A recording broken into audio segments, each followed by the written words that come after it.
This book represents the essence of my work as far as it can be conveyed in words, with individuals and small groups of spiritual seekers during the past 10 years in Europe and in North America.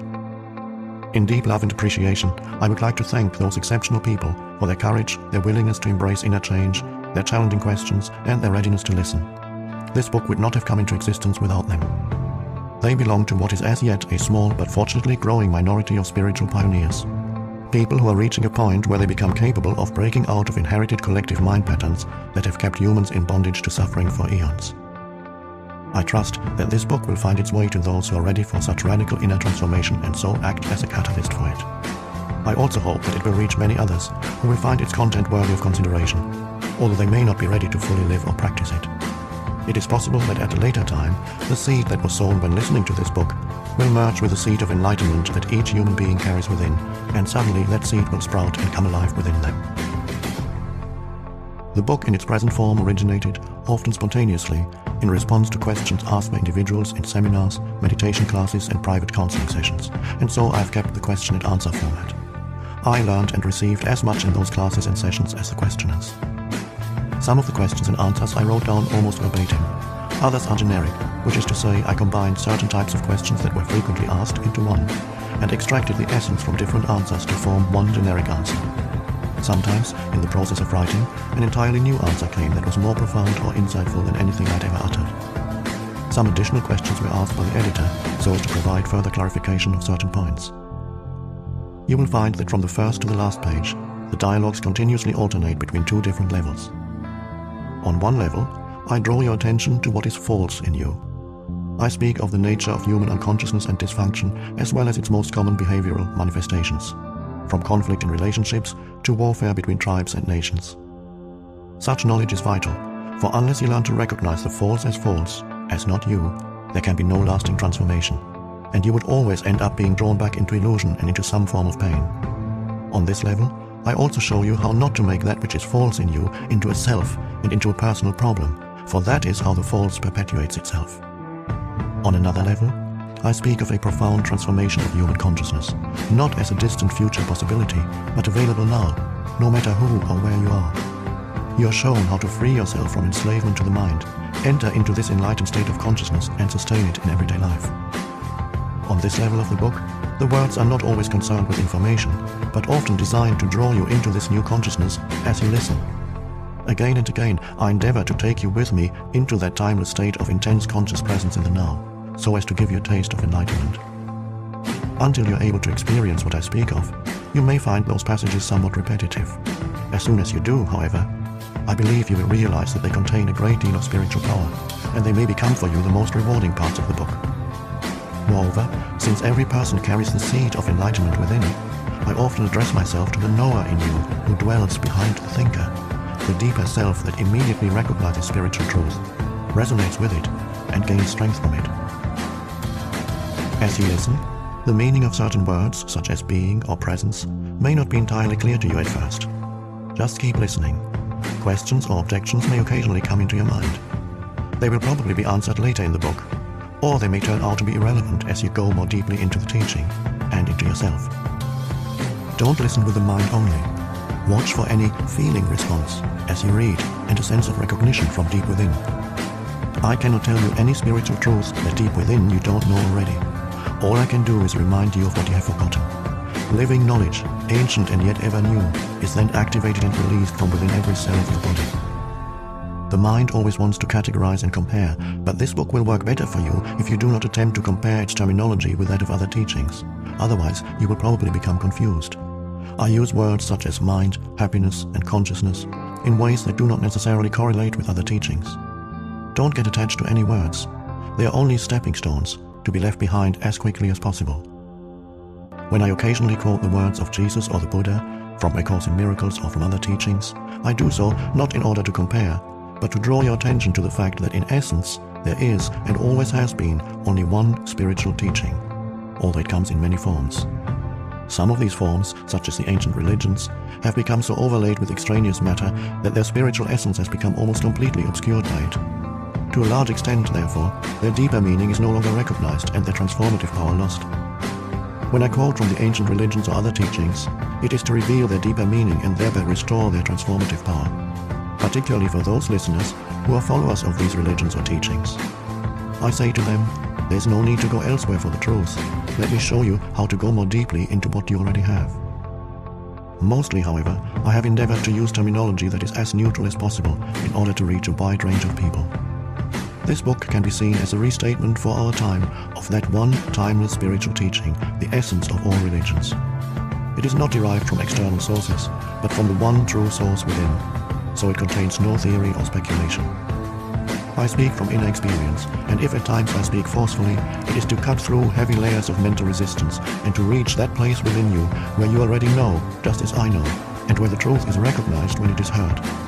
There is then a feeling of exaltation and heightened aliveness, as something within you says, yes, I know this is true.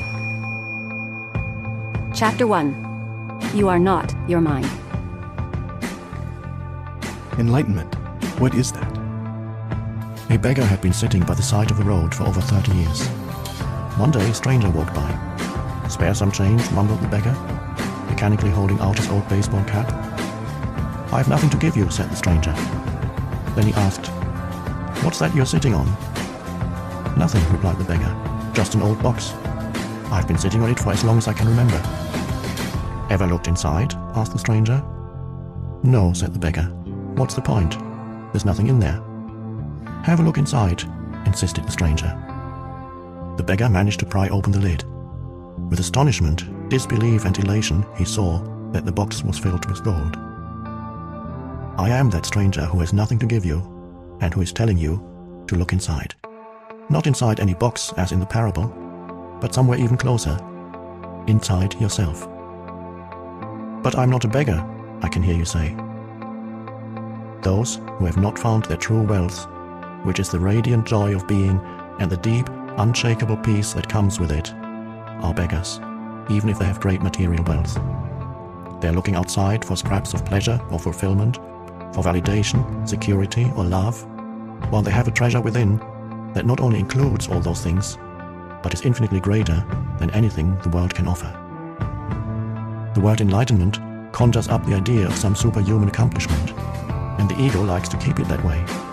But it is simply your natural state of felt oneness with being. It is a state of connectedness with something immeasurable and indestructible. Something that, almost paradoxically, is essentially you and yet is much greater than you. It is finding your true nature beyond name and form.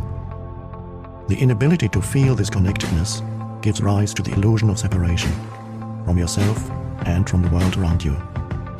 You then perceive yourself, consciously or unconsciously, as an isolated fragment. Fear arises, and conflict within and without becomes the norm. I love the Buddha's simple definition of enlightenment as the end of suffering. There's nothing superhuman in that, is there? Of course, as a definition, it is incomplete. It only tells you what enlightenment is not: no suffering. But what's left when there's no more suffering? The Buddha is silent on that, and his silence implies that you have to find out for yourself. He uses a negative definition so that the mind cannot make it into something to believe in, or into a superhuman accomplishment, a goal that is impossible for you to attain. Despite this precaution, the majority of Buddhists still believe that enlightenment is for the Buddha, not for them, at least not in this lifetime. You used the word being. Can you explain what you mean by that? Being is the eternal, ever-present one life beyond the myriad forms of life that are subject to birth and death. However, being is not only beyond, but also deep within every form, as its innermost, invisible and indestructible essence. This means that it is accessible to you now as your own deepest self, your true nature. But don't seek to grasp it with your mind. Don't try to understand it. You can know it only when the mind is still. When you are present, when your attention is fully and intensely in the now, being can be felt, but it can never be understood mentally. To regain awareness of being and to abide in that state of feeling realization is enlightenment. When you say being, are you talking about God? If you are, then why don't you say it? The word God has become empty of meaning through thousands of years of misuse. I use it sometimes, but I do so sparingly.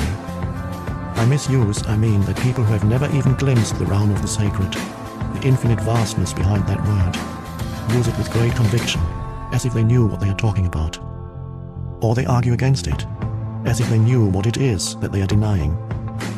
This misuse gives rise to absurd beliefs, assertions, and egoic delusions such as, my or our God is the only true God, and your God is false, or Nietzsche's famous statement, God is dead. The word God has become a closed concept.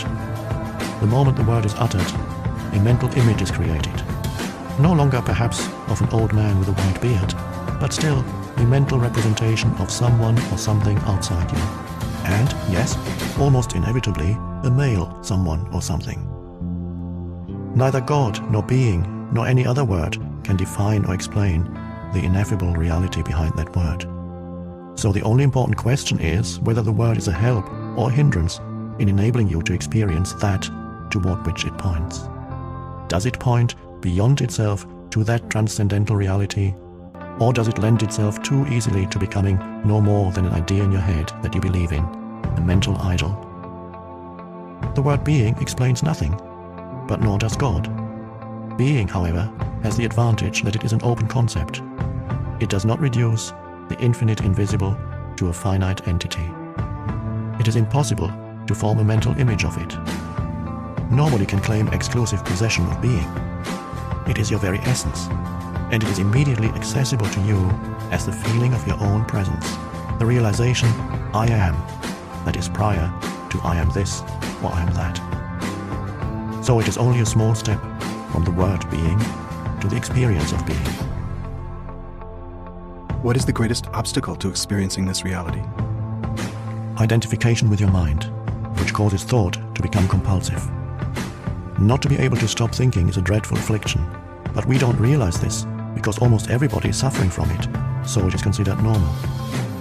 This incessant mental noise prevents you from finding that realm of inner stillness that is inseparable from being. It also creates a false, mind-made self that casts a shadow of fear and suffering. We will look at all that in more detail later. The philosopher Descartes believed that he had found the most fundamental truth when he made his famous statement, I think, therefore I am. He had, in fact, given expression to the most basic error, to equate thinking with being and identity with thinking. The compulsive thinker, which means almost everyone, lives in a state of apparent separateness, in an insanely complex world of continuous problems and conflict, a world that reflects the ever-increasing fragmentation of the mind. Enlightenment is a state of wholeness, of being at one, and therefore at peace. At one with life in its manifested aspect, the world, as well as with your deepest self and life unmanifested. At one with being. Enlightenment is not only the end of suffering and of continuous conflict within and without, but also the end of the dreadful enslavement to incessant thinking. What an incredible liberation this is. Identification with your mind creates an opaque screen of concepts, labels, images, words, judgments, and definitions that blocks all true relationship. It comes between you and yourself, between you and your fellow man and woman, between you and nature, between you and God. It is this screen of thought that creates the illusion of separateness, the illusion that there is you and a totally separate other. You then forget the essential fact that, underneath the level of physical appearances and separate forms, you are one with all that is. By forget, I mean that you can no longer feel this oneness as self-evident reality. You may believe it to be true, but you no longer know it to be true. The belief may be comforting. Only through your own experience, however, does it become liberating. Thinking has become a disease. Disease happens when things get out of balance. For example, there's nothing wrong with cells dividing and multiplying in the body, but when this process continues in disregard of the total organism, cells proliferate and we have disease. The mind is a superb instrument if used rightly. Used wrongly, however, it becomes very destructive. To put it more accurately, it is not so much that you use your mind wrongly. You usually don't use it at all. It uses you. This is the disease. You believe that you are your mind. This is the delusion. The instrument has taken you over. I don't quite agree. It is true that I do a lot of aimless thinking like most people, but I can still choose to use my mind to get and accomplish things, and I do that all the time. Just because you can solve a crossword puzzle or build an atom bomb doesn't mean that you use your mind. Just as dogs love to chew bones, the mind loves to get its teeth into problems. That's why it does crossword puzzles and builds atom bombs. You have no interest in either. Let me ask you this. Can you be free of your mind whenever you want to? Have you found the off button? You mean stop thinking altogether?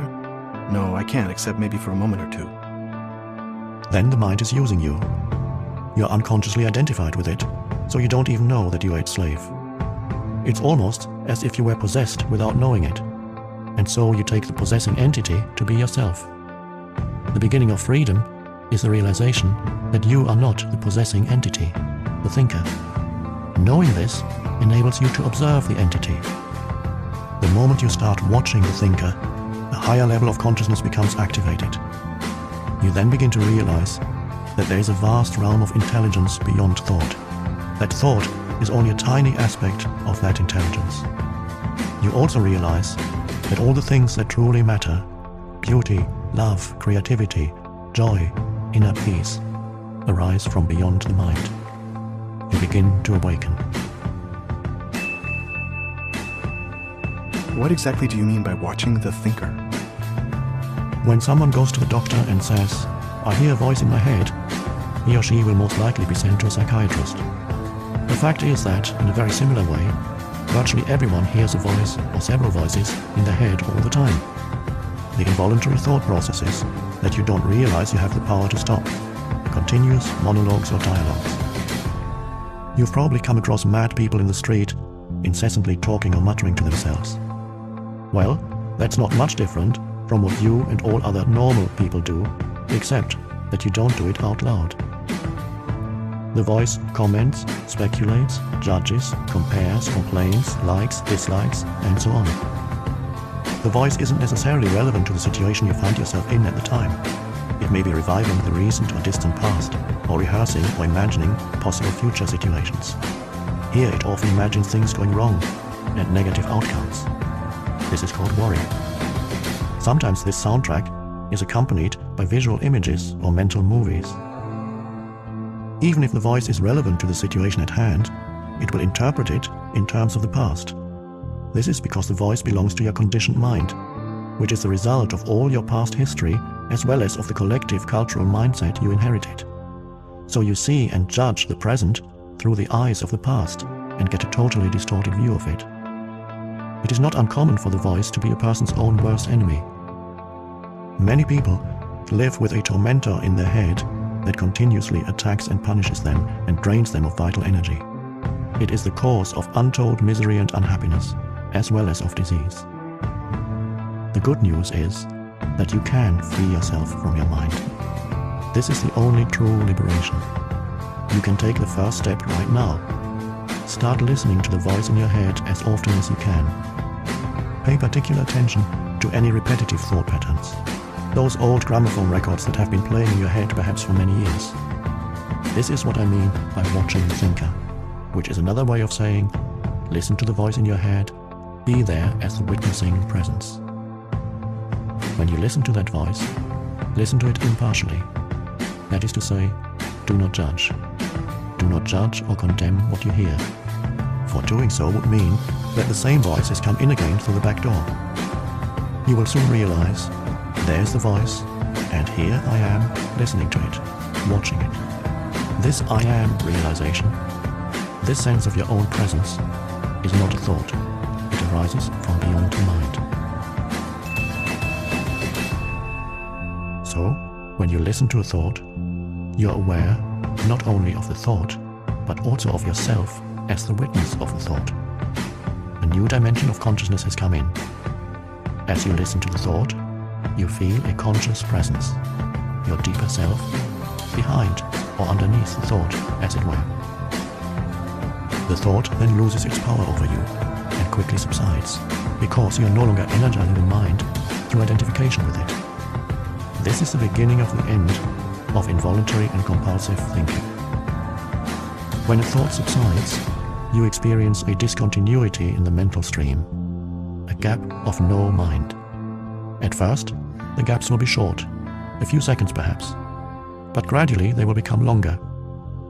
When these gaps occur, you feel a certain stillness and peace inside you. This is the beginning of your natural state of felt oneness with being, which is usually obscured by the mind. With practice, the sense of stillness and peace will deepen. In fact, there is no end to its depth. You will also feel a subtle emanation of joy arising from deep within, the joy of being. It is not a trance-like state, not at all. There's no loss of consciousness here. The opposite is the case. If the price of peace were a lowering of your consciousness, and the price of stillness a lack of vitality and alertness, then they would not be worth having. In this state of inner connectedness, you are much more alert, much more awake than in the mind-identified state. You are fully present. It also raises the vibrational frequency of the energy field that gives life to the physical body. As you go more deeply into this realm of no mind, as it is sometimes called in the East, you realize the state of pure consciousness. In that state, you feel your own presence with such intensity and such joy that all thinking, all emotions, your physical body as well as the whole external world become relatively insignificant in comparison to it. And yet, this is not a selfish, but a selfless state. It takes you beyond what you previously thought of as yourself. That presence is essentially you, and at the same time, inconceivably greater than you. What I'm trying to convey here may sound paradoxical or even contradictory, but there's no other way that I can express it. Instead of watching the thinker, you can also create a gap in the mind stream simply by directing the focus of your attention into the now. Just become intensely conscious of the present moment. This is a deeply satisfying thing to do. In this way, you draw consciousness away from mind activity and create a gap of no mind in which you are highly alert and aware, but not thinking. This is the essence of meditation. In your everyday life, you can practice this by taking any routine activity that normally is only a means to an end and giving it your fullest attention so that it becomes an end in itself. For example, every time you walk up and down the stairs in your house or place of work, pay close attention to every step, every movement, even your breathing. Be totally present. Or when you wash your hands, pay attention to all the sense perceptions associated with the activity, the sound and feel of the water, the movement of your hands, the scent of the soap, and so on. Or when you get into your car, after you close the door, pause for a few seconds and observe the flow of your breath. Become aware of a silent but powerful sense of presence. There is one certain criterion by which you can measure your success in this practice: the degree of peace that you feel within. So the single, most vital step on your journey towards enlightenment is this: learn to disidentify from your mind.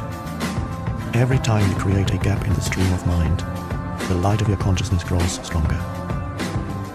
One day, you may catch yourself smiling at the voice in your head, as you will smile at the antics of a child. This means that you no longer take the content of your mind all that seriously, as your sense of self does not depend on it.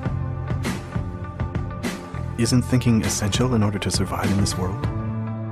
Your mind is an instrument, a tool. It is there to be used for a specific task, and when the task is completed, you lay it down. As it is, I would say about 80 to 90% of most people's thinking is not only repetitive and useless, but because of its dysfunctional and often negative nature, much of it is also harmful. Observe your mind and you will find this to be true. It causes a serious leakage of vital energy. This kind of compulsive thinking is actually an addiction. What characterizes an addiction? Quite simply this: you no longer feel that you have the choice to stop. It seems stronger than you. It also gives you a false sense of pleasure that invariably turns into pain. Why should we be addicted to thinking? Because you identified with it, which means that you derive your sense of self from the content and activity of your mind. Because you believe that you would cease to be if you stopped thinking. As you grow up, you form a mental image of who you are, based on your personal and cultural conditioning. We may call this phantom self the ego. It consists of mind activity and can only be kept going through constant thinking. The term ego means different things to different people, but when I use it here, it means a false self, created by unconscious identification with the mind. To the ego, the present moment hardly exists. Only past and future are considered important. This total reversal of the truth accounts for the fact that in the ego mode the mind is so dysfunctional. It is always concerned with keeping the past alive, because without it, who are you? It constantly projects itself into the future to ensure its continued survival and to seek some kind of release or fulfillment there. It says, one day, when this, that, the other happens, I'm going to be okay, happy, at peace. Even when the ego seems to be concerned with the present, it is not the present that it sees. It misperceives it completely because it looks at it through the eyes of the past. Or it reduces the present to a means to an end that always lies in the mind-projected future. Observe your mind, and you'll see that this is how it works. The present moment holds the key to liberation, but you cannot find the present moment as long as you are your mind. I don't want to lose my ability to analyze and discriminate. I wouldn't mind learning to think more clearly in a more focused way, but I don't want to lose my mind. The gift of thought is the most precious thing we have. Without it, we would be just another species of animal. The predominance of mind is no more than a stage in the evolution of consciousness. We need to go on to the next stage now as a matter of urgency. Otherwise, we will be destroyed by the mind, which is grown into a monster. I will talk about this in more detail later. Thinking and consciousness are not synonymous. Thinking is only a small aspect of consciousness. Thought cannot exist without consciousness, but consciousness does not need thought. Enlightenment means rising above thought, not falling back to a level below thought, the level of an animal or plant. In the enlightened state, you still use your thinking mind when needed, but in a much more focused and effective way than before. You use it mostly for practical purposes, but you're free of the involuntary internal dialogue, and there's inner stillness. When you do use your mind, and particularly when a creative solution is needed, you oscillate every few minutes or so between thought and stillness, between mind and no mind. No mind is consciousness without thought. Only in that way is it possible to think creatively, because only in that way does thought have any real power. Thought alone, when it is no longer connected with the much vaster realm of consciousness, quickly becomes barren, insane, destructive. The mind is essentially a survival machine. Attack and defense against other minds, gathering, storing and analyzing information. This is what it is good at, but it is not at all creative. All true artists, whether they know it or not, create from a place of no mind, from inner stillness. The mind then gives form to the creative impulse or insight. Even the great scientists have reported that their creative breakthroughs came at a time of mental quietude. The surprising result of a nationwide inquiry among America's most eminent mathematicians, including Einstein, to find out their working methods, was that thinking plays only a subordinate part in the brief, decisive phase of the creative act itself. So I would say that the simple reason why the majority of scientists are not creative is not because they don't know how to think, but because they don't know how to stop thinking. It wasn't through the mind, through thinking, that the miracle that is life on Earth or your body were created and are being sustained. There is clearly an intelligence at work that is far greater than the mind. How can a single human cell measuring 1/1000th of an inch across contain instructions within its DNA that would fill 1,000 books of 600 pages each? The more we learn about the workings of the body, the more we realize just how vast is the intelligence at work within it and how little we know. When the mind reconnects with that, it becomes a most wonderful tool. It then serves something greater than itself. What about emotions? I get caught up in my emotions more than I do in my mind. Mind, in the way I use the word, is not just thought. It includes your emotions as well as all unconscious mental emotional reactive patterns. Emotion arises at the place where mind and body meet. It is the body's reaction to your mind. Or you might say, a reflection of your mind in the body. For example, an attack thought or a hostile thought will create a build-up of energy in the body that we call anger. The body is getting ready to fight. The thought that you're being threatened, physically or psychologically, causes the body to contract, and this is the physical side of what we call fear. Research has shown that strong emotions even cause changes in the biochemistry of the body.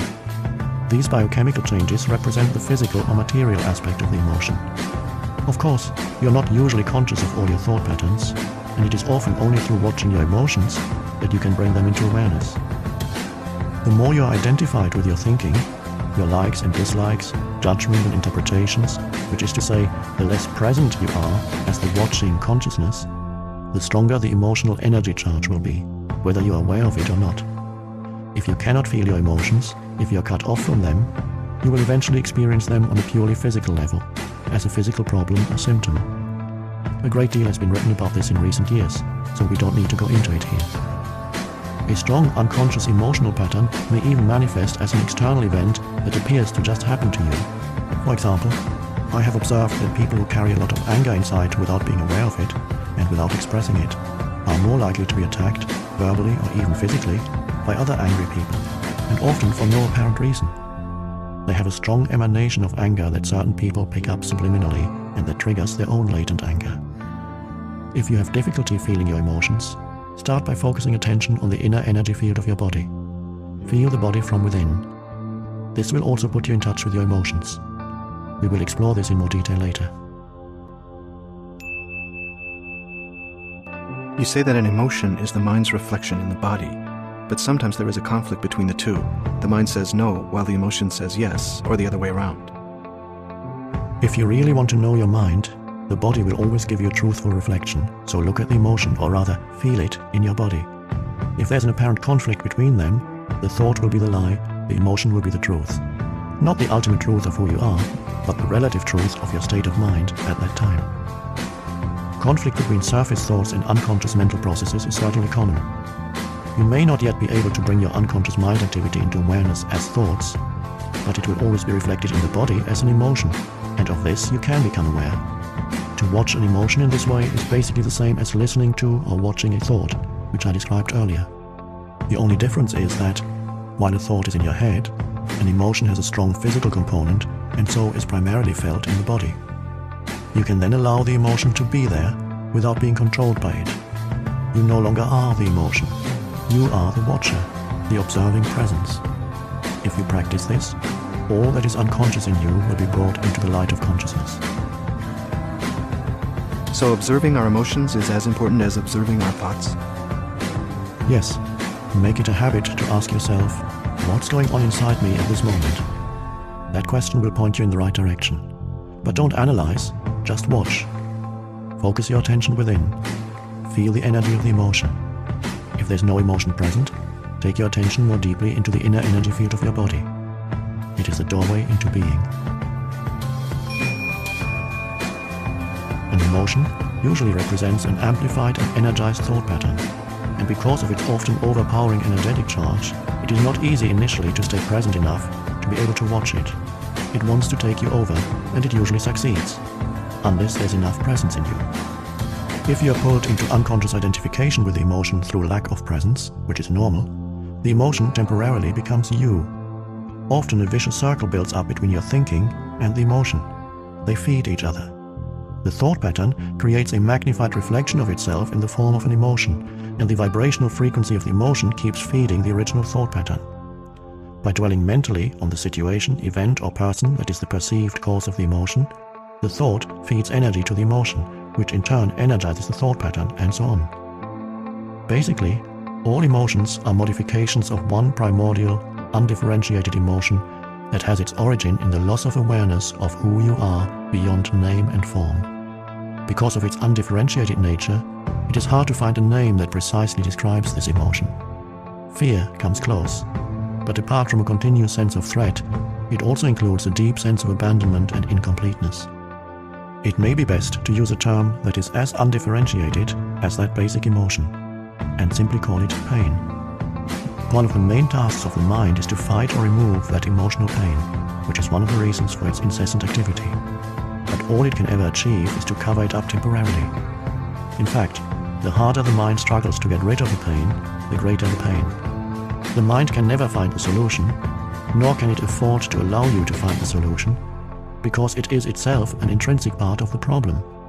Imagine a chief of police trying to find an arsonist when the arsonist is the chief of police.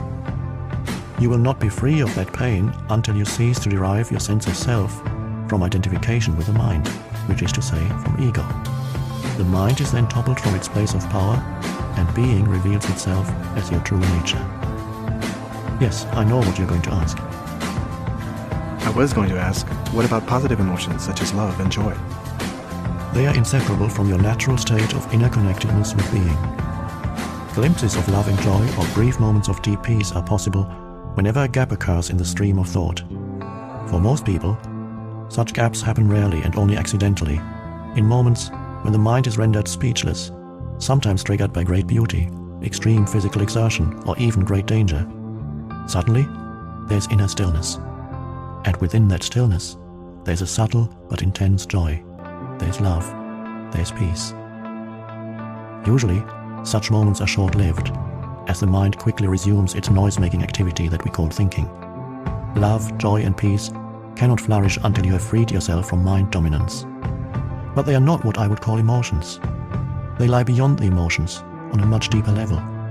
So you need to become fully conscious of your emotions and be able to feel them before you can feel that which lies beyond them. Emotion literally means disturbance. The word comes from the Latin emovere, meaning to disturb. Love, joy, and peace are deep states of being, or rather, three aspects of the state of inner connectedness with being. As such, they have no opposite. This is because they arise from beyond the mind. Emotions, on the other hand, being part of the dualistic mind, are subject to the law of opposites.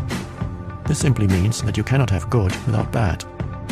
So in the unenlightened, mind-identified condition, what is sometimes wrongly called joy is the usually short-lived pleasure side of the continuously alternating pain-pleasure cycle. Pleasure is always derived from something outside you, whereas joy arises from within. The very thing that gives you pleasure today will give you pain tomorrow, or it will leave you, so its absence will give you pain. And what is often referred to as love may be pleasurable and exciting for a while, but it is an addictive clinging, an extremely needy condition that can turn into its opposite at the flick of a switch. Many love relationships, after the initial euphoria has passed, actually oscillate between love and hate, attraction and attack. Real love doesn't make you suffer. How could it? It doesn't suddenly turn into hate, nor does real joy turn into pain. As I said, even before you're enlightened, before you have freed yourself from your mind, you may get glimpses of true joy, true love, or of a deep inner peace, still but vibrantly alive. These are aspects of your true nature, which is usually obscured by the mind. Even within a normal, addictive relationship, there can be moments when the presence of something more genuine, something incorruptible, can be felt. But they will only be glimpses, soon to be covered up again through mind interference. It may then seem that you had something very precious and lost it, or your mind may convince you that it was all an illusion anyway. The truth is that it wasn't an illusion, and you cannot lose it. It is part of your natural state, which can be obscured, but can never be destroyed by the mind. Even when the sky is heavily overcast, the sun hasn't disappeared. It is still there on the other side of the clouds.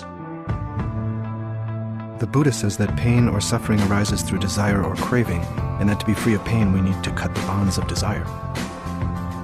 All cravings are the mind seeking salvation or fulfillment in external things and in the future as a substitute for the joy of being. As long as I am my mind, I am those cravings, those needs, wants, attachments and aversions. And apart from them, there is no I except as a mere possibility, an unfulfilled potential, a seed that has not yet sprouted. In that state, even my desire to become free or enlightened is just another craving for fulfillment or completion in the future. So don't seek to become free of desire or achieve enlightenment. Become present. Be there as the observer of the mind. Instead of quoting the Buddha, be the awakened one, which is what the word Buddha means. Humans have been in the grip of pain for eons, ever since they fell from the state of grace, entered the realm of time and mind and lost awareness of being. At that point, they started to perceive themselves as meaningless fragments in an alien universe, unconnected to the source and to each other. Pain is inevitable as long as you identify it with your mind, which is to say, as long as you are unconscious, spiritually speaking. I'm talking here primarily of emotional pain, which is also the main cause of physical pain and physical disease. Resentment, hatred, self-pity, guilt, anger, depression, jealousy, and so on, even the slightest irritation, are all forms of pain. And every pleasure or emotional high contains within itself the seed of pain, its inseparable opposite, which will manifest in time. Anybody who has ever taken drugs to get high will know that the high eventually turns into a low, that the pleasure turns into some form of pain. Many people also know from their own experience how easily and quickly an intimate relationship can turn from a source of pleasure to a source of pain. Seen from a higher perspective, both the negative and the positive polarities are faces of the same coin, are both part of the underlying pain that is inseparable from the mind-identified egoic state of consciousness. There are two levels to your pain: the pain that you create now, and the pain from the past that still lives on in your mind and body. Ceasing to create pain in the present and dissolving past pain, this is what I want to talk about now.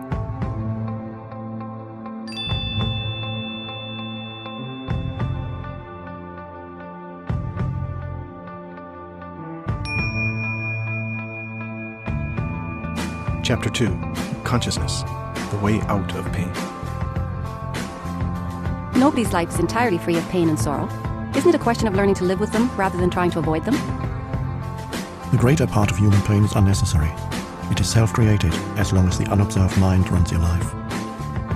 The pain that you create now is always some form of non-acceptance, some form of unconscious resistance to what is. On the level of thought, the resistance is some form of judgment. On the emotional level, it is some form of negativity. The intensity of the pain depends on the degree of resistance to the present moment, and this in turn depends on how strongly you are identified with your mind. The mind always seeks to deny the now and to escape from it. In other words, the more you are identified with your mind, the more you suffer. Or you may put it like this: the more you are able to honor and accept the now, the more you are free of pain, of suffering, and free of the egoic mind. Why does the mind habitually deny or resist the now? Because it cannot function and remain in control without time, which is past and future. So it perceives the timeless now as threatening. Time and mind are in fact inseparable. Imagine the earth devoid of human life, inhabited only by plants and animals. Would it still have a past and future? Could we still speak of time in any meaningful way? The question, what time is it, or what's the date today, if anybody were there to ask it, would be quite meaningless. The oak tree or the eagle would be bemused by such a question. What time, they would ask? Well, of course, it's now. The time is now. What else is there? Yes, we need the mind as well as time to function in this world, but there comes a point when they take over our lives, and this is where dysfunction, pain, and sorrow set in. The mind, to ensure that it remains in control, seeks continuously to cover up the present moment with past and future, and so, as the vitality and infinite creative potential of being, which is inseparable from the now, becomes covered up by time, your true nature becomes obscured by the mind. An increasingly heavy burden of time has been accumulating in the human mind. All individuals are suffering under this burden, but they also keep adding to it every moment whenever they ignore or deny that precious moment, or reduce it to a means of getting to some future moment, which only exists in the mind, never in actuality. The accumulation of time in the collective and individual human mind also holds a vast amount of residual pain from the past. If you no longer want to create pain for yourself and others, if you no longer want to add to the residue of past pain that still lives on in you, then don't create any more time, or at least no more than is necessary to deal with the practical aspects of your life. How to stop creating time? Realize deeply that the present moment is all you ever have. Make the now the primary focus of your life. Whereas before you dwelt in time and paid brief visits to the now, have your dwelling place in the now and pay brief visits to past and future when required to deal with the practical aspects of your life situation. Always say yes to the present moment.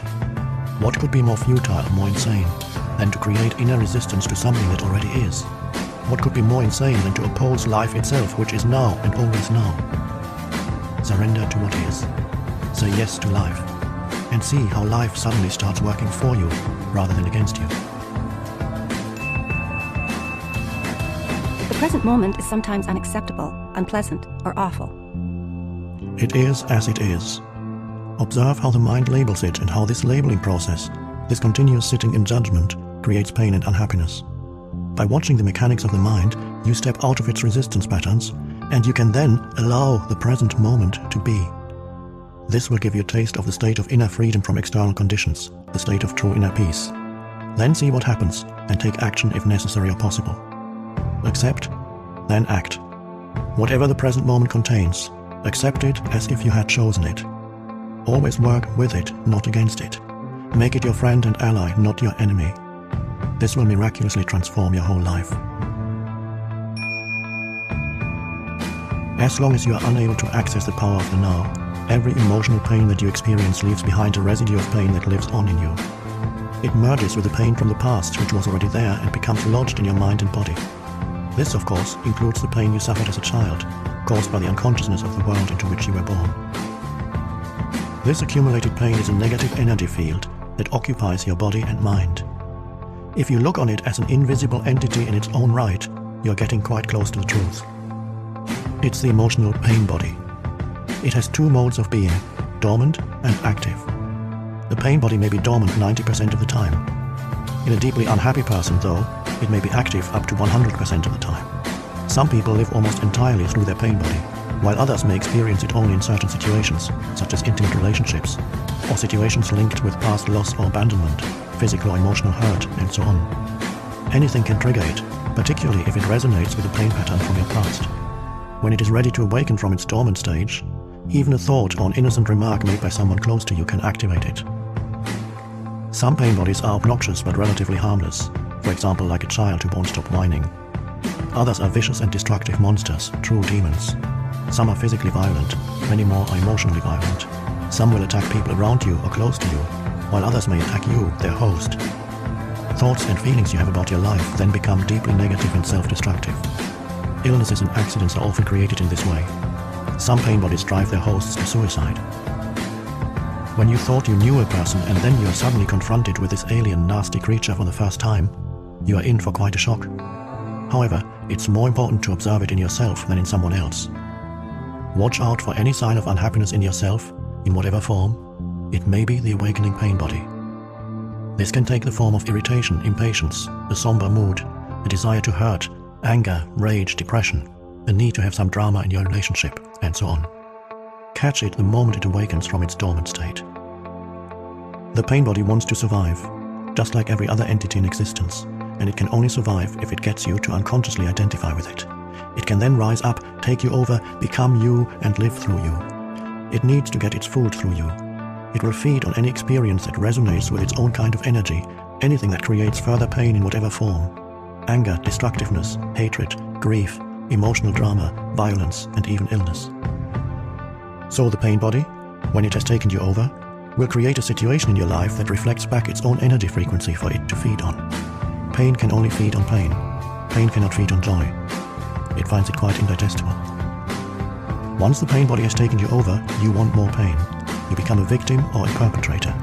You want to inflict pain or you want to suffer pain, or both. There isn't really much difference between the two. You're not conscious of this, of course, and you will vehemently claim that you do not want pain. But look closely and you will find that your thinking and behavior are designed to keep the pain going for yourself and others.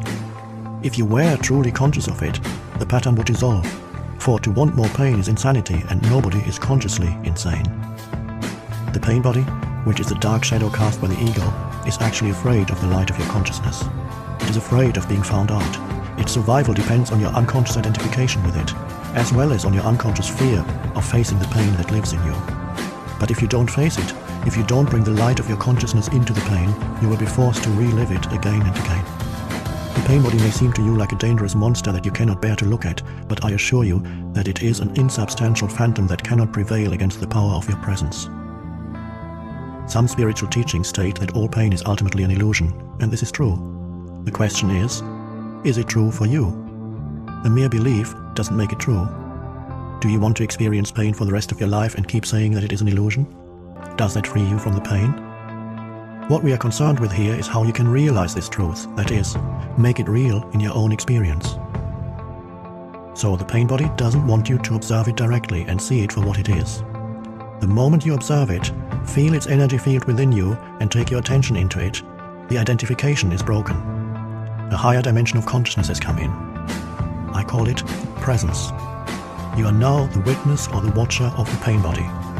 This means that it cannot use you anymore by pretending to be you, and it can no longer replenish itself through you. You have found your own innermost strength. You have accessed the power of now. What happens to the pain body when we become conscious enough to break our identification with it? Unconsciousness creates it. Consciousness transmutes it into itself. St. Paul expressed this universal principle beautifully. He said, "Everything is shown up by being exposed to the light, and whatever is exposed to the light itself becomes light." Just as you cannot fight the darkness, you cannot fight the pain body. Trying to do so would create inner conflict and thus further pain. Watching it is enough. Watching it implies accepting it as part of what is at that moment. The pain body consists of trapped life energy that has split off from your total energy field and has temporarily become autonomous through the unnatural process of mind identification. It has turned in on itself and become anti-life, like an animal trying to devour its own tail. Why do you think our civilization has become so life-destructive? But even the life-destructive forces are still life energy. When you start to disidentify and become the watcher, the pain body will continue to operate for a while and will try to trick you into identifying with it again. Although you're no longer energizing it through your identification, it has a certain momentum, just like a spinning wheel that will keep turning for a while, even when it is no longer being propelled. At this stage, it may also create physical aches and pains in different parts of the body, but they won't last. Stay present. Stay conscious. Be the ever-alert guardian of your inner space. You need to be present enough to be able to watch the pain body directly and feel its energy. It then cannot control your thinking. The moment your thinking is aligned with the energy field of the pain body, you identified with it and again feeding it with your thoughts. For example, if anger is the predominant energy vibration of the pain body and you think angry thoughts, dwelling on what someone did to you or what you are going to do to him or her, then you have become unconscious and the pain body has become you. Where there's anger, there's always pain underneath.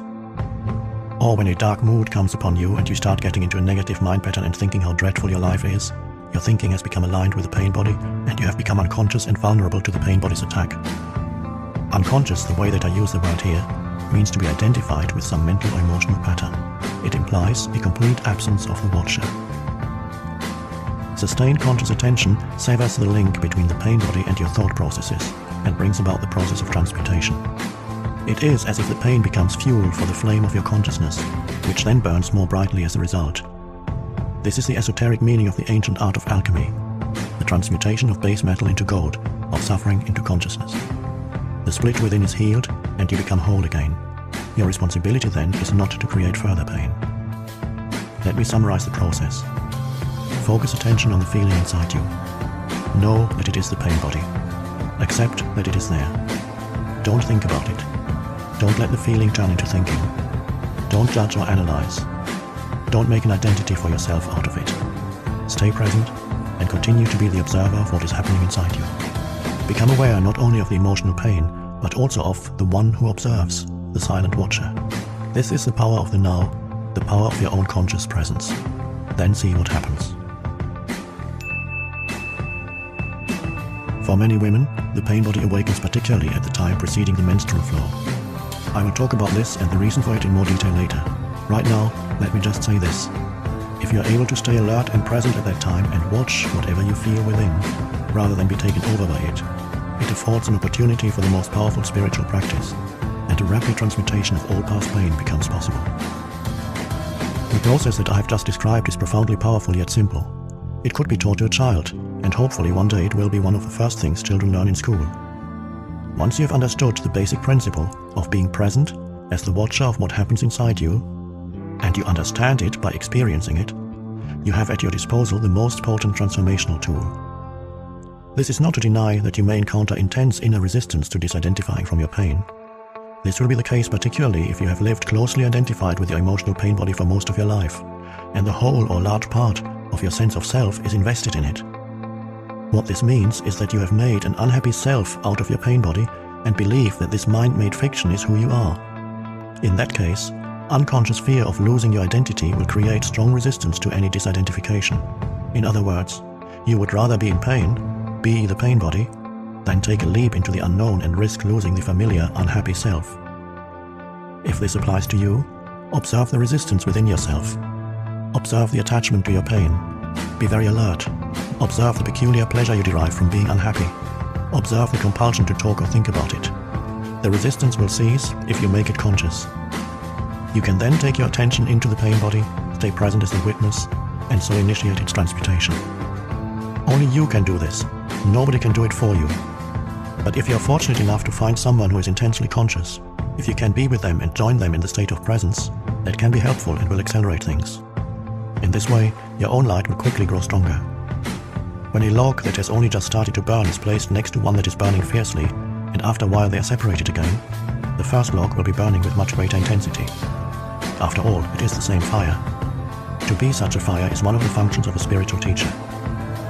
Some therapists may also be able to fulfill that function, provided that they have gone beyond the level of mind and can create and sustain a state of intense conscious presence while they are working with you. You mentioned fear as being part of our basic underlying emotional pain. How does fear arise? And why is there so much of it in people's lives? And isn't a certain amount of fear just healthy self-protection? If I didn't have a fear of fire, I might put my hand in it and get burned. The reason why you don't put your hand in the fire is not because of fear, it's because you know that you'll get burned. You don't need fear to avoid unnecessary danger, just a minimum of intelligence and common sense. For such practical matters, it is useful to apply the lessons learned in the past. Now, if someone threatened you with fire or with physical violence, you might experience something like fear. This is an instinctive shrinking back from danger, but not the psychological condition of fear that we are talking about here. The psychological condition of fear is divorced from any concrete and true immediate danger.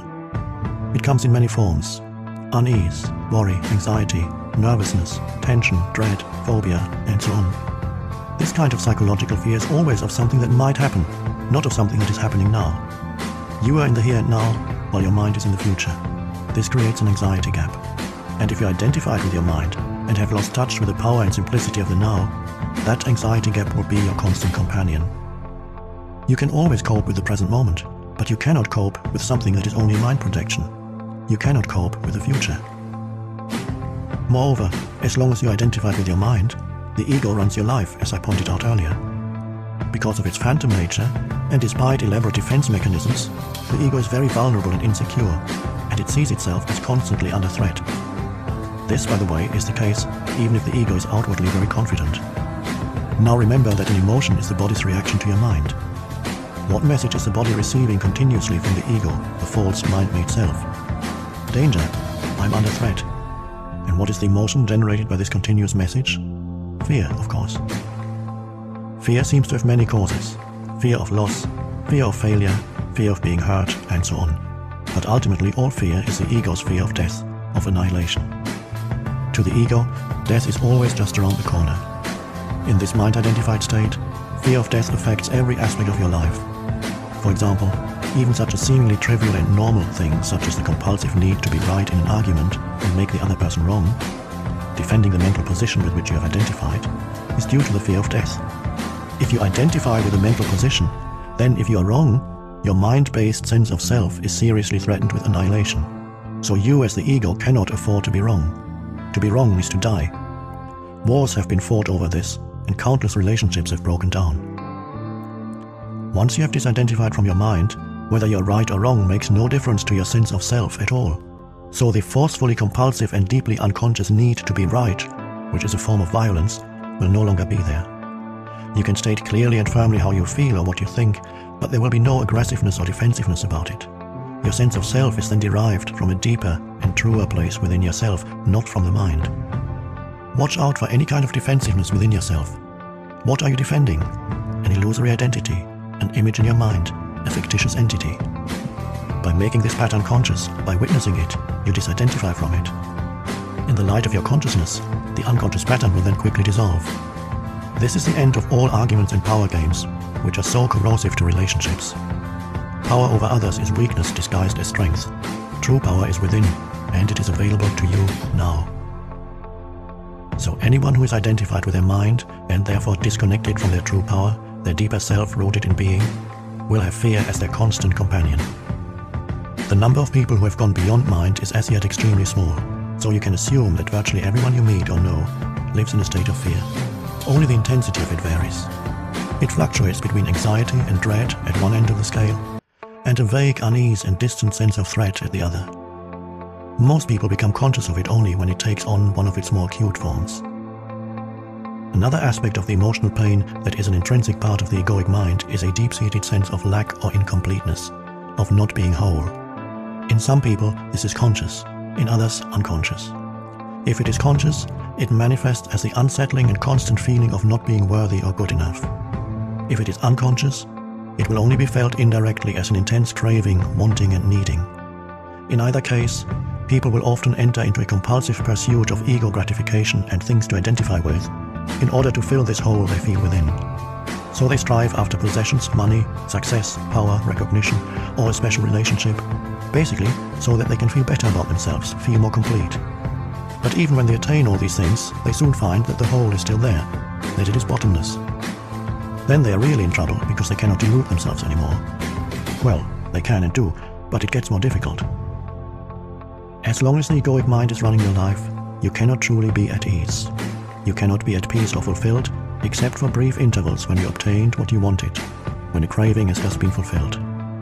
Since the ego is a derived sense of self, it needs to identify with external things. It needs to be both defended and fed constantly. The most common ego identifications have to do with possessions, the work you do, social status and recognition, knowledge and education, physical appearance, special abilities, relationships, personal and family history, belief systems, and often also political, nationalistic, racial, religious, and other collective identifications. None of these is you. Do you find this frightening? Or is it a relief to know this? All of these things you will have to relinquish sooner or later. Perhaps you find it as yet hard to believe, and I'm certainly not asking you to believe that your identity cannot be found in any of those things. You will know the truth of it for yourself. You will know it at the latest when you feel death approaching. Death is a stripping away of all that is not you. The secret of life is to die before you die, and find that there is no death. Chapter 3. Moving deeply into the now. I feel that there is still a great deal I need to learn about the workings of my mind before I can get anywhere near full consciousness or spiritual enlightenment. No, you don't. The problems of the mind cannot be solved on the level of the mind. Once you've understood the basic dysfunction, there isn't really much else that you need to learn or understand. Studying the complexity of the mind may make you a good psychologist, but doing so won't take you beyond the mind, just as the study of madness isn't enough to create sanity. You've already understood the basic mechanics of the unconscious state, identification with the mind, which creates a false sense of self, the ego, as a substitute for your true self rooted in being. You become as a branch cut off from the vine, as Jesus puts it. The ego's needs are endless. It feels vulnerable and threatened, and so lives in a state of fear and want. Once you know how the basic dysfunction operates, there's no need to explore all its countless manifestations, no need to make it into a complex personal problem. The ego, of course, loves that. It is always seeking for something to attach itself to in order to uphold and strengthen its illusory sense of self. And it will readily attach itself to your problems. This is why, for so many people, a large part of their sense of self is intimately connected with their problems. Once this has happened, the last thing they want is to become free of them. That would mean loss of self. There can be a great deal of unconscious ego investment in pain and suffering. So once you recognize the root of unconsciousness as identification with the mind, which of course includes the emotions, you step out of it. You become present. When you are present, you can allow the mind to be as it is without getting entangled in it. The mind in itself is not dysfunctional. It is a wonderful tool. Dysfunction sets in when you seek yourself in it and mistake it for who you are. It then becomes the egoic mind and takes over your whole life. It seems almost impossible to disidentify from the mind. We are all immersed in it. How do you teach a fish to fly? Here's the key. End the delusion of time. Time and mind are inseparable. Remove time from the mind and it stops, unless you choose to use it. To be identified with your mind is to be trapped in time, a compulsion to live almost exclusively through memory and anticipation. This creates an endless preoccupation with past and future and an unwillingness to honor and acknowledge the present moment and allow it to be. The compulsion arises because the past gives you an identity, and the future holds the promise of salvation, or fulfillment in whatever form. Both are illusions. But without a sense of time, how would we function in this world? There would be no goals to strive toward anymore. I wouldn't even know who I am because my past makes me who I am today. I think time is something very precious, and we need to learn to use it wisely rather than waste it. Time isn't precious at all because it is an illusion. What you perceive as precious is not time, but the one point that is out of time, the now. That is precious indeed. The more you are focused on time, past and future, the more you miss the now, the most precious thing there is. Why is it the most precious thing? Firstly, because it is the only thing. It's all there is. The eternal present is the space within which your whole life unfolds, the one factor that remains constant. Life is now. There was never a time when your life was not now, nor will there ever be. Secondly, the now is the only point that can take you beyond the limited confines of the mind. It is your only point of access into the timeless and formless realm of being. Aren't past and future just as real, sometimes even more real than the present? After all, the past determines who we are, as well as how we perceive and behave in the present, and our future goals determine which actions we take in the present. You haven't yet grasped the essence of what I'm saying because you're trying to understand it mentally. The mind cannot understand this. Only you can. Please just listen. Have you ever experienced, done, thought, or felt anything outside the now? Do you think you ever will? Is it possible for anything to happen or be outside the now? The answer is obvious, is it not? Nothing ever happened in the past. It happened in the now. Nothing will ever happen in the future. It will happen in the now. What you think of as the past is a memory trace stored in the mind of a former now. When you remember the past, you reactivate a memory trace, and you do so now. The future is an imagined now, a projection of the mind. When the future comes, it comes as the now. When you think about the future, you do it now. Past and future obviously have no reality of their own. Just as the moon has no light of its own but can only reflect the light of the sun, so are past and future only pale reflections of the light, power and reality of the eternal present. Their reality is borrowed from the now. The essence of what I am saying here cannot be understood by the mind.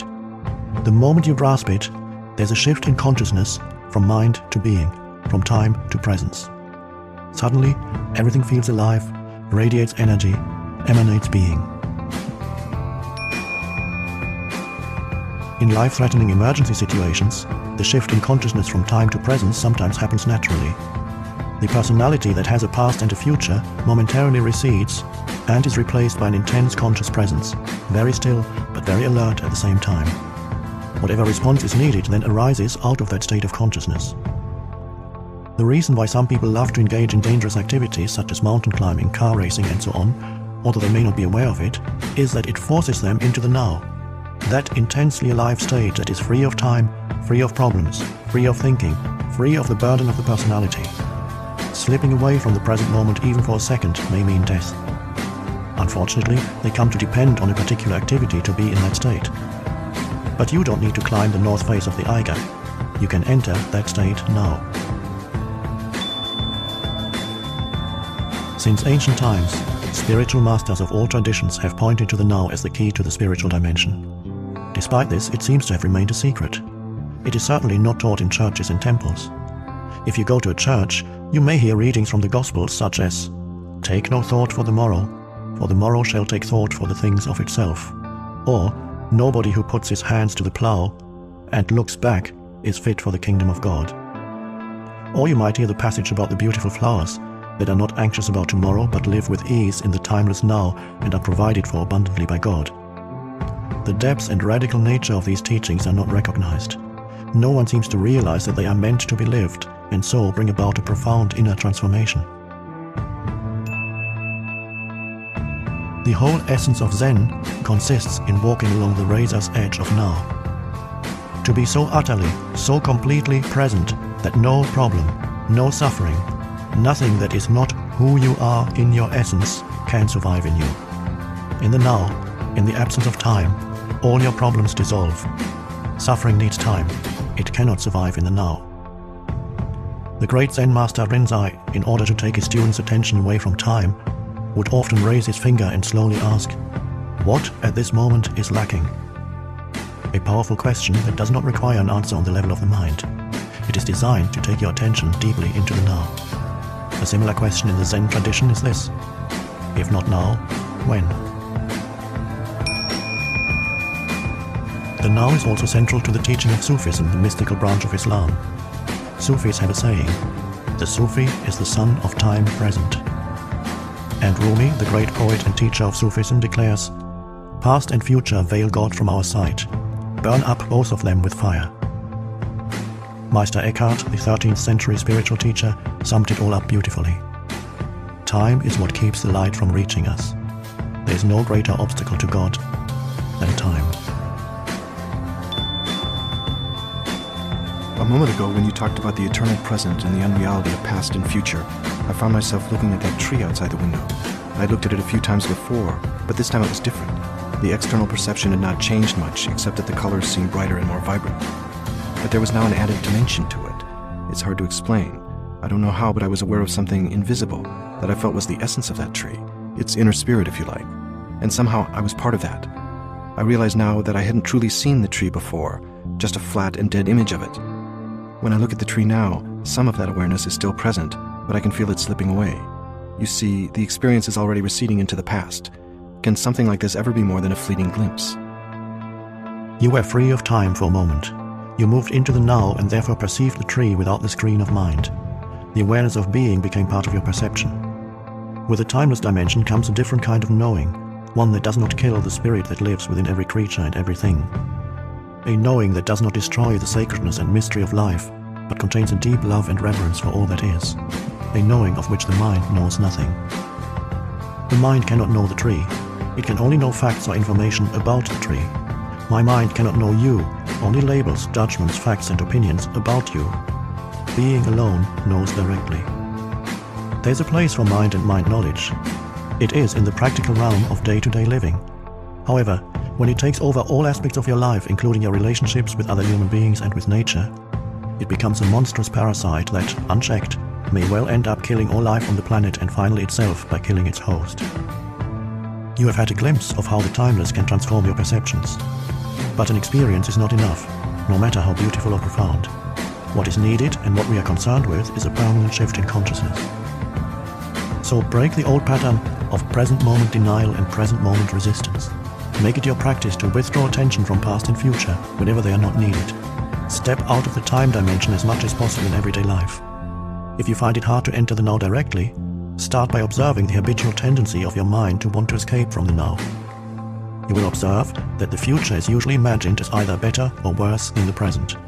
If the imagined future is better, it gives you hope or pleasurable anticipation. If it is worse, it creates anxiety. Both are illusory. Through self-observation, more presence comes into your life automatically. The moment you realize you're not present, you are present.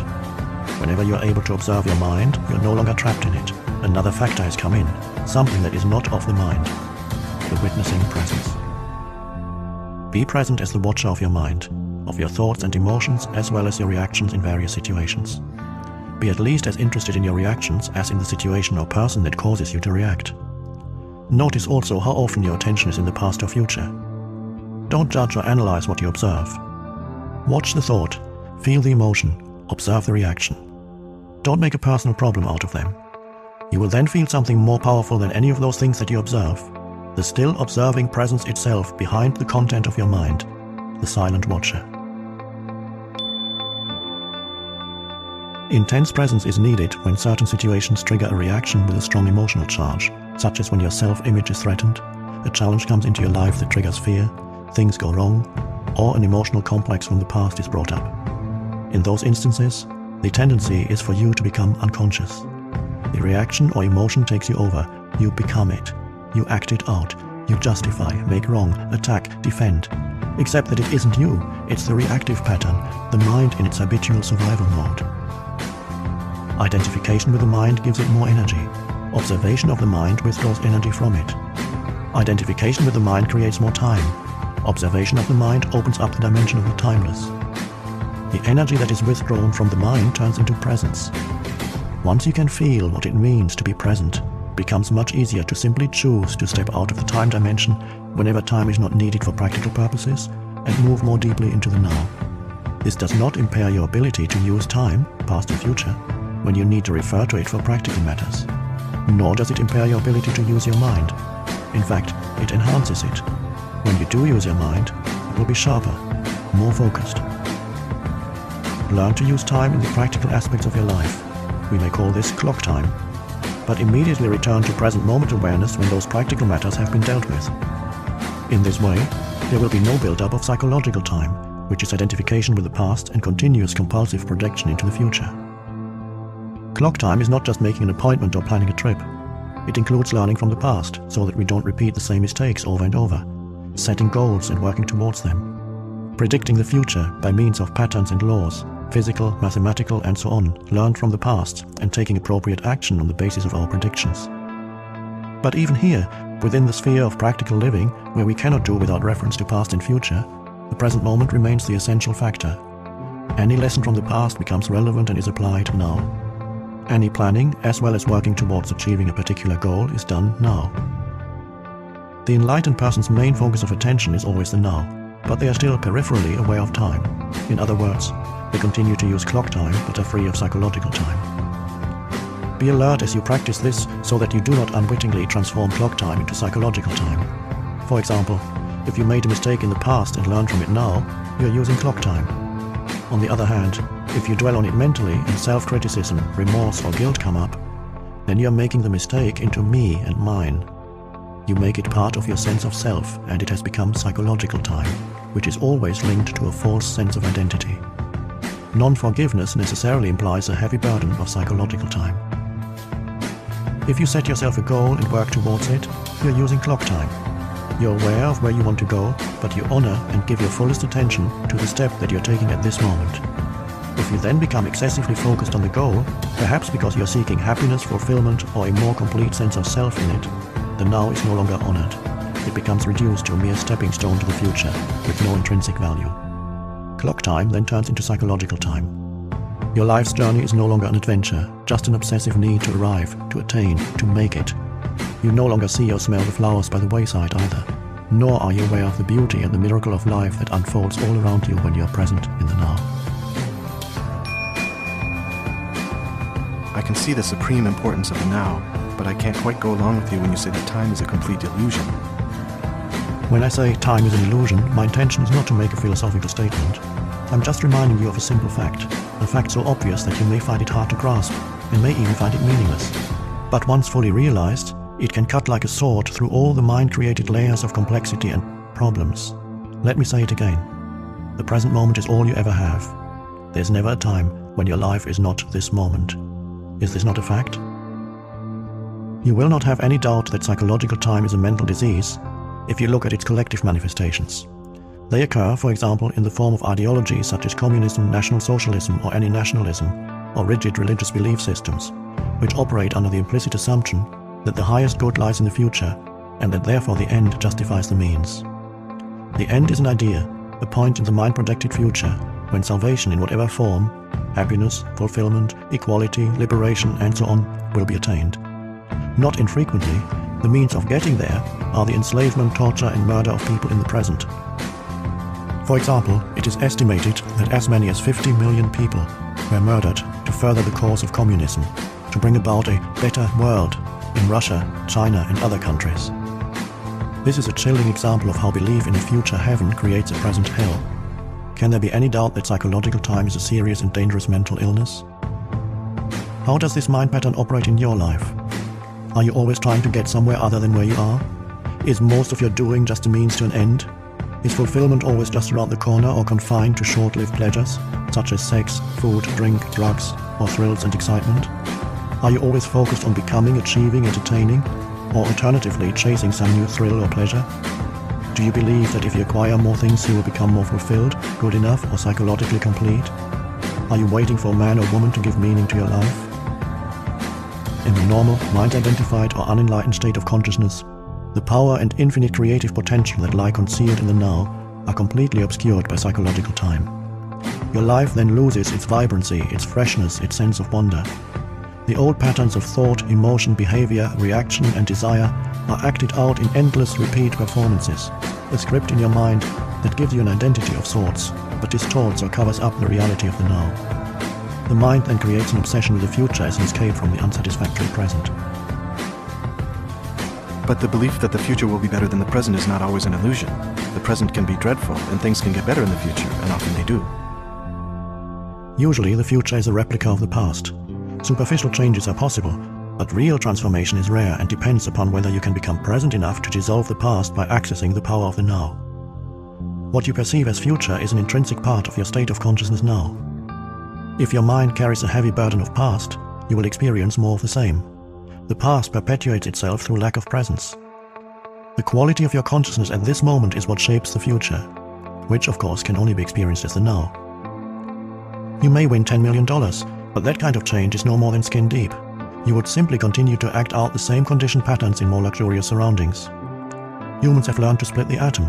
Instead of killing 10 or 20 people with a wooden club, one person can now kill 1 million just by pushing a button. Is that real change? If it is the quality of your consciousness at this moment that determines the future, then what is it that determines the quality of your consciousness? Your degree of presence. So the only place where true change can occur and where the past can be dissolved is the now. All negativity is caused by an accumulation of psychological time and denial of the present. Unease, anxiety, tension, stress, worry, all forms of fear are caused by too much future and not enough presence. Guilt, regret, resentment, grievances, sadness, bitterness, and all forms of non-forgiveness are caused by too much past and not enough presence. Most people find it difficult to believe that a state of consciousness totally free of all negativity is possible. And yet this is the liberated state to which all spiritual teachings point. It is the promise of salvation, not in an illusory future, but right here and now. You may find it hard to recognize that time is the cause of your suffering or your problems. You believe that they are caused by specific situations in your life. And seen from a conventional viewpoint, this is true. But until you have dealt with the basic problem-making dysfunction of the mind, its attachment to past and future and denial of the now, problems are actually interchangeable. If all your problems or perceived causes of suffering or unhappiness were miraculously removed for you today, but you had not become more present, more conscious, you would soon find yourself with a similar set of problems or causes of suffering, like a shadow that follows you wherever you go. Ultimately, there's only one problem: the time-bound mind itself. I can't believe that I could ever reach a point where I am completely free of my problems. You're right. You can never reach that point because you are at that point now. There's no salvation in time. You cannot be free in the future. Presence is the key to freedom, so you can only be free now. I don't see how I can be free now. As it happens, I am extremely unhappy with my life at the moment. This is a fact, and I would be deluding myself if I tried to convince myself that all is well when it definitely isn't. To me, the present moment is very unhappy. It is not liberating at all. What keeps me going is the hope or possibility of some improvement in the future. You think that your attention is in the present moment when it's actually taken up completely by time. You cannot be both unhappy and fully present in the now. What you refer to as your life should more accurately be called your life situation. It is psychological time, past and future. Certain things in the past didn't go the way you wanted them to go. You are still resisting what happened in the past, and now you're resisting what is. Hope is what keeps you going, but hope keeps you focused on the future, and this continued focus perpetuates your denial of the now and therefore your unhappiness. It's true that my present life situation is the result of things that happened in the past, but it is still my present situation, and being stuck in it is what makes me unhappy. Forget about your life situation for a while and pay attention to your life. What's the difference? Your life situation exists in time. Your life is now. Your life situation is mind stuff. Your life is real. Find the narrow gate that leads to life. It is called the now. Narrow your life down to this moment. Your life situation may be full of problems. Most life situations are. But find out if you have any problem at this moment. Not tomorrow or in 10 minutes, but now. Do you have a problem now? When you're full of problems, there's no room for anything new to enter, no room for a solution. So whenever you can, make some room, create some space, so that you can find the life underneath your life situation. Use your senses fully. Be where you are. Look around. Just look. Don't interpret. See the light, shapes, colors, textures. Be aware of the silent presence of each thing. Be aware of the space that allows everything to be. Listen to the sounds. Don't judge them. Listen to the silence underneath the sounds. Touch something, anything, and feel and acknowledge its being. Observe the rhythm of your breathing. Feel the air flowing in and out. Feel the life energy inside your body. Allow everything to be, within and without. Allow the isness of all things. Move deeply into the now. You are leaving behind the deadening world of mental abstraction, of time. You are getting out of the insane mind that is draining you of life energy, just as it is slowly poisoning and destroying the earth. You are awakening out of the dream of time into the present. It feels as if a heavy burden has been lifted, a sense of lightness. I feel clear, but my problems are still there waiting for me, aren't they? They haven't been solved. Am I not just temporarily evading them? If you found yourself in paradise, it wouldn't be long before your mind would say, yes, but... Ultimately, this is not about solving your problems. It's about realizing that there are no problems. Only situations, to be dealt with now, or to be left alone and accepted as part of the isness of the present moment until they change or can be dealt with. Problems are mind-made and need time to survive. They cannot survive in the actuality of the now. Focus your attention on the now and tell me what problem you have at this moment. I'm not getting any answer because it is impossible to have a problem when your attention is fully in the now. A situation that needs to be either dealt with or accepted? Yes. Why make it into a problem? Why make anything into a problem? Isn't life challenging enough as it is? What do you need problems for? The mind unconsciously loves problems because they give you an identity of sorts. This is normal, and it is insane. Problem means that you are dwelling on a situation mentally without there being a true intention or possibility of taking action now, and that you are unconsciously making it part of your sense of self. You become so overwhelmed by your life situation that you lose your sense of life, of being. Or you are carrying in your mind the insane burden of 100 things that you will or may have to do in the future, instead of focusing your attention on the one thing that you can do now. When you create a problem, you create pain. All it takes is a simple choice, simple decision. No matter what happens, I will create no more pain for myself. I will create no more problems. Although it is a simple choice, it is also very radical. You won't make that choice unless you are truly fed up with suffering, unless you have truly had enough. And you won't be able to go through with it unless you access the power of the now. If you create no more pain for yourself, then you create no more pain for others. You also no longer contaminate the beautiful earth, your inner space, and the collective human psyche with the negativity of problem-making. If you have ever been in a life or death emergency situation, you will know that it wasn't the problem. The mind didn't have time to fool around and make it into a problem. In a true emergency, the mind stops. You become totally present in the now, and something infinitely more powerful takes over.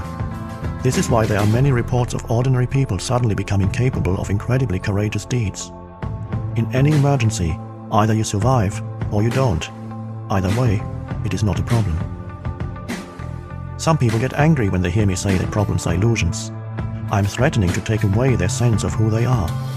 They have invested much time in a false sense of self. For many years, they have unconsciously defined their whole identity in terms of their problems or their suffering. Who would they be without it? A great deal of what people say, think or do is actually motivated by fear, which of course is always linked with having a focus on the future and being out of touch with the now. As there are no problems in the now, there's no fear either. Should a situation arise that you need to deal with now, your action will be clear and incisive if it arises out of present moment awareness. It is also more likely to be effective. It will not be a reaction coming from the past conditioning of your mind, but an intuitive response to the situation. In other instances, when the time-bound mind would have reacted, you will find it more effective to do nothing. Just stay centered in the now.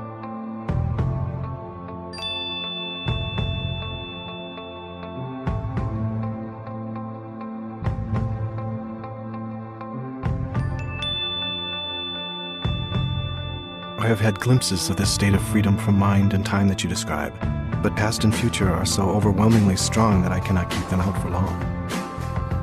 The time-bound mode of consciousness is deeply embedded in the human psyche. But what we are doing here is part of a profound transformation that is taking place in the collective consciousness of the planet and beyond. The awakening of consciousness from the dream of matter, form, and separation. The ending of time. We are breaking mind patterns that have dominated human life for eons. Mind patterns that have created unimaginable suffering on a vast scale. I'm not using the word evil. It is more helpful to call it unconsciousness or insanity. This breaking up of the old mode of consciousness, or rather unconsciousness, is it something we have to do, or will it happen anyway? I mean, is this change inevitable? That's a question of perspective. The doing and the happening is in fact a single process. Because you're one with the totality of consciousness, you cannot separate the two. But there's no absolute guarantee that humans will make it. The process isn't inevitable or automatic. Your cooperation is an essential part of it.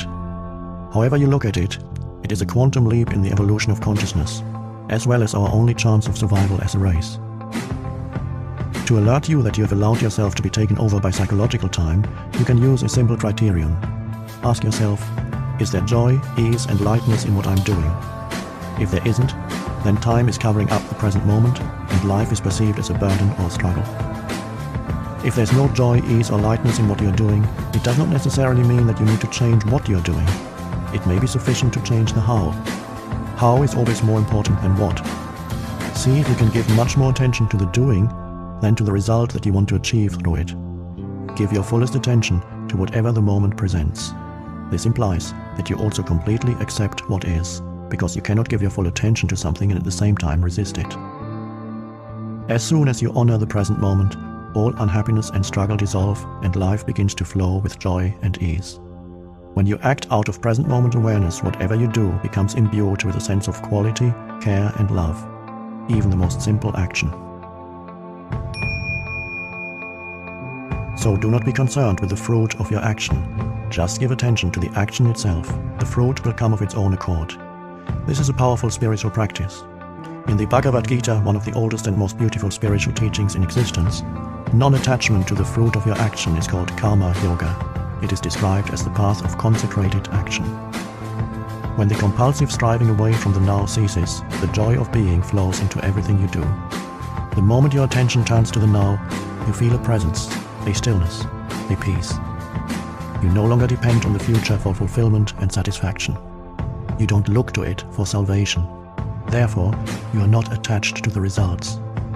Neither failure nor success has the power to change your inner state of being. You have found the life underneath your life situation. In the absence of psychological time, your sense of self is derived from being, not from your personal past. Therefore, the psychological need to become anything other than who you are already is no longer there. In the world, on the level of your life situation, you may indeed become wealthy, knowledgeable, successful, free of this or that. But in the deeper dimension of being, you are complete and whole now. In that state of wholeness, would we still be able or willing to pursue external goals? Of course, but you will not have illusory expectations that anything or anybody in the future will save you or make you happy. As far as your life situation is concerned, there may be things to be attained or acquired. That's the world of form, of gain and loss. Yet on a deeper level, you're already complete. And when you realize that, there's a playful, joyous energy behind what you do. Being free of psychological time, you no longer pursue your goals with grim determination, driven by fear, anger, discontent, or the need to become someone. Nor will you remain inactive through fear of failure, which to the ego is loss of self. When your deeper sense of self is derived from being, when you are free of becoming as a psychological need, neither your happiness nor your sense of self depends on the outcome, and so there's freedom from fear. You don't seek permanency where it cannot be found, in the world of form, of gain and loss, birth and death. You don't demand that situations, conditions, places or people should make you happy, and then suffer when they don't live up to your expectations. Everything is honored, but nothing matters. Forms are born and die, yet you are aware of the eternal underneath the forms. You know that nothing real can be threatened. When this is your state of being, how can you not succeed? You have succeeded already. Chapter 4. Mind Strategies for Avoiding the Now. Even if I completely accept that ultimately time is an illusion, what difference is that going to make in my life? I still have to live in a world that is completely dominated by time. Intellectual agreement is just another belief and won't make much difference to your life. To realize this truth, you need to live it. When every cell of your body is so present that it feels vibrant with life, and when you can feel that life every moment as the joy of being, then it can be said that you are free of time. But I still have to pay the bills tomorrow, and I'm still going to grow old and die, just like everybody else. So how can I ever say that I'm free of time? Tomorrow's bills are not the problem. The dissolution of the physical body is not a problem. Loss of now is the problem, or rather, the core delusion that turns a mere situation, event or emotion into a personal problem and into suffering. Loss of now is loss of being. To be free of time is to be free of the psychological need of past for your identity and future for your fulfillment. It represents the most profound transformation of consciousness that you can imagine. In some rare cases, this shift in consciousness happens dramatically and radically, once and for all. When it does, it usually comes about through total surrender in the midst of intense suffering. Most people, however, have to work at it. When you've had your first few glimpses of the timeless state of consciousness, you begin to move back and forth between the dimensions of time and presence. First, you become aware of just how rarely your attention is truly in the now. But to know that you are not present is a great success. That knowing is presence, even if initially it only lasts for a couple of seconds of clock time before it is lost again. Then, with increasing frequency, you choose to have the focus of your consciousness in the present moment rather than in the past or future. And whenever you realize that you had lost the now, you're able to stay in it not just for a couple of seconds, but for longer periods as perceived from the external perspective of clock time.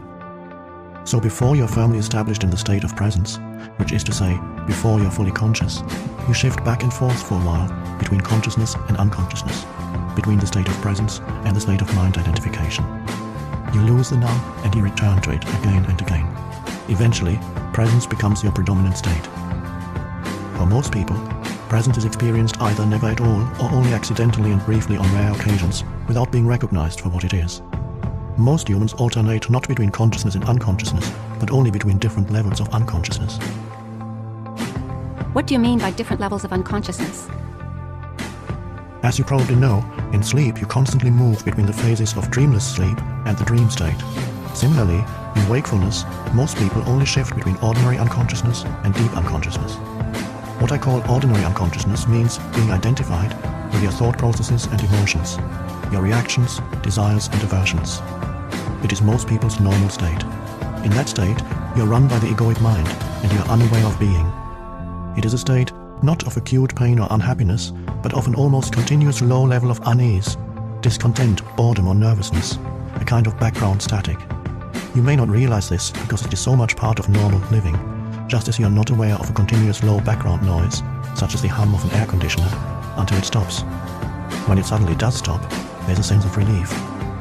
Many people use alcohol, drugs, sex, food, work, television, or even shopping as anesthetics in an unconscious attempt to remove the basic unease. When this happens, an activity that might be very enjoyable if used in moderation becomes imbued with a compulsive or addictive quality, and all that is ever achieved through it is extremely short-lived symptom relief. The unease of ordinary unconsciousness turns into the pain of deep unconsciousness, a state of more acute and more obvious suffering or unhappiness. When things go wrong, when the ego is threatened, or there's a major challenge, threat or loss, real or imagined, in your life situation, or conflict in a relationship. It is an intensified version of ordinary unconsciousness, different from it, not in kind, but in degree.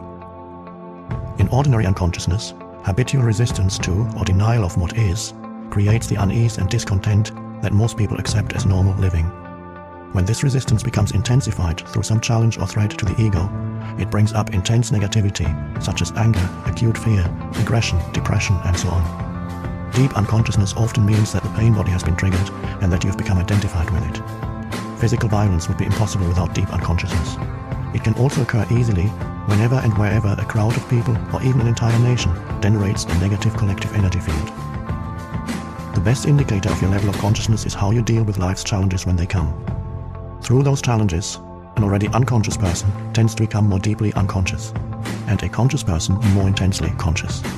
You can use a challenge to awaken you, or you can allow it to pull you into even deeper sleep. The dream of ordinary unconsciousness then turns into a nightmare. If you cannot be present even in normal circumstances, such as when you are sitting alone in a room, walking in the woods, or listening to someone, then you certainly won't be able to stay conscious when something goes wrong, or you're faced with difficult people or situations, with loss or the threat of loss, you will be taken over by a reaction, which ultimately is always some form of fear, and pulled into deep unconsciousness. Those challenges are your tests. Only the way in which you deal with them will show you and others where you are at as far as your state of consciousness is concerned, not how long you can sit with your eyes closed or what visions you see. So it is essential to bring more consciousness into your life in ordinary situations when everything is going relatively smoothly. In this way, you grow in presence power. It generates an energy field in you and around you of a high vibrational frequency. No unconsciousness, no negativity, no discord or violence can enter that field and survive, just as darkness cannot survive in the presence of light. When you learn to be the witness of your thoughts and emotions, which is an essential part of being present, you may be surprised when you first become aware of the background static of ordinary unconsciousness and realize how rarely, if ever, you are truly at ease within yourself. On the level of your thinking, you will find a great deal of resistance in the form of judgment, discontent, and mental projection away from the now. On the emotional level, there will be an undercurrent of unease, tension, boredom, or nervousness. Both are aspects of the mind in its habitual resistance mode. Carl Jung tells in one of his books of a conversation he had with a Native American chief, who pointed out to him that in his perception, most white people have tense faces, staring eyes, and a cruel demeanor.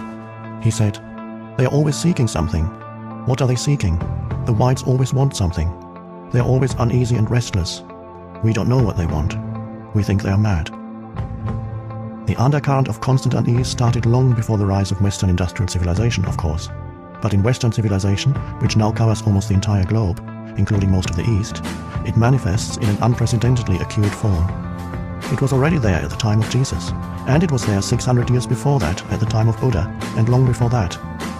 "Why are you always anxious?" Jesus asked his disciples. "Can anxious thought add a single day to your life?" And the Buddha taught that the root of suffering is to be found in our constant wanting and craving. Resistance to the now as a collective dysfunction is intrinsically connected to loss of awareness of being and forms the basis of our dehumanized industrial civilization. Freud, by the way, also recognized the existence of this undercurrent of unease and wrote about it in his book, Civilization and Its Discontents. But he did not recognize the true root of the unease and failed to realize that freedom from it is possible. This collective dysfunction has created a very unhappy and extraordinarily violent civilization that has become a threat not only to itself, but also to all life on the planet. So how can we be free of this affliction? Make it conscious. Observe the many ways in which unease, discontent, and tension arise within you through unnecessary judgment, resistance to what is, and denial of the now. Anything unconscious dissolves when you shine the light of consciousness on it.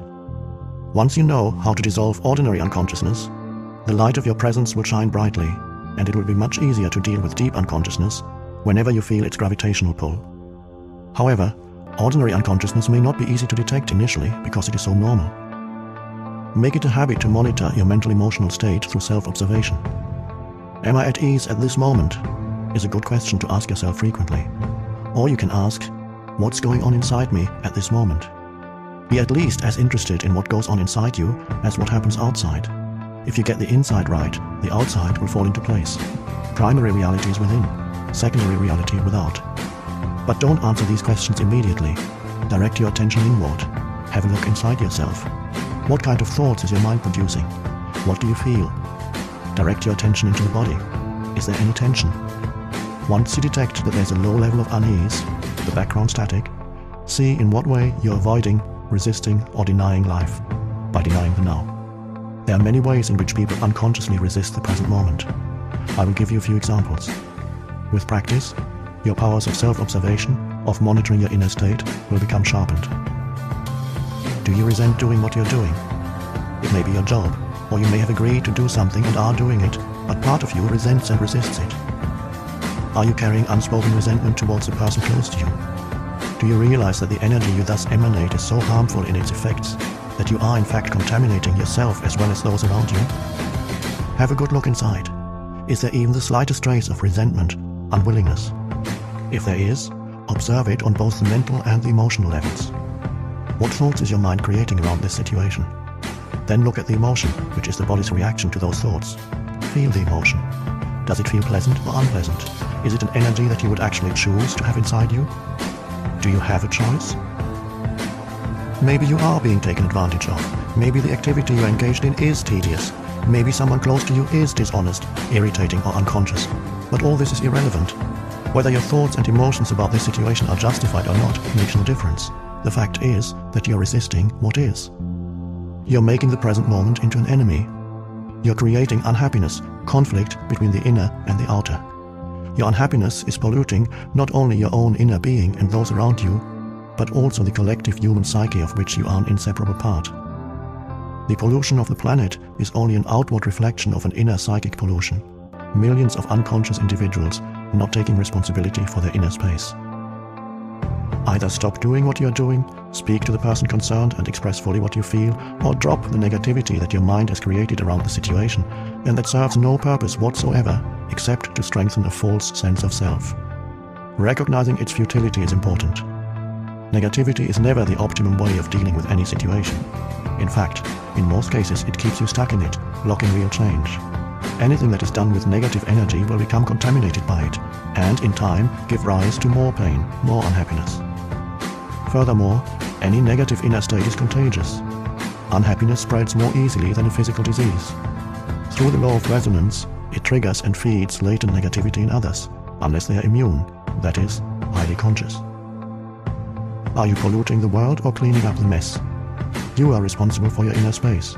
Nobody else is, just as you are responsible for the planet. As within, so without. If humans clear inner pollution, then they will also cease to create outer pollution.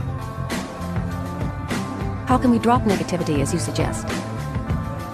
By dropping it. How do you drop a piece of hot coal that you're holding in your hand? How do you drop some heavy and useless baggage that you're carrying? By recognizing that you don't want to suffer the pain or carry the burden anymore and then letting go of it. Deep unconsciousness, such as the pain body, or other deep pain, such as the loss of a loved one, usually needs to be transmuted through acceptance, combined with the light of your presence, your sustained attention. Many patterns in ordinary unconsciousness, on the other hand, can simply be dropped once you know that you don't want them and don't need them anymore. Once you realize that you have a choice, that you're not just a bundle of conditioned reflexes. All this implies that you're able to access the power of now. Without it, you have no choice. If you call some emotions negative, aren't you creating a mental polarity of good and bad, as you explained earlier? No. The polarity was created at an earlier stage when your mind judged the present moment as bad. This judgment then created the negative emotion. But if you call some emotions negative, aren't you really saying that they shouldn't be there? That it's not okay to have those emotions? My understanding is that we should give ourselves permission to have whatever feelings come up, rather than judge them as bad or say that we shouldn't have them. It's okay to feel resentful. It's okay to be angry, irritated, moody, or whatever. Otherwise, we get into repression, inner conflict, or denial. Everything is okay as it is. Of course, once a mind pattern, an emotion, or reaction is there, accept it. You are not conscious enough to have a choice in the matter. That's not a judgment, just a fact. If you had a choice, or realized that you do have a choice, would you choose suffering or joy, ease or unease, peace or conflict? Would you choose a thought or feeling that cuts you off from your natural state of well-being, the joy of life within?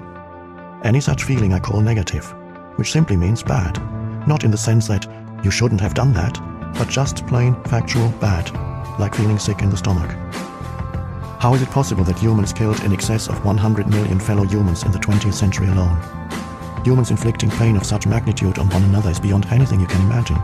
And that's not taking into account the mental, emotional and physical violence, the torture, pain and cruelty they continue to inflict on each other, as well as on other sentient beings on a daily basis.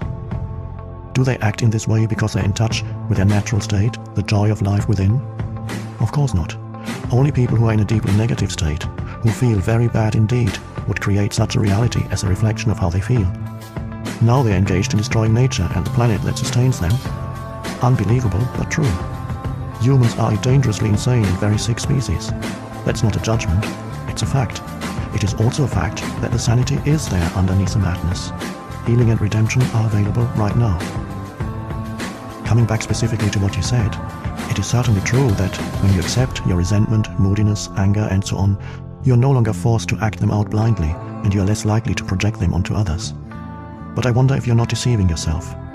When you have been practicing acceptance for a while, as you have, there comes a point when you need to go on to the next stage where those negative emotions are not created anymore. If you don't, your acceptance just becomes a mental label that allows your ego to continue to indulge in unhappiness and so strengthen its sense of separation from other people, your surroundings, your here and now. As you know, separation is the basis for the ego's sense of identity. True acceptance would transmute those feelings at once. And if you really knew deeply that everything is okay, as you put it, and which of course is true, then would you have those negative feelings in the first place? Without judgment, without resistance to what is, they would not arise. You have an idea in your mind that everything is okay, but deep down you don't really believe it, and so the old mental-emotional patterns of resistance are still in place. That's what makes you feel bad. That's okay too. Are you defending your right to be unconscious, your right to suffer? Don't worry, nobody's going to take that away from you. Once you realize that a certain kind of food makes you sick, would you carry on eating that food and keep asserting that it is okay to be sick? Can you give me some more examples of ordinary unconsciousness? See if you can catch yourself complaining, in either speech or thought, about a situation you find yourself in, what other people do or say, your surroundings, your life situation, even the weather. To complain is always non-acceptance of what is. It invariably carries an unconscious negative charge. When you complain, you make yourself into a victim. When you speak out, you're in your power. So change the situation by taking action or by speaking out if necessary or possible. Leave the situation or accept it. All else is madness. Ordinary unconsciousness is always linked in some way with denial of the now. The now, of course, also implies the here. Are you resisting your here and now? Some people would always rather be somewhere else. Their here is never good enough. Through self-observation, find out if that is the case in your life. Wherever you are, be there totally. If you find your here and now intolerable and it makes you unhappy, you have three options. Remove yourself from the situation, change it, or accept it totally. If you want to take responsibility for your life, you must choose one of those three options, and you must choose now. Then accept the consequences. No excuses, no negativity, no psychic pollution. Keep your inner space clear. If you take any action, leaving or changing your situation, drop the negativity first, if at all possible. Action arising out of insight into what is required is more effective than action arising out of negativity. Any action is often better than no action, especially if you've been stuck in an unhappy situation for a long time. If it is a mistake, at least you learn something, in which case it's no longer a mistake. If you remain stuck, you learn nothing. Is fear preventing you from taking action? Acknowledge the fear, watch it, take your attention into it, be fully present with it. Doing so cuts the link between the fear and your thinking. Don't let the fear rise up into your mind. Use the power of the now. Fear cannot prevail against it. If there's truly nothing that you can do to change your here and now, and you can't remove yourself from the situation, then accept your here and now totally by dropping all inner resistance. The false, unhappy self that loves feeling miserable, resentful, or sorry for itself can then no longer survive. This is called surrender. Surrender is not weakness. There's great strength in it. Only a surrendered person has spiritual power. Through surrender, you will be free internally of the situation. You may then find that the situation changes without any effort on your part. In any case, you're free. Or is there something that you should be doing but are not doing it? Get up and do it now. Alternatively, completely accept your inactivity, laziness, or passivity at this moment, if that is your choice. Go into it fully. Enjoy it. Be as lazy or inactive as you can. If you go into it fully and consciously, you will soon come out of it. Or maybe you won't. Either way, there's no inner conflict, no resistance, no negativity. Are you stressed? Are you so busy getting to the future that the present is reduced to a means of getting there? Stress is caused by being here, but wanting to be there, or being in the present, but wanting to be in the future. It's a split that tears you apart inside. To create and live with such an inner split is insane. The fact that everyone else is doing it doesn't make it any less insane. If you have to, you can move fast, work fast, or even run, without projecting yourself into the future and without resisting the present. As you move, work, run, do it totally. Enjoy the flow of energy, the high energy of that moment. Now you're no longer stressed, no longer splitting yourself in two. Just moving, running, working, and enjoying it. Or you can drop the whole thing and sit on a park bench. But when you do, watch your mind. It may say, you should be working, you are wasting time. Observe the mind. Smile at it. Does the past take up a great deal of your attention? Do you frequently talk and think about it, either positively or negatively? The great things that you have achieved, your adventures or experiences, or your victim story and the dreadful things that were done to you, or maybe what you did to someone else? Are your thought processes creating guilt, pride, resentment, anger, regret, or self-pity? Then you are not only reinforcing a false sense of self, but are also helping to accelerate your body's aging process by creating an accumulation of past in your psyche. Verify this for yourself by observing those around you who have a strong tendency to hold on to the past. Die to the past every moment. You don't need it. Only refer to it when it is absolutely relevant to the present. Feel the power of this moment and the fullness of being. Feel your presence. Are you worried? Do you have many what-if thoughts? You are identified with your mind, which is projecting itself into an imaginary future situation and creating fear. There's no way that you can cope with such a situation because it doesn't exist. It's a mental phantom. You can stop this health and life-corroding insanity simply by acknowledging the present moment. Become aware of your breathing. Feel the air flowing in and out of your body. Feel your inner energy field. All that you ever have to deal with, cope with, in real life, as opposed to imaginary mind projections, is this moment. Ask yourself what problem you have right now. Not next year, tomorrow, or 5 minutes from now. What is wrong with this moment? You can always cope with the now, but you can never cope with the future. Nor do you have to. The answer, the strength, the right action or the resource will be there when you need it. Not before, not after. One day I'll make it. Is your goal taking up so much of your attention that you reduce the present moment to a means to an end? Is it taking the joy out of your doing? Are you waiting to start living? If you develop such a mind pattern, no matter what you achieve or get, the present will never be good enough. The future will always seem better. A perfect recipe for permanent dissatisfaction and non-fulfillment, don't you agree? Are you a habitual waiter? How much of your life do you spend waiting? What I call small-scale waiting is waiting in line at the post office, in a traffic jam, at the airport, or waiting for someone to arrive to finish work, and so on. Large-scale waiting is waiting for the next vacation, for a better job, for the children to grow up, for a truly meaningful relationship, for success, to make money, to be important, to become enlightened.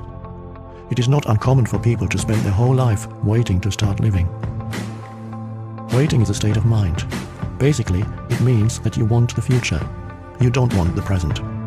You don't want what you've got, and you want what you haven't got. With every kind of waiting, you unconsciously create inner conflict between your here and now, where you don't want to be, and the projected future, where you want to be. This greatly reduces the quality of your life by making you lose the present. There's nothing wrong with striving to improve your life situation. You can improve your life situation, but you cannot improve your life. Life is primary. Life is your deepest inner being. It is already whole, complete, perfect. Your life situation consists of your circumstances and your experiences. There's nothing wrong with setting goals and striving to achieve things. The mistake lies in using it as a substitute for the feeling of life, for being. The only point of access for that is the now. You are then like an architect who pays no attention to the foundation of a building, but spends a lot of time working on the superstructure. For example, many people are waiting for prosperity. It cannot come in the future. When you honor, acknowledge, and fully accept your present reality, where you are, who you are, what you're doing right now, when you fully accept what you have got, you're grateful for what you've got, grateful for what is, grateful for being. Gratitude for the present moment and the fullness of life now is true prosperity. It cannot come in the future. Then, in time, that prosperity manifests for you in various ways.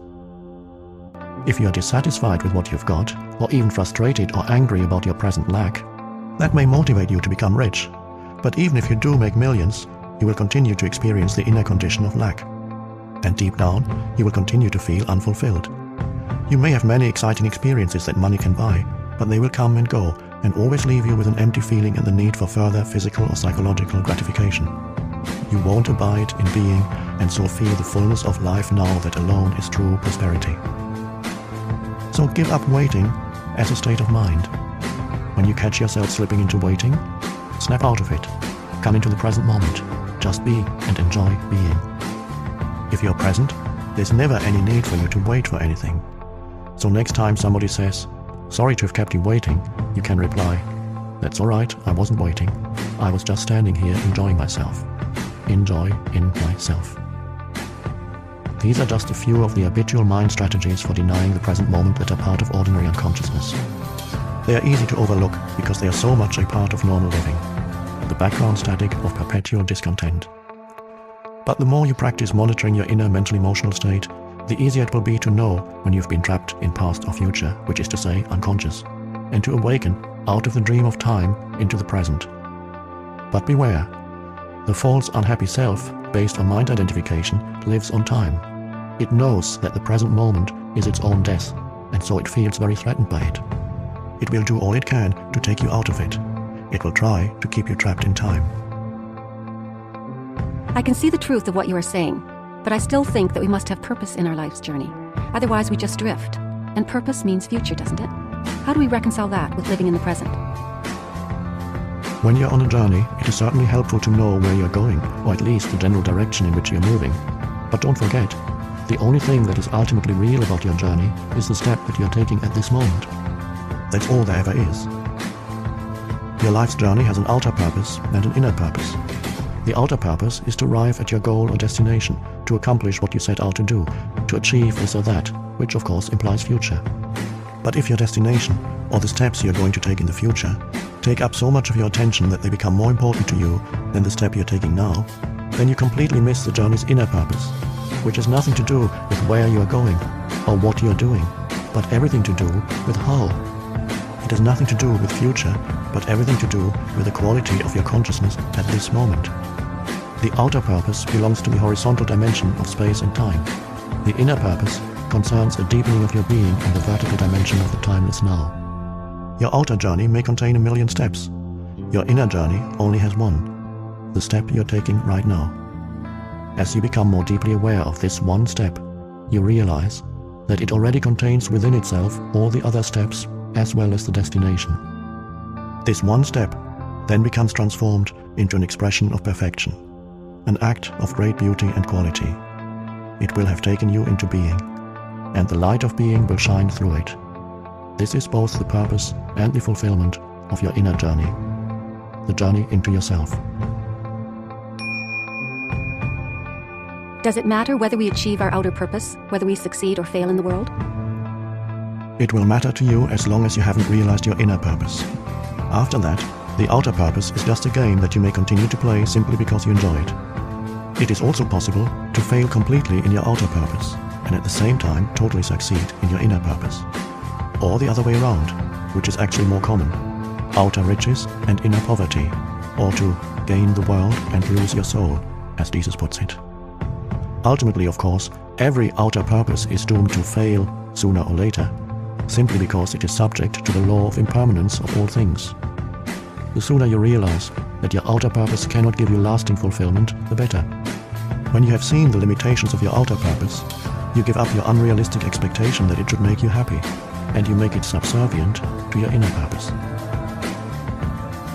You mentioned that thinking or talking about the past unnecessarily is one of the ways in which we avoid the present. But apart from the past that we remember and perhaps identify with, isn't there another level of past within us that is much more deep-seated?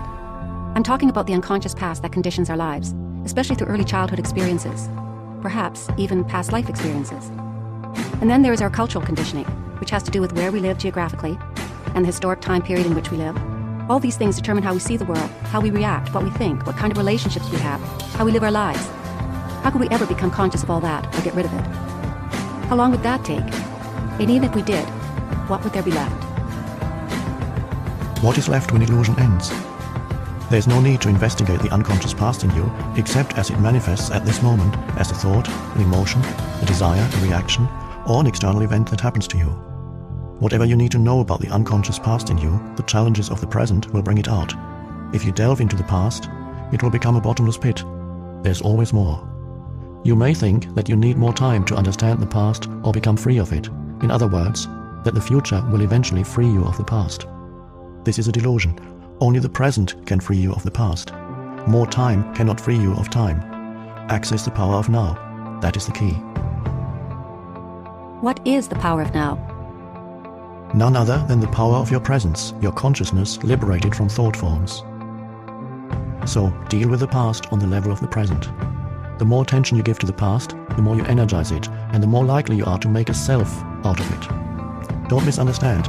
Attention is essential, but not to the past as past. Give attention to the present. Give attention to your behavior, to your reactions, moods, thoughts, emotions, fears, and desires as they occur in the present. There's the past in you. If you can be present enough to watch all those things, not critically or analytically but non-judgmentally, then you're dealing with the past and dissolving it through the power of your presence. You cannot find yourself by going into the past. You find yourself by coming into the present. Isn't it helpful to understand the past and so understand why we do certain things, react in certain ways, or why we unconsciously create a particular kind of drama, patterns in relationships, and so on? As you become more conscious of your present reality, you may suddenly get certain insights as to why your conditioning functions in those particular ways. For example, why your relationships follow certain patterns, and you may remember things that happened in the past or see them more clearly. That is fine and can be helpful, but it is not essential. What is essential is your conscious presence. That dissolves the past. That is the transformative agent. So don't seek to understand the past, but be as present as you can. The past cannot survive in your presence. It can only survive in your absence. Chapter 5. The State of Presence. You keep talking about the state of presence as the key. I think I understand it intellectually, but I don't know if I've ever truly experienced it. I wonder, is it what I think it is, or is it something entirely different? It's not what you think it is. You can't think about presence, and the mind can't understand it. Understanding presence is being present. Try a little experiment. Close your eyes and say to yourself, I wonder what my next thought is going to be. Then become very alert and wait for the next thought. Be like a cat watching a mouse hole.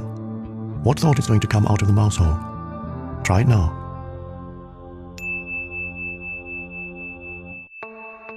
Well? I had to wait for quite a long time before a thought came in. Exactly. As long as you're in a state of intense presence, you're free of thought. You're still, yet highly alert. The instant your conscious attention sinks below a certain level, thought rushes in. The mental noise returns. The stillness is lost. You're back in time.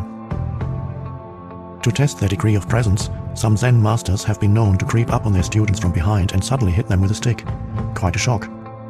If the student had been fully present and in a state of alertness, if he had kept his loin girded and his lamp burning, which is one of the analogies that Jesus uses for presence, he would have noticed the master coming up from behind and stopped him or stepped aside. But if he were hit, that would mean he was immersed in thought, which is to say absent, unconscious. To stay present in everyday life, it helps to be deeply rooted within yourself. Otherwise, the mind, which has incredible momentum, will drag you along like a wild river. What do you mean by rooted within yourself? It means to inhabit your body fully, to always have some of your attention in the inner energy field of your body, to feel the body from within, so to speak. Body awareness keeps you present. It anchors you in the now. In a sense, the state of presence could be compared to waiting. Jesus used the analogy of waiting in some of his parables. This is not the usual bored or restless kind of waiting that is a denial of the present and that I spoke about already. It is not a waiting in which your attention is focused on some point in the future and the present is perceived as an undesirable obstacle that prevents you from having what you want. There is a qualitatively different kind of waiting, one that requires your total alertness. Something could happen at any moment, and if you're not absolutely awake, absolutely still, you will miss it. This is the kind of waiting Jesus talks about. In that state, all your attention is in the now. There's none left for daydreaming, thinking, remembering, anticipating. There's no tension in it, no fear, just alert presence. You are present with your whole being, with every cell of your body. In that state, the you that has a past and a future, the personality if you like, is hardly there anymore. And yet nothing of value is lost. You are still essentially yourself. In fact, you are more fully yourself than you ever were before. Or rather, it is only now that you are truly yourself. Be like a servant waiting for the return of the master, says Jesus. The servant does not know at what hour the master is going to come. So he stays awake, alert, poised, still, lest he miss the master's arrival. In another parable, Jesus speaks of the 5 careless, unconscious women who do not have enough oil, consciousness, to keep their lamps burning, stay present, and so miss the bridegroom, the now, and don't get to the wedding feast, enlightenment. These 5 stand in contrast to the 5 wise women who have enough oil, that is, stay conscious. Even the men who wrote the Gospels did not understand the meaning of these parables, so the first misinterpretations and distortions crept in as they were written down. With subsequent erroneous interpretations, the real meaning was completely lost. These are parables not about the end of the world, but about the end of psychological time. They point to the transcendence of the egoic mind and the possibility of living in an entirely new state of consciousness. What you have just described is something that I occasionally experience for brief moments when I am alone and surrounded by nature. Yes, Zen masters use the word satori to describe a flash of insight, a moment of no mind and total presence. Although satori is not a lasting transformation, be grateful when it comes, for it gives you a taste of enlightenment. You may indeed have experienced it many times without knowing what it is and realizing its importance. Presence is needed to become aware of the beauty, the majesty, the sacredness of nature. Have you ever gazed up into the infinity of space on a clear night, awestruck by the absolute stillness and inconceivable vastness of it? Have you listened, truly listened, to the sound of a mountain stream in the forest, or the song of a blackbird at dusk on a quiet summer evening? To become aware of such things, the mind needs to be still. You have to put down for a moment your personal baggage of problems, of past and future, as well as all your knowledge. Otherwise, you will see but not see, hear but not hear. Your total presence is required. Beyond the beauty of the external forms, there's more here, something that cannot be named, something ineffable, some deep inner holy essence. Whenever and wherever there's beauty, this inner essence shines through somehow. It only reveals itself to you when you're present. Could it be that this nameless essence and your presence are one and the same? Would it be there without your presence? Go deeply into it. Find out for yourself. When you experience those moments of presence, you likely didn't realize that you were briefly in a state of no mind. This is because the gap between that state and the influx of thought was too narrow. Your satori may only have lasted for a few seconds before the mind came in, but it was there. Otherwise, you would not have experienced the beauty. Mind can neither recognize nor create beauty. Only for a few seconds, while you were completely present, was that beauty or that sacredness there. Because of the narrowness of that gap and the lack of vigilance and alertness on your part, you were probably unable to see the fundamental difference between the perception, the thoughtless awareness of beauty, and the naming and interpreting of it as thought. The time gap was so small that it seemed to be a single process. The truth is, however, that the moment thought came in, all you had was a memory of it. The wider the time gap between perception and thought, the more depth there is to you as a human being, which is to say, the more conscious you are. Many people are so imprisoned in their minds that the beauty of nature does not really exist for them. They might say, "What a pretty flower," but that's just a mechanical mental labeling. Because they are not still, not present, they don't truly see the flower, don't feel its essence, its holiness, just as they don't know themselves, don't feel their own essence, their own holiness. Because we live in such a mind-dominated culture, most modern art, architecture, music and literature are devoid of beauty, of inner essence, with very few exceptions. The reason is that the people who create those things cannot, even for a moment, free themselves from their mind. So they are never in touch with that place within where true creativity and beauty arise. The mind left to itself creates monstrosities, and not only in art galleries. Look at our urban landscapes and industrial wastelands. No civilization has ever produced so much ugliness. Is presence the same as being? When you become conscious of being, what is really happening is that being becomes conscious of itself. When being becomes conscious of itself, that's presence. Since being, consciousness and life are synonymous, we could say that presence means consciousness becoming conscious of itself, or life attaining self-consciousness. But don't get attached to the words and don't make an effort to understand this. There's nothing that you need to understand before you can become present. I do understand what you just said, but it seems to imply that being, the ultimate transcendental reality, is not yet complete, that it is undergoing a process of development. Does God need time for personal growth? Yes, but only seen from the limited perspective of the manifested universe. In the Bible, God declares, "I am the Alpha and the Omega, and I am the living one." In the timeless realm where God dwells, which is also your home, the beginning and the end, the Alpha and the Omega, are one, and the essence of everything that ever has been and ever will be is eternally present in an unmanifested state of oneness and perfection, totally beyond anything the human mind can ever imagine or comprehend. In our world of seemingly separate forms, however, timeless perfection is an inconceivable concept. Here, even consciousness, which is the light emanating from the eternal source, seems to be subject to a process of development, but this is due to our limited perception. It is not so in absolute terms. Nevertheless, let me continue to speak for a moment about the evolution of consciousness in this world. Everything that exists has being, has God essence, has some degree of consciousness. Even a stone has rudimentary consciousness, otherwise it would not be, and its atoms and molecules would disperse. Everything is alive. The sun, the earth, plants, animals, humans, all are expressions of consciousness in varying degrees, consciousness manifesting as form.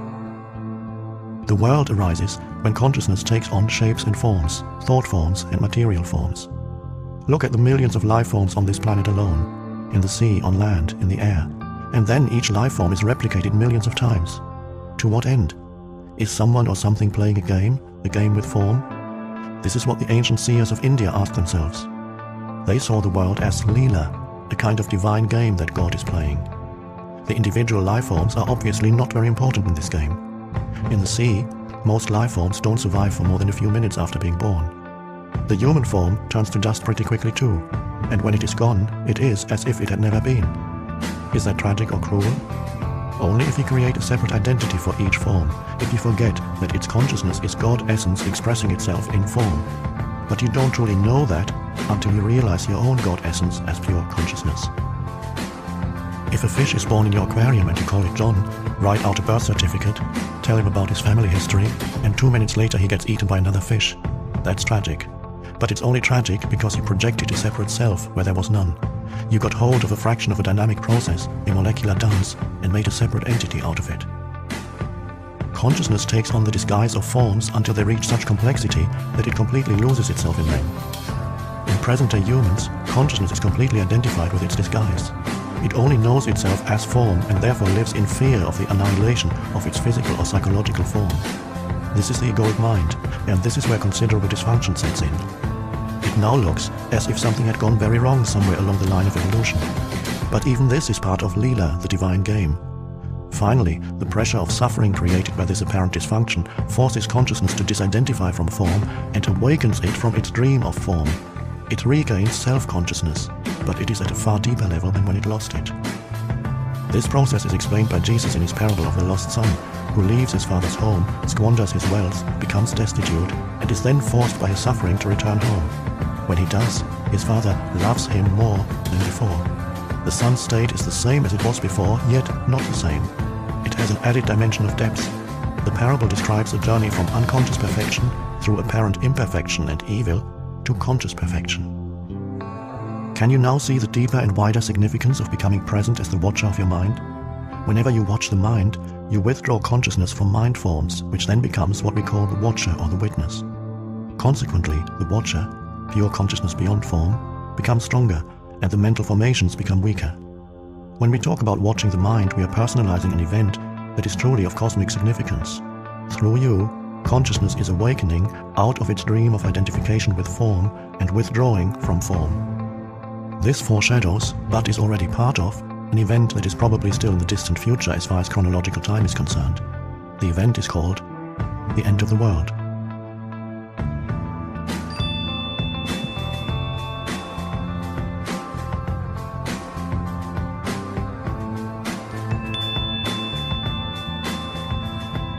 When consciousness frees itself from its identification with physical and mental forms, it becomes what we may call pure or enlightened consciousness, or presence. This has already happened in a few individuals, and it seems destined to happen soon on a much larger scale, although there's no absolute guarantee that it will happen.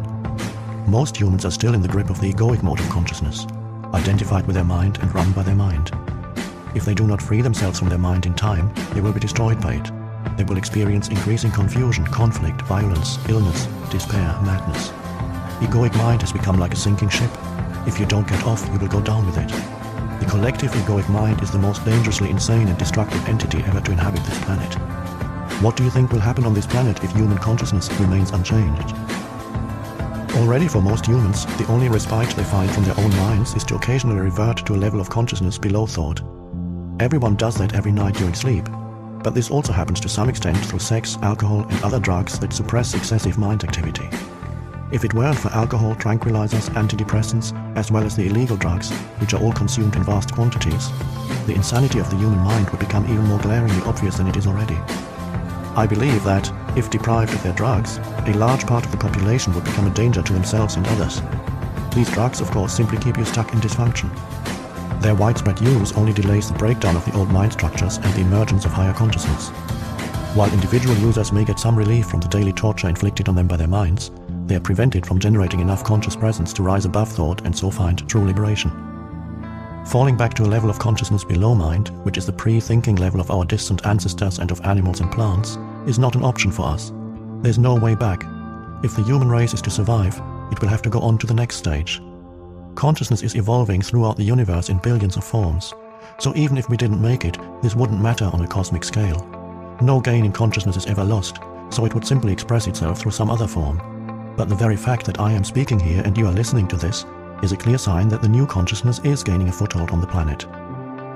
There's nothing personal in this. I am not teaching you. You are consciousness, and you are listening to yourself. There's an Eastern saying, the teacher and the taught together create the teaching. In any case, the words in themselves are not important. They're not the truth. They only point to it. I speak from presence, and as I speak, you may be able to join me in that state. Although every word that I use has a history, of course, and comes from the past, as all language does, the words that I speak to you now are carriers of the high energy frequency of presence, quite apart from the meaning they convey as words. Silence is an even more potent carrier of presence.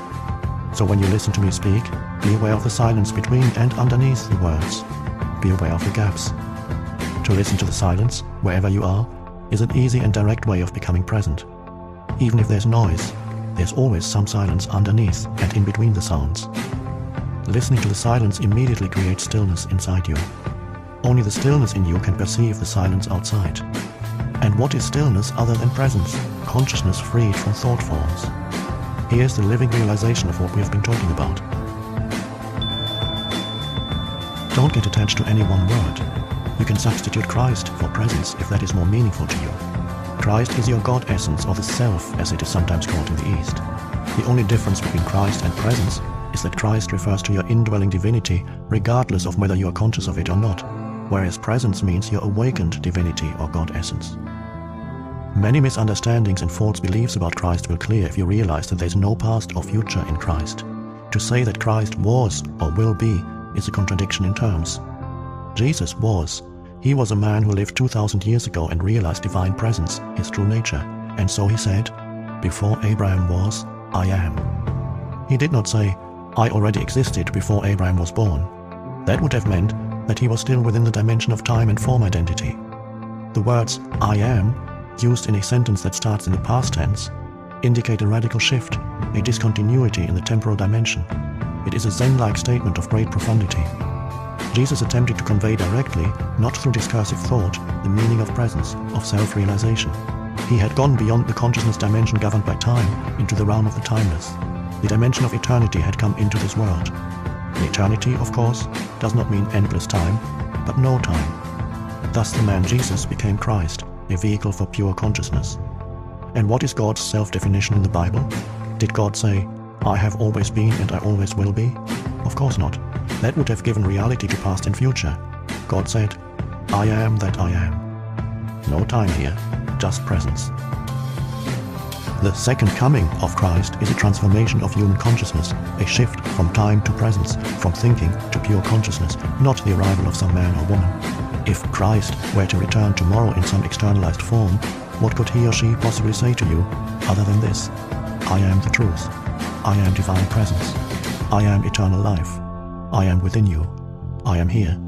I am now." Never personalize Christ. Don't make Christ into a form identity. Avatars, divine mothers, enlightened masters, the very few that are real, are not special as persons. Without a false self to uphold, defend, and feed, they are more simple, more ordinary than the ordinary man or woman. Anyone with a strong ego would regard them as insignificant, or, more likely, not see them at all. If you are drawn to an enlightened teacher, it is because there's already enough presence in you to recognize presence in another. There were many people who did not recognize Jesus or the Buddha, as there are and always have been many people who are drawn to false teachers. Egos are drawn to bigger egos. Darkness cannot recognize light. Only light can recognize light. So don't believe that the light is outside you, or that it can only come through one particular form. If only your master is an incarnation of God, then who are you? Any kind of exclusivity is identification with form, and identification with form means ego, no matter how well disguised. Use the Master's presence to reflect your own identity beyond name and form back to you, and to become more intensely present yourself. You will soon realize that there is no mine or yours in presence. Presence is one. Group work can also be helpful for intensifying the light of your presence. A group of people coming together in a state of presence generates a collective energy field of great intensity. It not only raises the degree of presence of each member of the group, but also helps to free the collective human consciousness from its current state of mind dominance. This will make the state of presence increasingly more accessible to individuals. However, unless at least one member of the group is already firmly established in it and thus can hold the energy frequency of that state, the egoic mind can easily reassert itself and sabotage the group's endeavors. Although group work is invaluable, it is not enough, and you must not come to depend on it. Nor must you come to depend on a teacher or a master, except during the transitional period when you are learning the meaning and practice of presence. Chapter 6. The Inner Body. You spoke earlier about the importance of having deep roots within, or inhabiting the body. Can you explain what you meant by that? The body can become a point of access into the realm of being. Let's go into that more deeply now. I'm still not quite sure if I fully understand what you mean by being. Water? What do you mean by that? I don't understand it. This is what a fish would say if it had a human mind. Please stop trying to understand being. You have already had significant glimpses of being, but the mind will always try to squeeze it into a little box and then put a label on it. It cannot be done. It cannot become an object of knowledge. In being, subject and object merge into one. Being can be felt as the ever-present I am that is beyond name and form. To feel, and thus to know that you are, and to abide in that deeply rooted state is enlightenment, is the truth that Jesus says will make you free. Free from what? Free from the illusion that you are nothing more than your physical body and your mind. This illusion of the self, as the Buddha calls it, is the core error. Free from fear, in its countless disguises as the inevitable consequence of that illusion. The fear that is your constant tormentor as long as you derive your sense of self only from this ephemeral and vulnerable form. And free from sin, which is the suffering you unconsciously inflict on yourself and others, as long as this illusory sense of self governs what you think, say and do. I don't like the word sin. It implies that I'm being judged and found guilty. I can understand that. Over the centuries, many erroneous views and interpretations have accumulated around words such as sin, due to ignorance, misunderstanding, or desire to control, but they contain an essential core of truth. If you are unable to look beyond such interpretations and so cannot recognize the reality to which the word points, then don't use it. Don't get stuck on the level of words. A word is no more than a means to an end. It's an abstraction. Not unlike a signpost, it points beyond itself. The word honey isn't honey. You can study and talk about honey for as long as you like, but you won't really know it until you taste it. After you've tasted it, the word becomes less important to you. You won't be attached to it anymore. Similarly, you can talk or think about God continuously for the rest of your life, but does that mean you know or have even glimpsed the reality to which the word points? It really is no more than an obsessive attachment to a signpost, a mental idol. The reverse also applies. If, for whatever reason, you disliked the word honey, that might prevent you from ever tasting it.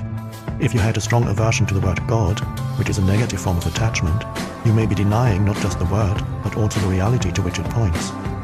You would be cutting yourself off from the possibility of experiencing that reality. All this is, of course, intrinsically connected with being identified with your mind. So, if a word doesn't work for you anymore, then drop it and replace it with one that does work. If you don't like the word sin, then call it unconsciousness or insanity. That may get you closer to the truth, the reality behind the word, than a long misused word like sin, and leaves little room for guilt. I don't like those words either. They imply that there is something wrong with me. I am being judged. Of course there's something wrong with you, and you're not being judged. I don't mean to offend you personally, but do you not belong to the human race that has killed over 100 million members of their own species in the 20th century alone? You mean guilt by association? It is not a question of guilt.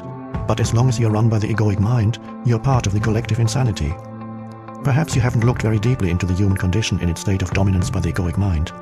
Open your eyes and see the fear, the despair, the greed and the violence that are all pervasive. See the heinous cruelty and suffering on an unimaginable scale that humans have inflicted and continue to inflict on each other as well as on other life forms on the planet. You don't need to condemn, just observe. That is sin, that is insanity, that is unconsciousness. Above all, don't forget to observe your own mind. Seek out the root of the insanity there. You said that identification with our physical form is part of the illusion. So how can the body, the physical form, bring you to a realization of being? The body that you can see and touch cannot take you into being. But that visible and tangible body is only an outer shell, or rather a limited and distorted perception of a deeper reality. In your natural state of connectedness with being, this deeper reality can be felt every moment as the invisible inner body, the animating presence within you. So to inhabit the body is to feel the body from within, to feel the life inside the body and thereby come to know that you are beyond the outer form. But that is only the beginning of an inward journey that will take you ever more deeply into a realm of great stillness and peace, yet also of great power and vibrant life. At first, you may only get fleeting glimpses of it, but through them you will begin to realize that you are not just a meaningless fragment in an alien universe, briefly suspended between birth and death, allowed a few short-lived pleasures followed by pain and ultimate annihilation. Underneath your outer form, you are connected with something so vast, so immeasurable and sacred that it cannot be conceived or spoken of. Yet I'm speaking of it now. I'm speaking of it not to give you something to believe in, but to show you how you can know it for yourself. You are cut off from being as long as your mind takes up all your attention. When this happens, and it happens continuously for most people, you are not in your body. The mind absorbs all your consciousness and transforms it into mind stuff. You cannot stop thinking. Compulsive thinking has become a collective disease. Your whole sense of who you are is then derived from mind activity. Your identity, as it is no longer rooted in being, becomes a vulnerable and ever-needy mental construct, which creates fear as the predominant underlying emotion. The one thing that truly matters is then missing from your life: awareness of your deeper self, your invisible and indestructible reality. To become conscious of being, you need to reclaim consciousness from the mind. This is one of the most essential tasks on your spiritual journey. It will free vast amounts of consciousness that previously had been trapped in useless and compulsive thinking. A very effective way of doing this is simply to take the focus of your attention away from thinking and direct it into the body, where being can be felt in the first instance as the invisible energy field that gives life to what you perceive as the physical body. Please try it now. You may find it helpful to close your eyes for this practice. Later on, when being in the body has become natural and easy, this will no longer be necessary. Direct your attention into the body. Feel it from within. Is it alive? Is there life in your hands, arms, legs and feet? In your abdomen, your chest? Can you feel the subtle energy field that pervades the entire body and gives vibrant life to every organ and every cell? Can you feel it simultaneously in all parts of the body as a single field of energy? Keep focusing on the feeling of your inner body for a few moments. Do not start to think about it. Feel it. The more attention you give it, the clearer and stronger this feeling will become. It will feel as if every cell is becoming more alive. And if you have a strong visual sense, you may get an image of your body becoming luminous. Although such an image can help you temporarily, pay more attention to the feeling than to any image that may arise. Any image, no matter how beautiful or powerful, is already defined in form, so there's less scope for penetrating more deeply. The feeling of your inner body is formless, limitless, and unfathomable. You can always go into it more deeply. If you cannot feel very much at this stage, pay attention to whatever you can feel. Perhaps there's just a slight tingling in your hands or feet. That's good enough for the moment. Just focus on the feeling. Your body is coming alive. Later, we will practice some more. Please open your eyes now, but keep some attention in the inner energy field of the body even as you look around the room. The inner body lies at the threshold between your form identity and your essence identity, your true nature. Never lose touch with it. Why have most religions condemned or denied the body? It seems that spiritual seekers have always regarded the body as a hindrance, or even as sinful. Why have so few seekers become finders? On the level of the body, humans are very close to animals. All the basic bodily functions, pleasure, pain, breathing, eating, drinking, defecating, sleeping, the drive to find a mate and procreate, and of course birth and death, we share with the animals. A long time after their fall from a state of grace and oneness into illusion, humans suddenly woke up in what seemed to be an animal body, and they found this very disturbing. Don't fool yourself, you are no more than an animal. This seemed to be the truth that was staring them in the face. But it was too disturbing a truth to tolerate. Adam and Eve saw that they were naked, and they became afraid. Unconscious denial of their animal nature set in very quickly. The threat that they might be taken over by powerful instinctual drives and revert back to complete unconsciousness was indeed a very real one. Shame and taboos appeared around certain parts of the body and bodily functions, especially sexuality. The light of their consciousness was not yet strong enough to make friends with their animal nature, to allow it to be, and even enjoy that aspect of themselves, let alone to go deeply into it, to find the divine hidden within it, the reality within the illusion. So they did what they had to do. They began to disassociate from their body. They now saw themselves as having a body rather than just being it. When religions arose, this disassociation became even more pronounced as the "you are not your body" belief. Countless people in East and West throughout the ages have tried to find God, salvation or enlightenment through denial of the body. This took the form of denial of sense pleasures and of sexuality in particular, fasting and other ascetic practices. They even inflicted pain on the body in an attempt to weaken or punish it because they regarded it as sinful. In Christianity, this used to be called mortification of the flesh. Others tried to escape from the body by entering trance states or seeking out-of-the-body experiences. Many still do. Even the Buddha is said to have practiced body denial through fasting and extreme forms of asceticism for 6 years, but he did not attain enlightenment until after he had given up this practice. The fact is that no one has ever become enlightened through denying or fighting the body, or through an out-of-the-body experience. Although such an experience can be fascinating and can give you a glimpse of the state of liberation from the material form, in the end you will always have to return to the body where the essential work of transformation takes place. Transformation is through the body, not away from it. This is why no true master has ever advocated fighting or leaving the body, although their mind-based followers often have. Of the ancient teachings concerning the body, only certain fragments survive, such as Jesus' statement that your whole body will be filled with light. Or they survive as myth, such as the belief that Jesus never relinquished his body, but remained one with it and ascended into heaven with it. Almost no one to this day has understood those fragments or the hidden meaning of certain myths. And the "you are not your body" belief has prevailed universally, leading to body denial and attempts to escape from the body. Countless seekers have thus been prevented from attaining spiritual realization for themselves and becoming finders. Is it possible to recover the lost teachings on the significance of the body, or to reconstruct them from the existing fragments? There's no need for that. All spiritual teachings originate from the same source. In that sense, there is and always has been only one master, who manifests in many different forms. I am that master, and so are you, once you're able to access the source within. And the way to it is through the inner body. Although all spiritual teachings originate from the same source, once they become verbalized and written down, they are obviously no more than collections of words. And a word is nothing but a signpost, as we talked about earlier. All such teachings are signposts pointing the way back to the source. I have already spoken of the truth that is hidden within your body, but I will summarize for you again the lost teachings of the masters. So here's another signpost. Please endeavor to feel your inner body as you listen. What you perceive as a dense physical structure called the body, which is subject to disease, old age and death, is not ultimately real, is not you.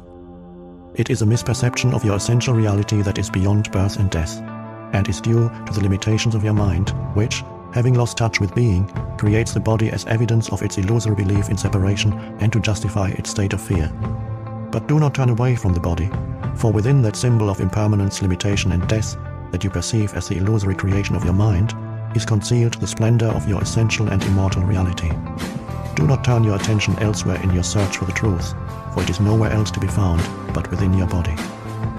Do not fight against the body, for in doing so you are fighting against your own reality. You are your body.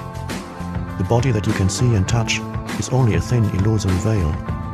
Underneath it lies the invisible inner body, the doorway into being, into life unmanifested. Through the inner body, you are inseparably connected to this unmanifested one life, birthless, deathless, eternally present. Through the inner body, you are forever one with God. The key is to be in a state of permanent connectedness with your inner body, to feel it at all times. This will rapidly deepen and transform your life. The more consciousness you direct into the inner body, the higher its vibrational frequency becomes, much like a light that grows brighter as you turn up the dimmer switch and so increase the flow of electricity. At this higher energy level, negativity cannot affect you anymore, and you tend to attract new circumstances that reflect this higher frequency. If you keep your attention in the body as much as possible, you will be anchored in the now. You won't lose yourself in the external world, and you won't lose yourself in your mind. Thoughts and emotions, fears and desires may still be there to some extent, but they won't take you over. Please examine where your attention is at this moment. You're listening to my words. That is the focus of your attention. You're also peripherally aware of your surroundings, other people, and so on. Furthermore, there may be some mind activity around what you're hearing, some mental commentary.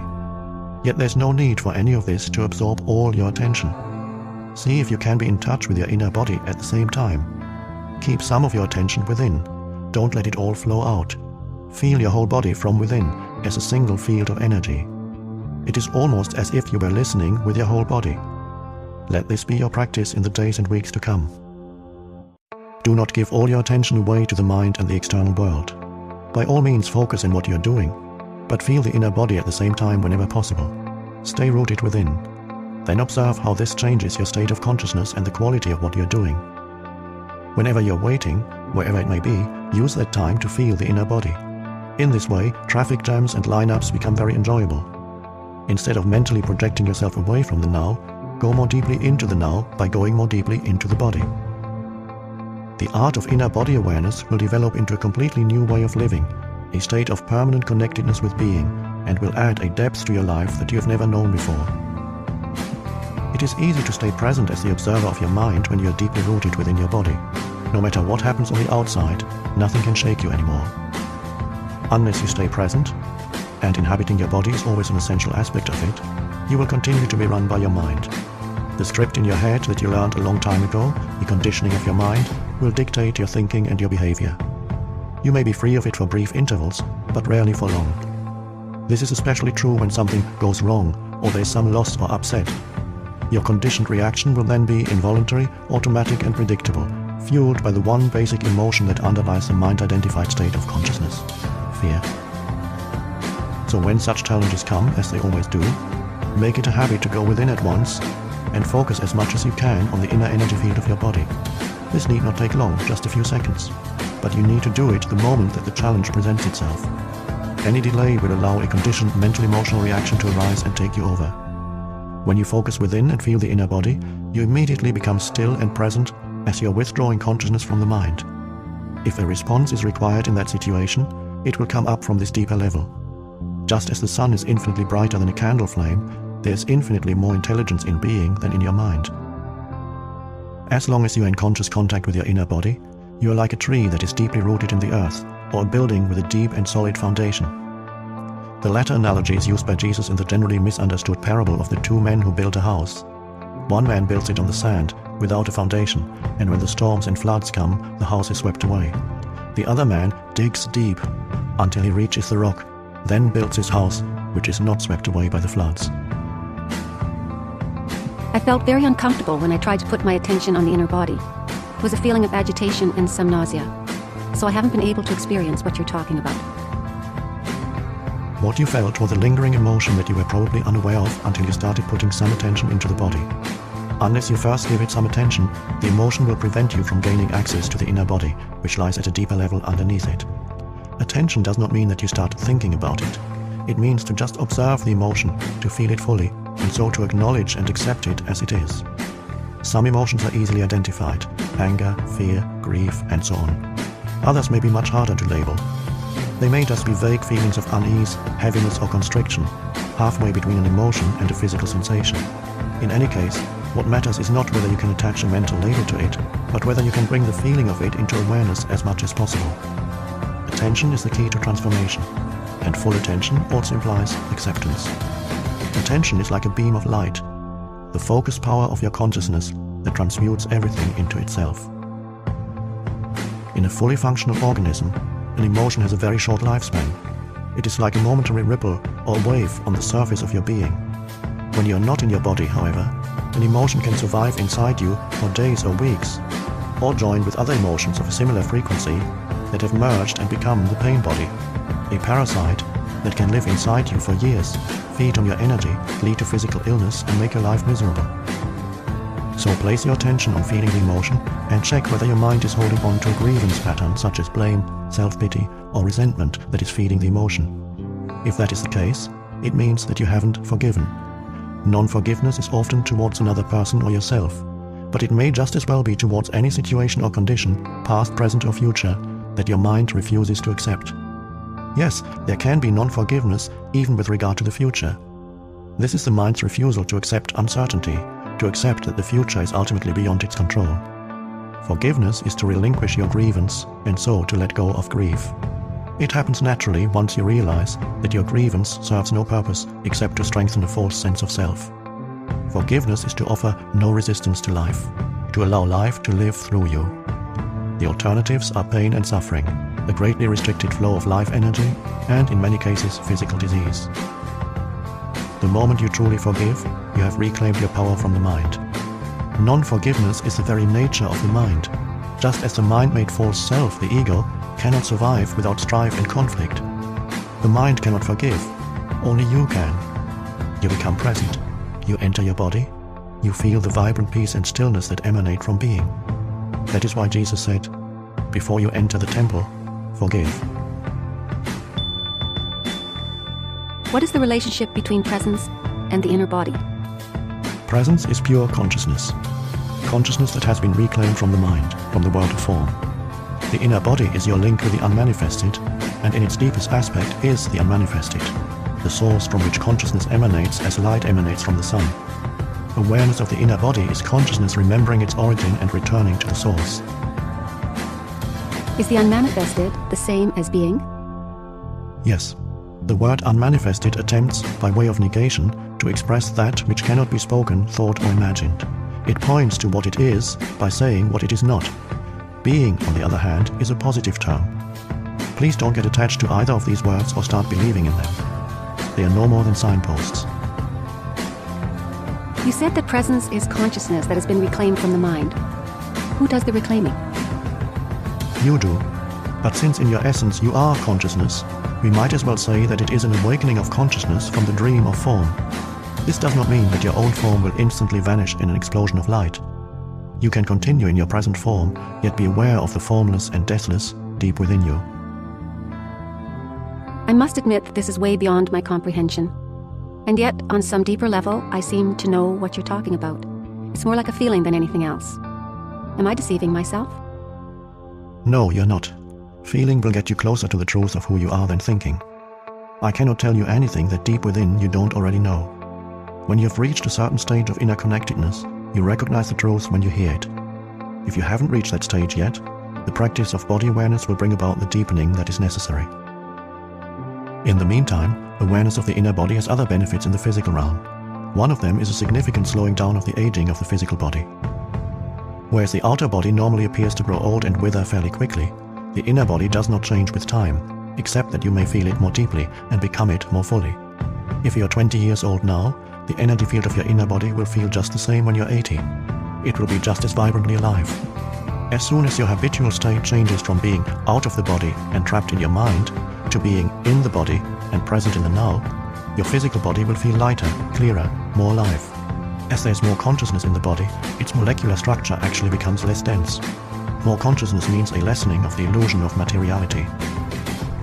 When you become identified more with the timeless inner body than with the outer body, when presence becomes your normal mode of consciousness, and past and future no longer dominate your attention, you do not accumulate time anymore in your psyche and in the cells of the body. The accumulation of time as the psychological burden of past and future greatly impairs the cell's capacity for self-renewal.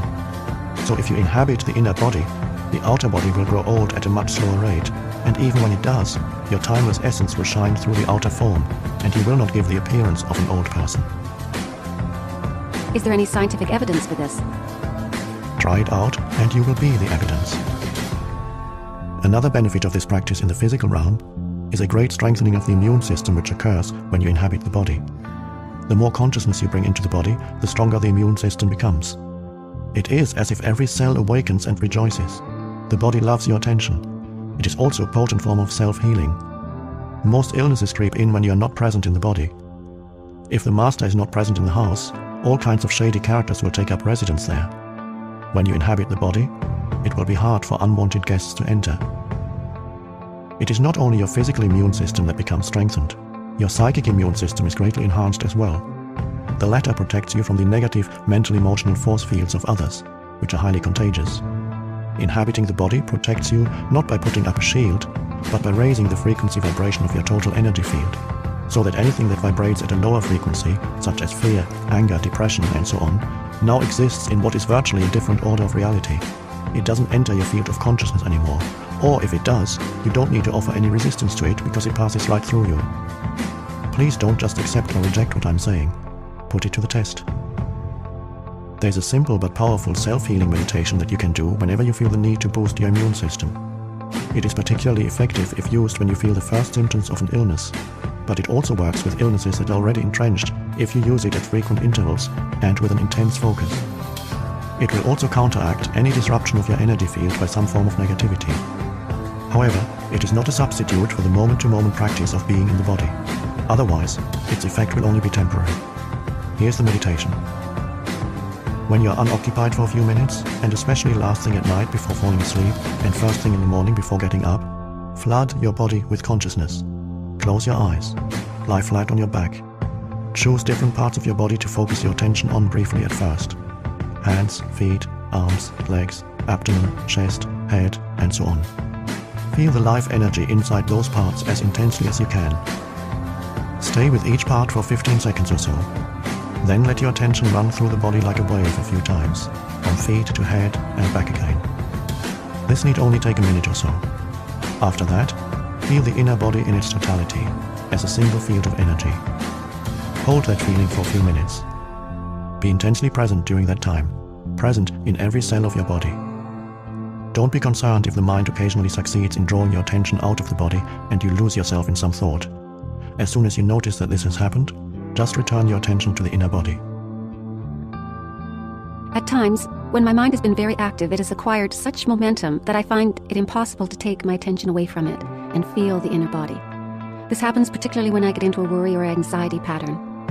Do you have any suggestions? If at any time you're finding it hard to get in touch with the inner body, it is usually easier to focus on your breathing first. Conscious breathing, which is a powerful meditation in its own right, will gradually put you in touch with the body. Follow the breath with your attention as it moves in and out of your body. Breathe into the body and feel your abdomen expanding and contracting slightly with each inhalation and exhalation. If you find it easy to visualize, close your eyes and see yourself surrounded by light or immersed in a luminous substance, a sea of consciousness. Then breathe in that light. Feel that luminous substance filling up your body and making it luminous also. Then gradually focus more on the feeling. You're now in your body. Don't get attached to any visual image. If you need to use your mind for a specific purpose, use it in conjunction with your inner body. Only if you're able to be conscious without thought can you use your mind creatively, and the easiest way to enter that state is through your body. Whenever an answer, a solution, or a creative idea is needed, stop thinking for a moment by focusing attention on your inner energy field. Become aware of the stillness. When you resume thinking, it will be fresh and creative. In any thought activity, make it a habit to go back and forth every few minutes or so between thinking and an inner kind of listening, an inner stillness. We could say, don't just think with your head, think with your whole body. When listening to another person, don't just listen with your mind, listen with your whole body. Feel the energy field of your inner body as you listen.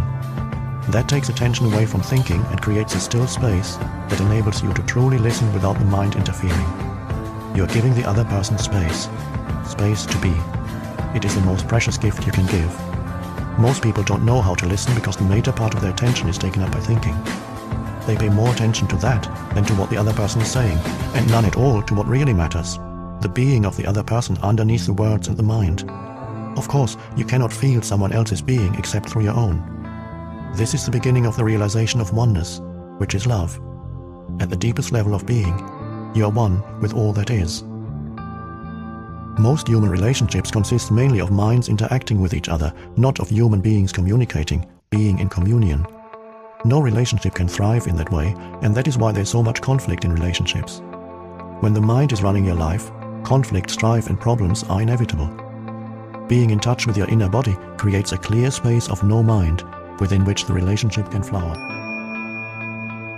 Chapter 7. Portals into the Unmanifested. I can feel the energy inside my body, especially in my arms and legs, but I don't seem to be able to go more deeply as you suggested earlier. Make it into meditation. It needn't take long. 10 to 15 minutes of clock time should be sufficient. Make sure first that there are no external distractions such as telephones or people who are likely to interrupt you. Sit on a chair, but don't lean back. Keep the spine erect. Doing so will help you stay alert. Alternatively, choose your own favorite position for meditation. Make sure the body is relaxed. Close your eyes. Take a few deep breaths. Feel yourself breathing into the lower abdomen, as it were. Observe how it expands and contracts slightly with each in and out breath.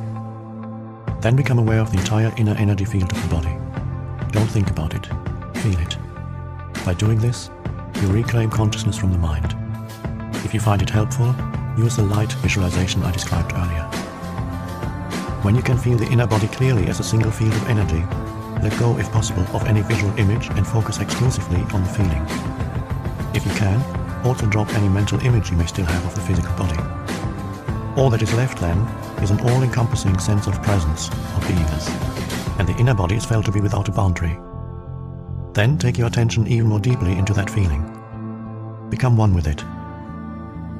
Merge with the energy field, so that there's no longer a perceived duality of the observer and the observed, of you and your body.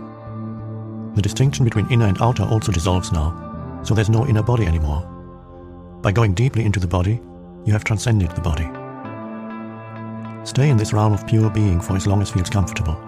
Then become aware again of the physical body, your breathing, and physical senses, and open your eyes. Look at your surroundings for a few minutes in a meditative way, that is, without labeling them mentally, and continue to feel the inner body as you do so. Having access to that formless realm is truly liberating. It frees you from bondage to form and identification with form. It is life in its undifferentiated state prior to its fragmentation into multiplicity. We may call it the unmanifested, the invisible source of all things, the being within all beings. It is a realm of deep stillness and peace, but also of joy and intense aliveness. Whenever you are present, you become transparent, to some extent, to the light, the pure consciousness that emanates from this source. You also realize that the light is not separate from who you are, but constitutes your very essence. Is the unmanifested what in the East is called chi, a kind of universal life energy? No, it isn't. The unmanifested is the source of chi. Chi is the inner energy field of your body. It is the bridge between the outer you and the source. It lies halfway between the manifested, the world of form, and the unmanifested. Chi can be likened to a river or an energy stream. If you take the focus of your consciousness deeply into the inner body, you are tracing the course of this river back to its source. Chi is movement, the unmanifested is stillness. When you reach a point of absolute stillness, which is nevertheless vibrant with life, you have gone beyond the inner body and beyond Chi to the source itself, the unmanifested. Chi is the link between the unmanifested and the physical universe. So if you take your attention deeply into the inner body, you may reach this point, this singularity, where the world dissolves into the unmanifested, and the unmanifested takes on form as the energy stream of Chi, which then becomes the world. This is the point of birth and death. When your consciousness is directed outward, mind and world arise. When it is directed inward, it realizes its own source and returns home into the unmanifested. Then, when your consciousness comes back to the manifested world, you reassume the form identity that you temporarily relinquished.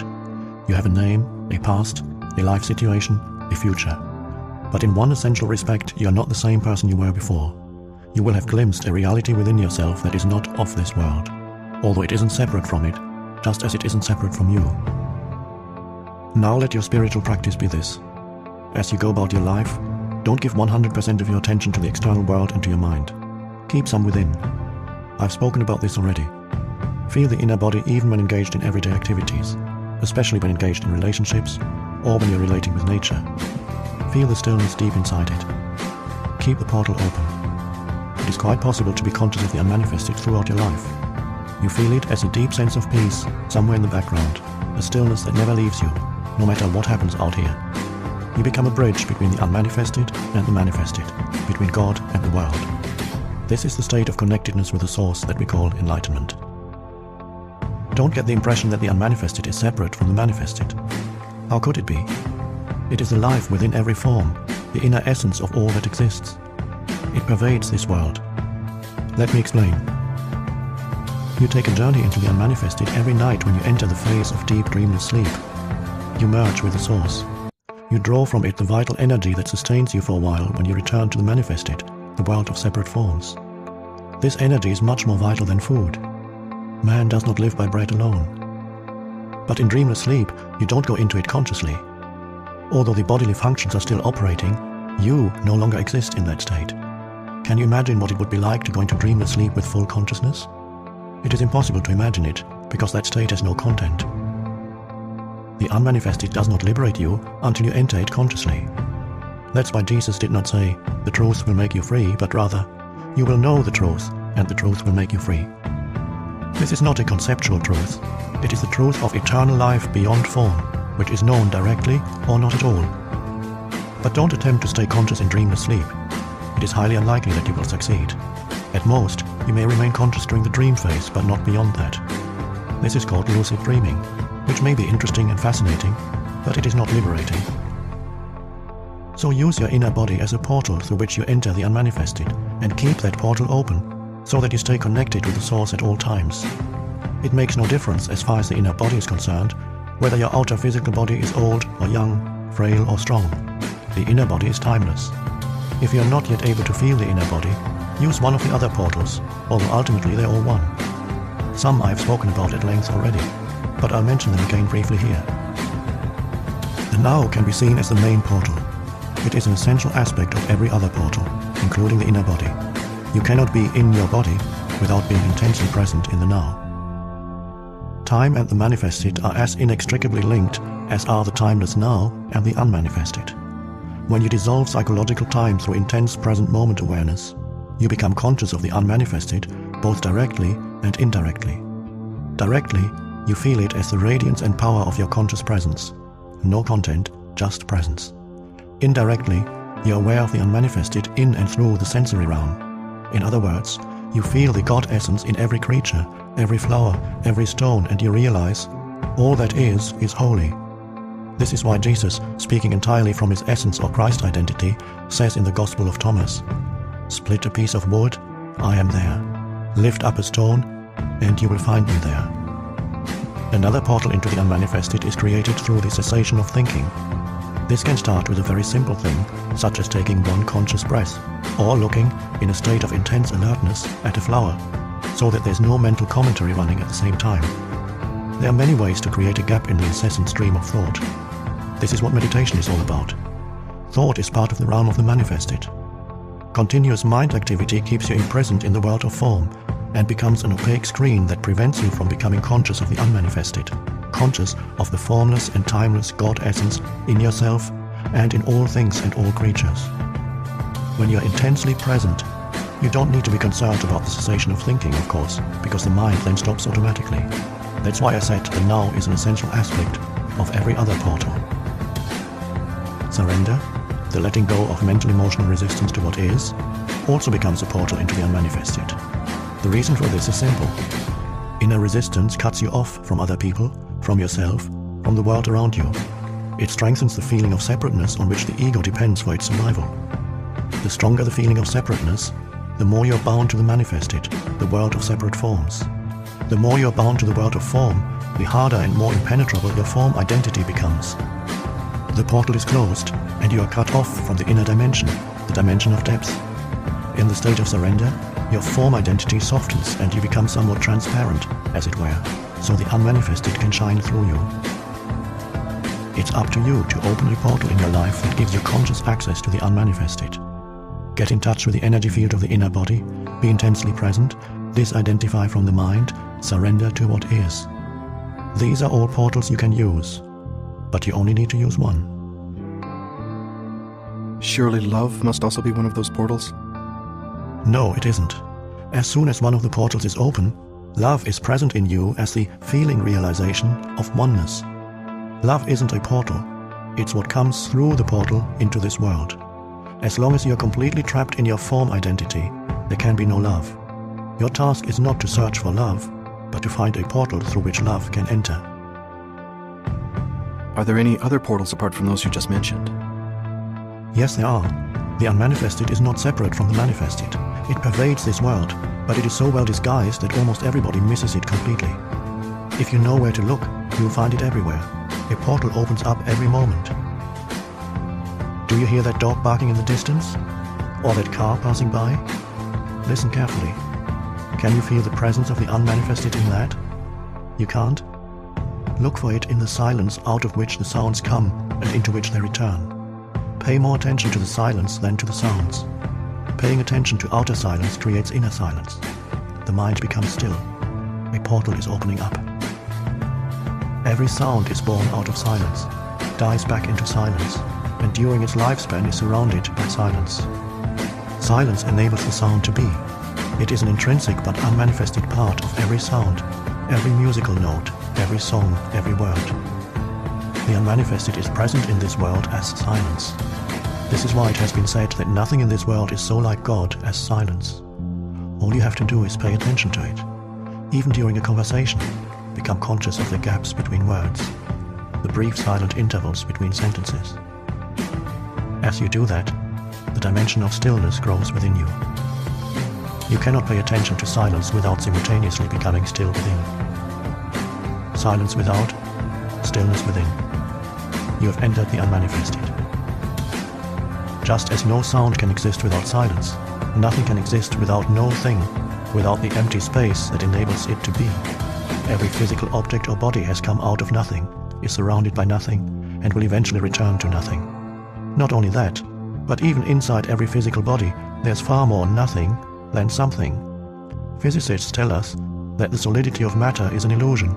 Even seemingly solid matter, including your physical body, is nearly 100% empty space. So vast are the distances between the atoms compared to their size. What is more, even inside every atom there's mostly empty space. What is left is more like a vibrational frequency than particles of solid matter, more like a musical note.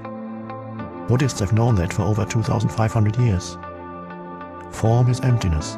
Emptiness is form, states the Heart Sutra, one of the best-known ancient Buddhist texts. The essence of all things is emptiness.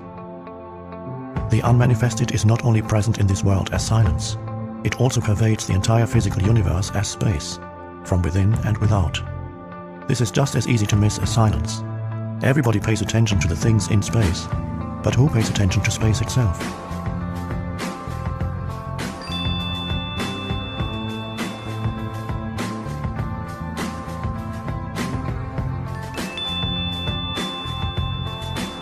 You seem to be implying that emptiness or nothing is not just nothing, that there is some mysterious quality to it. What is this nothing? You cannot ask such a question. Your mind is trying to make nothing into something. The moment you make it into something, you've missed it. Nothing, space, is the appearance of the unmanifested as an externalized phenomenon in a sense-perceived world. That's about as much as one can say about it, and even that is a kind of paradox. It cannot become an object of knowledge. You can't do a PhD on nothing. When scientists study space, they usually make it into something and thereby miss its essence entirely. Not surprisingly, the latest theory is that space isn't empty at all, that it is filled with some substance.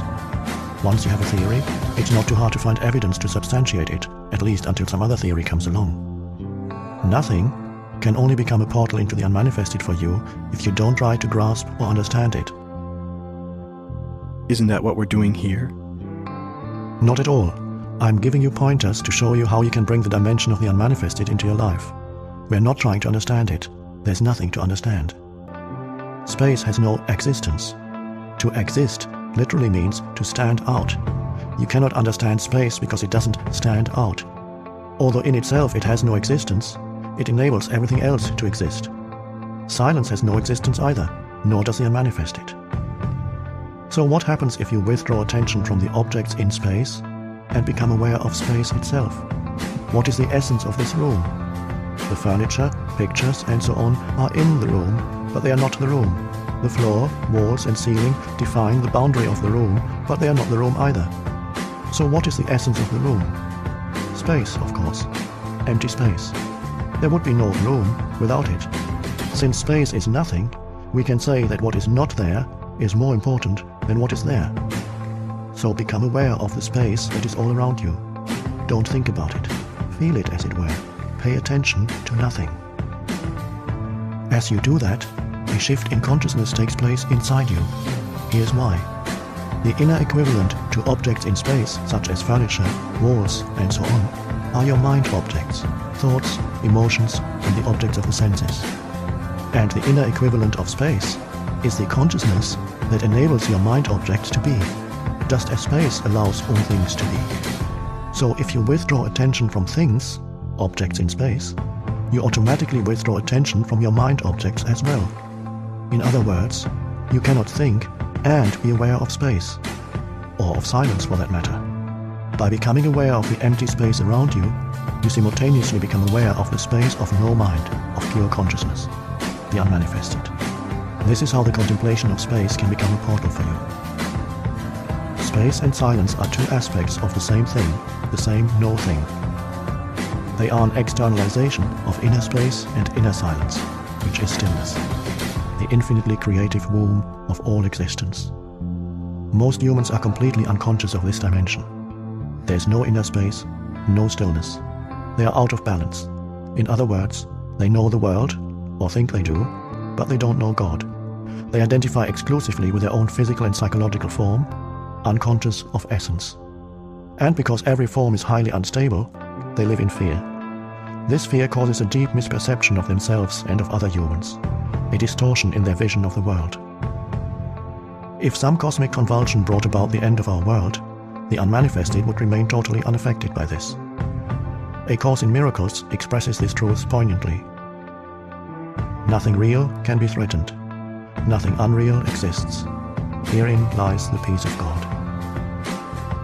If you remain in conscious connection with the unmanifested, you value, love, and deeply respect the manifested and every life form in it as an expression of the one life beyond form. You also know that every form is destined to dissolve again, and that ultimately, nothing out here matters all that much.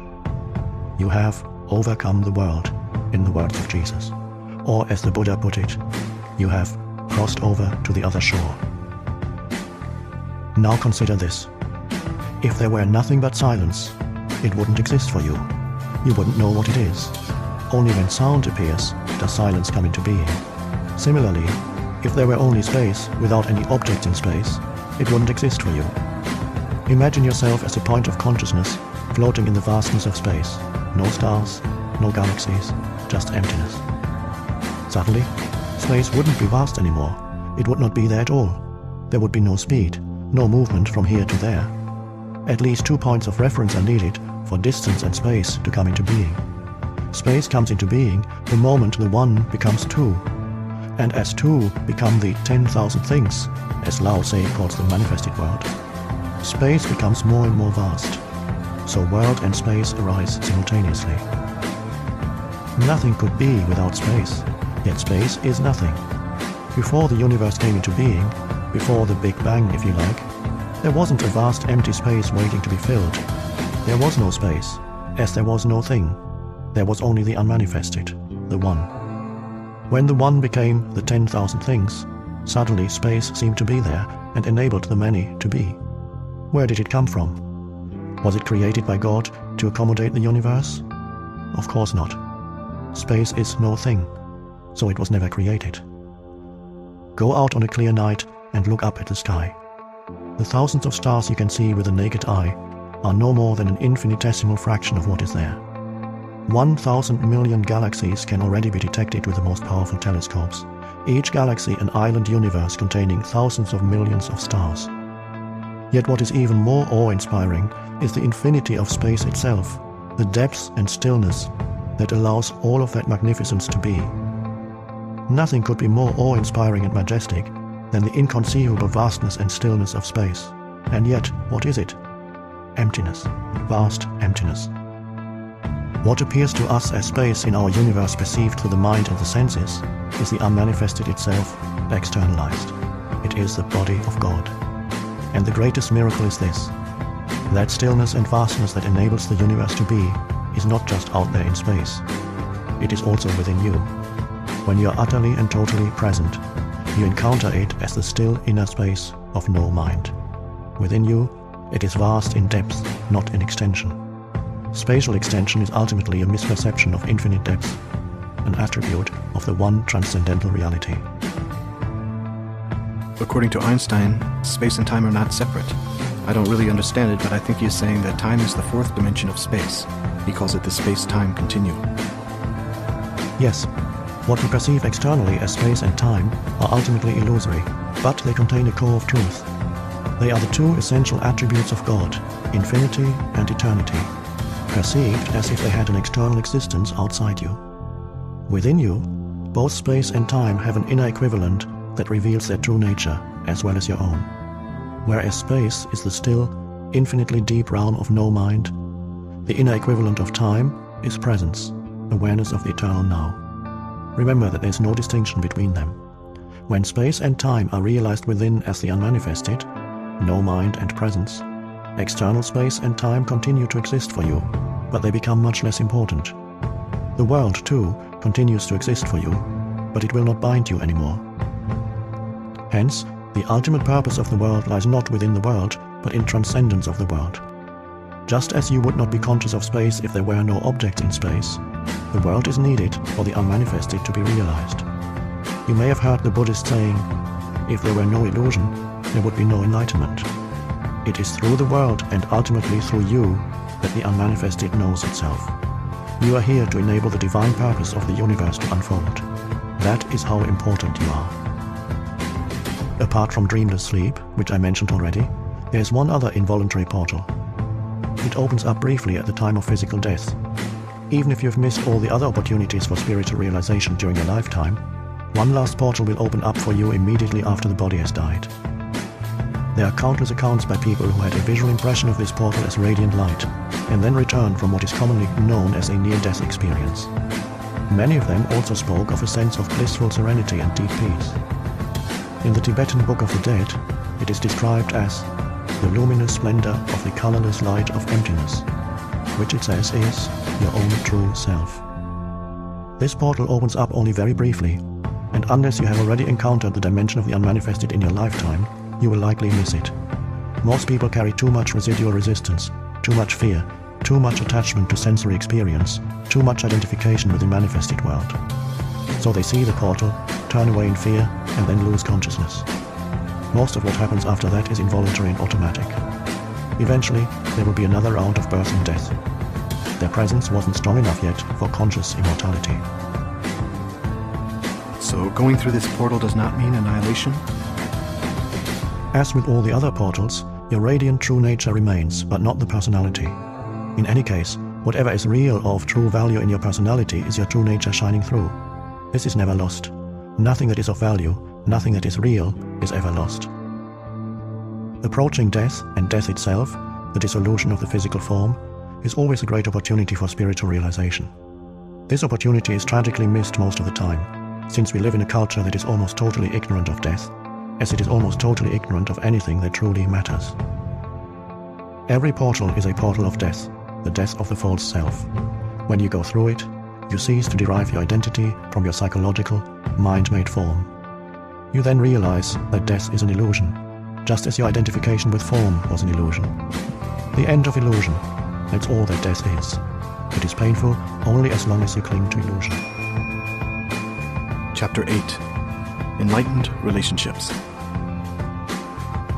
I always thought that true enlightenment is not possible except through love in a relationship between a man and a woman. Isn't that what makes us whole again? How can one's life be fulfilled until that happens? Is that true in your experience? Has this happened to you? Not yet. But how could it be otherwise? I know that it will happen. In other words, you're waiting for an event in time to save you. Is this not the core error that we've been talking about? Salvation is not elsewhere in place or time. It is here and now. What does that statement mean? Salvation is here and now. I don't understand it. I don't even know what salvation means. Most people pursue physical pleasures or various forms of psychological gratification because they believe that those things will make them happy or free them from a feeling of fear or lack. Happiness may be perceived as a heightened sense of aliveness attained through physical pleasure, or a more secure and more complete sense of self attained through some form of psychological gratification. This is the search for salvation from a state of unsatisfactoriness or insufficiency. Invariably, any satisfaction that they obtain is short-lived, so the condition of satisfaction or fulfillment is usually projected once again onto an imaginary point away from the here and now. When I obtain this, or am free of that, then I will be okay. This is the unconscious mindset that creates the illusion of salvation in the future. True salvation is fulfillment, peace, life in all its fullness. It is to be who you are, to feel within you the good that has no opposite, the joy of being that depends on nothing outside itself. It is felt not as a passing experience, but as an abiding presence. In theistic language, it is to know God, not as something outside you, but as your own innermost essence. True salvation is to know yourself as an inseparable part of the timeless and formless one life from which all that exists derives its being.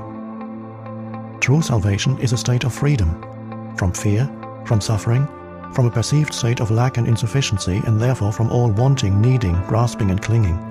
It is freedom from compulsive thinking, from negativity, and above all, from past and future as a psychological need.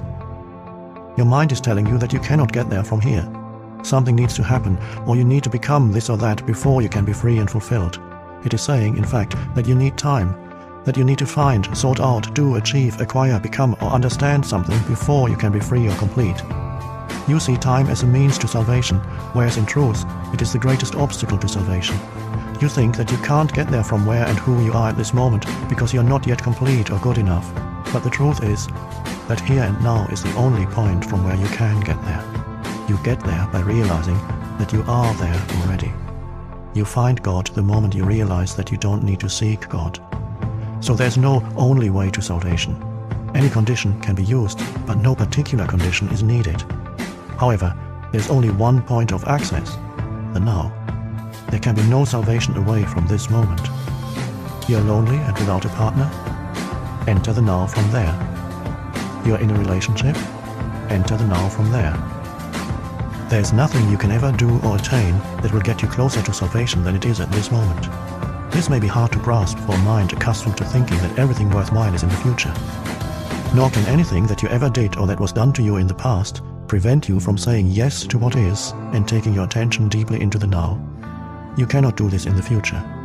You do it now or not at all.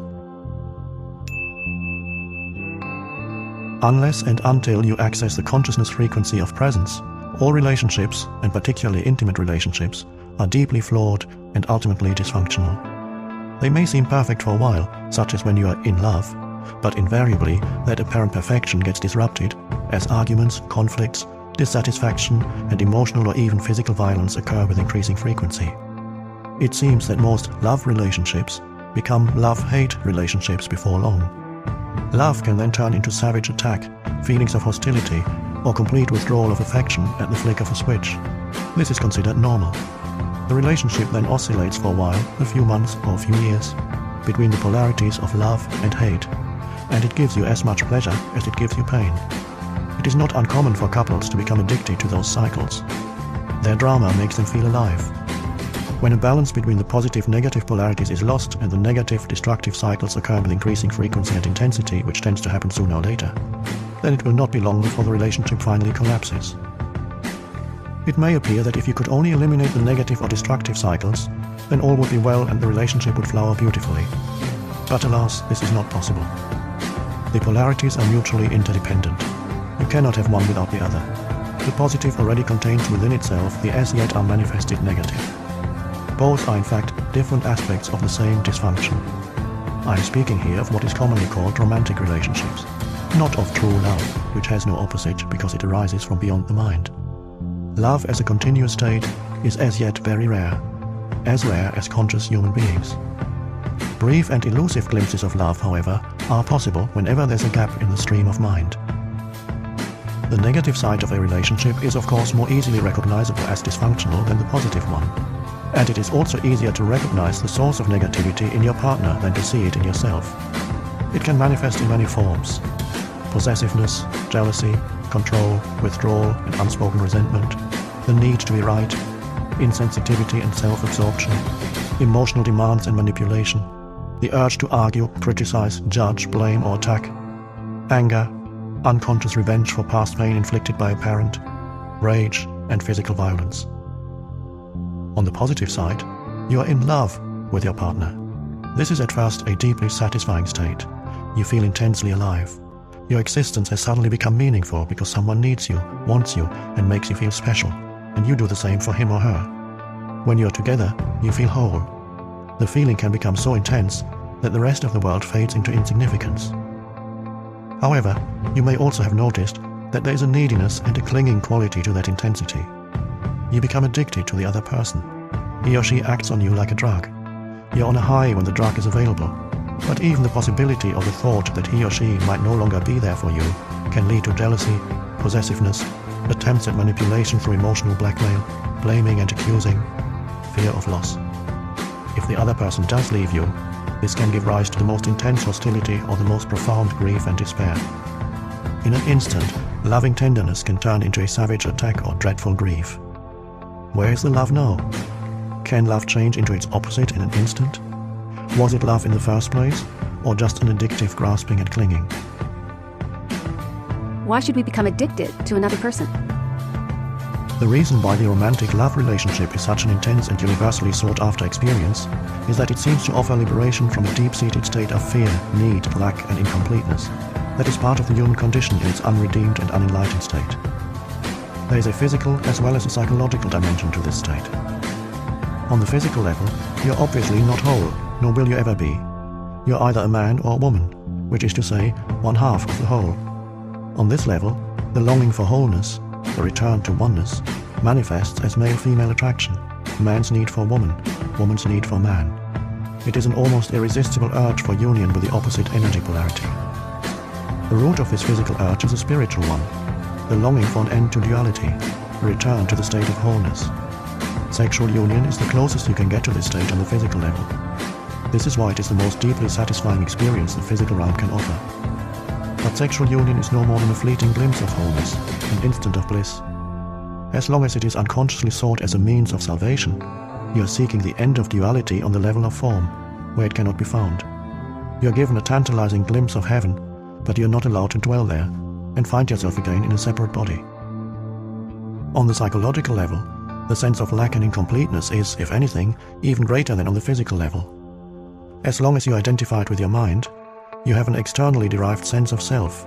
That is to say, you get your sense of who you are from things that ultimately have nothing to do with who you are. Your social role, possessions, external appearance, successes and failures, belief systems, and so on. This false mind-made self, the ego, feels vulnerable, insecure, and is always seeking new things to identify with to give it a feeling that it exists. But nothing is ever enough to give it lasting fulfillment. Its fear remains. Its sense of lack and neediness remains. But then that special relationship comes along. It seems to be the answer to all the ego's problems and to meet all its needs. At least this is how it appears at first. All the other things that you derived your sense of self from before now become relatively insignificant. You now have a single focal point that replaces them all, gives meaning to your life, and through which you define your identity, the person you are in love with. You are no longer a disconnected fragment in an uncaring universe, or so it seems. Your world now has a center, the loved one. The fact that the center is outside you and that, therefore, you still have an externally derived sense of self does not seem to matter at first. What matters is that the underlying feelings of incompleteness, of fear, lack and unfulfillment, so characteristic of the egoic state, are no longer there. Or are they? Have they dissolved? Or do they continue to exist underneath the happy surface reality? If in your relationships you experience both love and the opposite of love, attack, emotional violence and so on, then it is likely that you are confusing ego attachment and addictive clinging with love. You cannot love your partner one moment and attack him or her the next. True love has no opposite. If your love has an opposite, then it is not love, but a strong ego need for a more complete and deeper sense of self, a need that the other person temporarily meets. It is the ego's substitute for salvation, and for a short time it almost does feel like salvation. But there comes a point when your partner behaves in ways that fail to meet your needs, or rather those of your ego. The feelings of fear, pain and lack that are an intrinsic part of egoic consciousness but had been covered up by the love relationship now resurface. Just as with every other addiction, you are on a high when the drug is available, but invariably there comes a time when the drug no longer works for you. When those painful feelings reappear, you feel them even more strongly than before, and what is more, you now perceive your partner as the cause of those feelings. This means that you project them outward and attack the other with all the savage violence that is part of your pain. This attack may awaken the partner's own pain, and he or she may counter your attack. At this point, the ego is still unconsciously hoping that its attack or its attempts at manipulation will be sufficient punishment to induce your partner to change their behavior, so that it can use them again as a cover-up for your pain.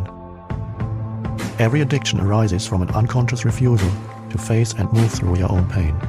Every addiction starts with pain and ends with pain. Whatever the substance you are addicted to, alcohol, food, legal or illegal drugs, or a person, you are using something or somebody to cover up your pain.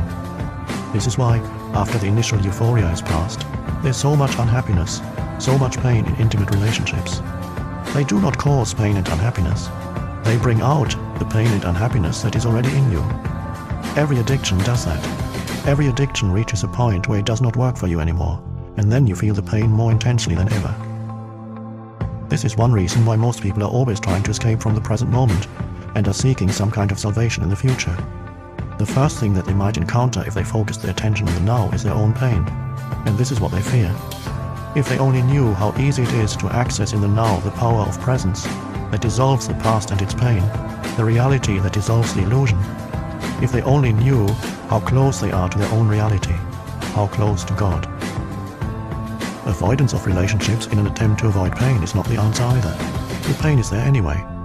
3 failed relationships in as many years are more likely to force you into awakening than 3 years on a desert island or shut away in your room. But if you could bring intense presence into your aloneness, that would work for you too. Can we change an addictive relationship into a true one? Yes, being present and intensifying your presence by taking your attention ever more deeply into the now. Whether you're living alone or with a partner, this remains the key. For love to flourish, the light of your presence needs to be strong enough so that you no longer get taken over by the thinker or the pain body and mistake them for who you are.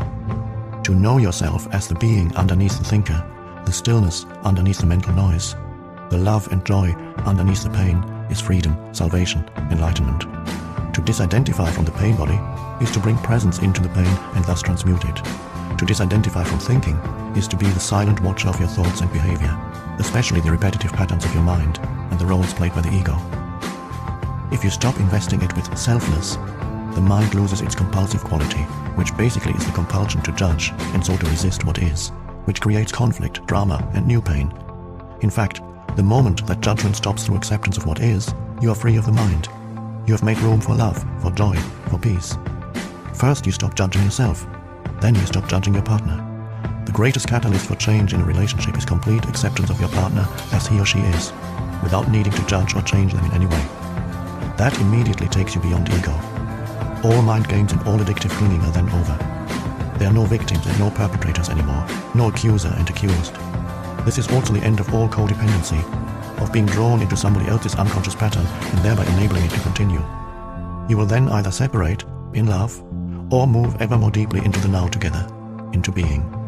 Can it be that simple? Yes, it is that simple. Love is a state of being. Your love is not outside, it is deep within you. You can never lose it and it cannot leave you. It is not dependent on some other body, some external form. In the stillness of your presence, you can feel your own formless and timeless reality as the unmanifested life that animates your physical form. You can then feel the same life deep within every other human and every other creature. You look beyond the veil of form and separation. This is the realization of oneness. This is love. What is God? The eternal one life underneath all the forms of life. What is love? To feel the presence of that one life deep within yourself and within all creatures. To be it. Therefore, all love is the love of God. Love is not selective, just as the light of the sun is not selective. It does not make one person special. It is not exclusive. Exclusivity is not the love of God. but the love of ego. However, the intensity with which true love is felt can vary. There may be one person who reflects your love back to you more clearly and more intensely than others, and if that person feels the same towards you, it can be said that you are in a love relationship with him or her. The bond that connects you with that person is the same bond that connects you with the person sitting next to you on a bus, or with a bird, a tree, a flower. Only the degree of intensity with which it is felt differs. Even in an otherwise addictive relationship, there may be moments when something more real shines through, something beyond your mutual addictive needs. These are moments when both your and your partner's mind briefly subside, and the pain body is temporarily in a dormant state. This may sometimes happen during physical intimacy, or when you are both witnessing the miracle of childbirth, or in the presence of death, or when one of you is seriously ill. Anything that renders the mind powerless. When this happens, your being, which is usually buried underneath the mind, becomes revealed, and it is this that makes true communication possible. True communication is communion, the realization of oneness, which is love. Usually this is quickly lost again, unless you're able to stay present enough to keep out the mind and its old patterns. As soon as the mind and mind identification return, you're no longer yourself, but a mental image of yourself, and you start playing games and roles again to get your ego needs met. You're a human mind again, pretending to be a human being, interacting with another mind, playing a drama called love. Although brief glimpses are possible, love cannot flourish unless you are permanently free of mind identification and your presence is intense enough to have dissolved the pain body. Or you can at least remain present as the watcher. The pain body cannot then take you over and so become destructive of love. As the egoic mode of consciousness and all the social, political and economic structures that it created enter the final stage of collapse, the relationships between men and women reflect the deep state of crisis in which humanity now finds itself. As humans have become increasingly identified with their mind, most relationships are not rooted in being, and so turn into a source of pain and become dominated by problems and conflict. Millions are now living alone or as single parents, unable to establish an intimate relationship or unwilling to repeat the insane drama of past relationships. Others go from one relationship to another, from one pleasure and pain cycle to another, in search of the elusive goal of fulfillment through union with the opposite energy polarity. Still others compromise and continue to be together in a dysfunctional relationship in which negativity prevails, for the sake of the children or security, through force of habit, fear of being alone, or some other mutually beneficial arrangement, or even through the unconscious addiction to the excitement of emotional drama and pain. However, every crisis represents not only danger but also opportunity. If relationships energize and magnify egoic mind patterns and activate the pain body, as they do at this time, why not accept this fact rather than try to escape from it? Why not cooperate with it instead of avoiding relationships, or continuing to pursue the phantom of an ideal partner as an answer to your problems or means of feeling fulfilled? The opportunity that is concealed within every crisis does not manifest until all the facts of any given situation are acknowledged and fully accepted. As long as you deny them, as long as you try to escape from them or wish that things were different, the window of opportunity does not open up, and you remain trapped inside that situation, which will remain the same or deteriorate further. With the acknowledgement and acceptance of the facts also comes a degree of freedom from them. For example, when you know there's disharmony and you hold that knowing, through your knowing a new factor has come in, and the disharmony cannot remain unchanged. When you know you're not at peace, your knowing creates a still space that surrounds your non-peace in a loving and tender embrace and then transmutes your non-peace into peace. As far as inner transformation is concerned, there's nothing you can do about it. You cannot transform yourself, and you certainly cannot transform your partner or anybody else. All you can do is create a space for transformation to happen, for grace and love to enter. So whenever your relationship is not working, whenever it brings out the madness in you and in your partner, be glad. What was unconscious is being brought up to the light. It is an opportunity for salvation. Every moment, hold the knowing of that moment, particularly of your inner state. If there's anger, know there's anger. If there's jealousy, defensiveness, the urge to argue, the need to be right, an inner child demanding love and attention, or emotional pain of any kind, whatever it is, know the reality of that moment and hold the knowing. The relationship then becomes your sadhana, your spiritual practice. If you observe unconscious behavior in your partner, hold it in the loving embrace of your knowing so that you won't react. Unconsciousness and knowing cannot coexist for long, even if the knowing is only in the other person and not in the one who is acting out the unconsciousness. The energy form that lies behind hostility and attack finds the presence of love absolutely intolerable. If you react at all to your partner's unconsciousness, you become unconscious yourself. But if you then remember to know your reaction, nothing is lost. Humanity is under great pressure to evolve because it is our only chance of survival as a race. This will affect every aspect of your life, and close relationships in particular. Never before have relationships been as problematic and conflict-ridden as they are now. As you may have noticed, they are not here to make you happy or fulfilled. If you continue to pursue the goal of salvation through a relationship, you will be disillusioned again and again. But if you accept that the relationship is here to make you conscious instead of happy, then the relationship will offer you salvation, and you will be aligning yourself with the higher consciousness that wants to be born into this world. For those who hold on to the old patterns, there will be increasing pain, violence, confusion, and madness. I suppose that it takes two to make a relationship into a spiritual practice, as you suggest. For example, my partner is still acting out his old patterns of jealousy and control. I have pointed this out many times, but he is unable to see it. How many people does it take to make your life into a spiritual practice? Never mind if your partner will not cooperate. Sanity, consciousness, can only come into this world through you. You do not need to wait for the world to become sane or for somebody else to become conscious before you can be enlightened. You may wait forever. Do not accuse each other of being unconscious.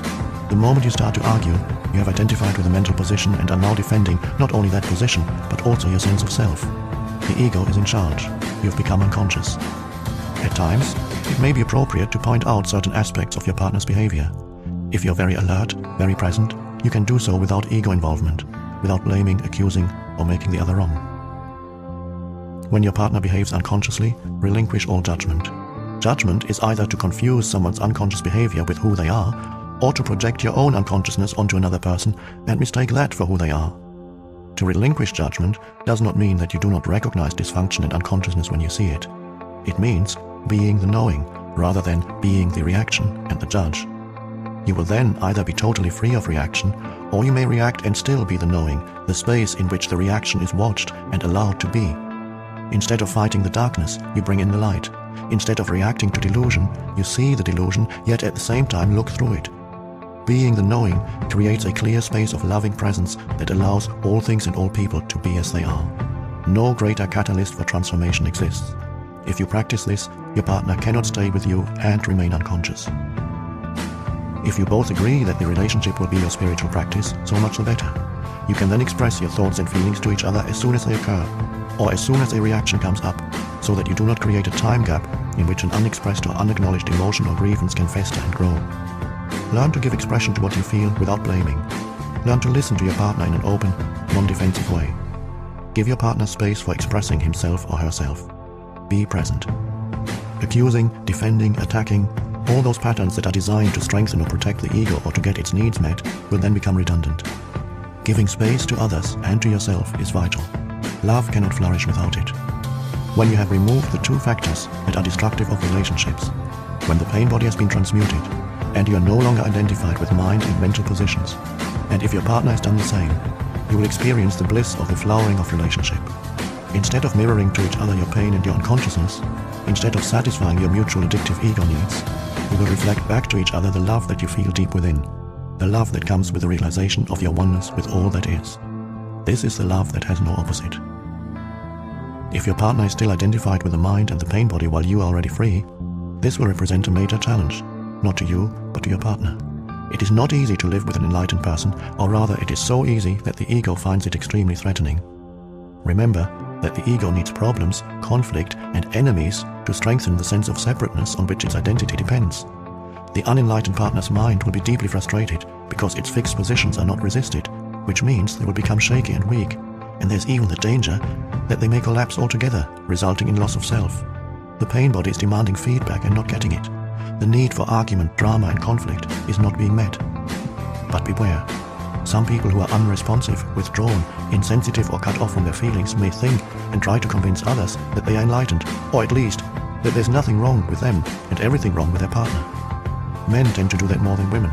They may see their female partners as irrational or emotional. But if you can feel your emotions, you're not far from the radiant inner body just underneath. If you're mainly in your head, the distance is much greater, and you need to bring consciousness into the emotional body before you can reach the inner body. If there isn't an emanation of love and joy, complete presence and openness towards all beings, then it is not enlightenment. Another indicator is how a person behaves in difficult or challenging situations, or when things go wrong.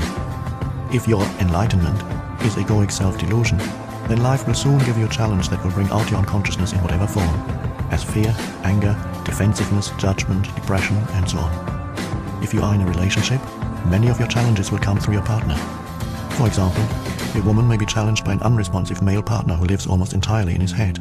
She will be challenged by his inability to hear her, to give her attention and space to be, which is due to his lack of presence. The absence of love in the relationship, which is usually more keenly felt by a woman than a man, will trigger the woman's pain body, and through it she will attack her partner, blame, criticize, make wrong, and so on. This in turn now becomes his challenge. To defend himself against her pain body's attack, which he sees as totally unwarranted, he will become even more deeply entrenched in his mental positions as he justifies, defends himself, or counterattacks. Eventually, this may activate his own pain body. When both partners have thus been taken over, a level of deep unconsciousness has been reached, of emotional violence, savage attack and counterattack. It will not subside until both pain bodies have replenished themselves and then enter the dormant stage. Until the next time. This is only one of an endless number of possible scenarios. Many volumes have been written, and many more could be written, about the ways in which unconsciousness is brought out in male-female relationships. But as I said earlier, once you understand the root of the dysfunction, you do not need to explore its countless manifestations. Let's briefly look again at the scenario I've just described. Every challenge that it contains is actually a disguised opportunity for salvation. At every stage of the unfolding dysfunctional process, freedom from unconsciousness is possible. For example, the woman's hostility could become a signal for the man to come out of his mind-identified state, awaken into the now, become present, instead of becoming even more identified with his mind, even more unconscious.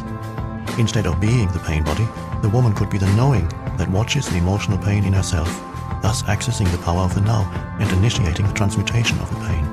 This would remove the compulsive and automatic outward projection of it. She could then express her feelings to her partner.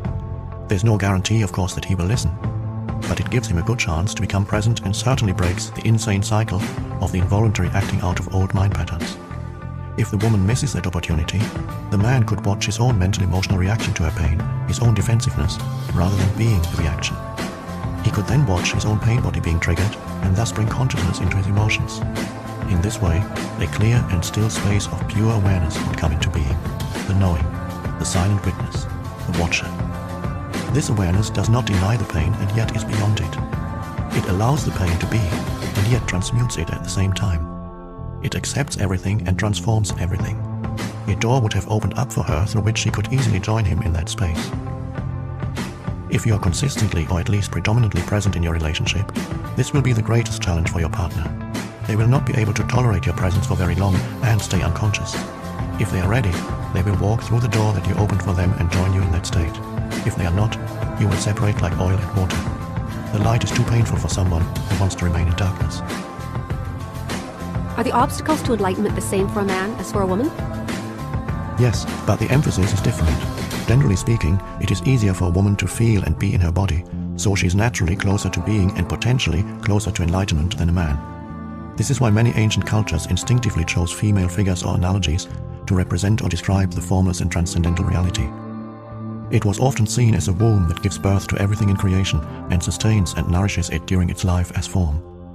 In the Tao Te Ching, one of the most ancient and profound books ever written, the Tao, which could be translated as being, is described as infinite, eternally present, the mother of the universe. Naturally, women are closer to it than men since they virtually embody the unmanifested. What is more, all creatures and all things must eventually return to the source. All things vanish into the Tao, it alone endures. Since the source is seen as female, this is represented as the light and dark sides of the archetypal feminine in psychology and mythology. The goddess or divine mother has two aspects. She gives life and she takes life. When the mind took over and humans lost touch with the reality of their divine essence, they started to think of God as a male figure. Society became male-dominated, and the female was made subordinate to the male. I'm not suggesting a return to earlier female representations of the divine. Some people now use the term goddess instead of God. They are redressing a balance between male and female that was lost a long time ago, and that is good. But it is still a representation and a concept, perhaps temporarily useful, just as a map or signpost is temporarily useful, but more a hindrance than a help when you are ready to realize the reality beyond all concepts and images. What does remain true, however, is that the energy frequency of the mind appears to be essentially male. The mind resists, fights for control, uses, manipulates, attacks, tries to grasp and possess, and so on. This is why the traditional god is a patriarchal, controlling authority figure, an often angry man who you should live in fear of, as the Old Testament suggests. This god is a projection of the human mind. To go beyond the mind and reconnect with the deeper reality of being, very different qualities are needed. Surrender, non-judgment, an openness that allows life to be instead of resisting it, the capacity to hold all things in the loving embrace of your knowing. All these qualities are much more closely related to the female principle. Whereas mind energy is hard and rigid, being energy is soft and yielding and yet infinitely more powerful than mind. The mind runs our civilization, whereas being is in charge of all life on our planet and beyond. Being is the very intelligence whose visible manifestation is the physical universe. Although women are potentially closer to it, men can also access it within themselves. At this time, the vast majority of men, as well as women, are still in the grip of the mind, identified with the thinker and the pain body. This, of course, is what prevents enlightenment and the flowering of love. As a general rule, the major obstacle for men tends to be the thinking mind, and the major obstacle for women the pain body, although in certain individual cases the opposite may be true, and in others the two factors may be equal. Why is the pain body more of an obstacle for women? The pain body usually has a collective as well as a personal aspect. The personal aspect is the accumulated residue of emotional pain suffered in one's own past.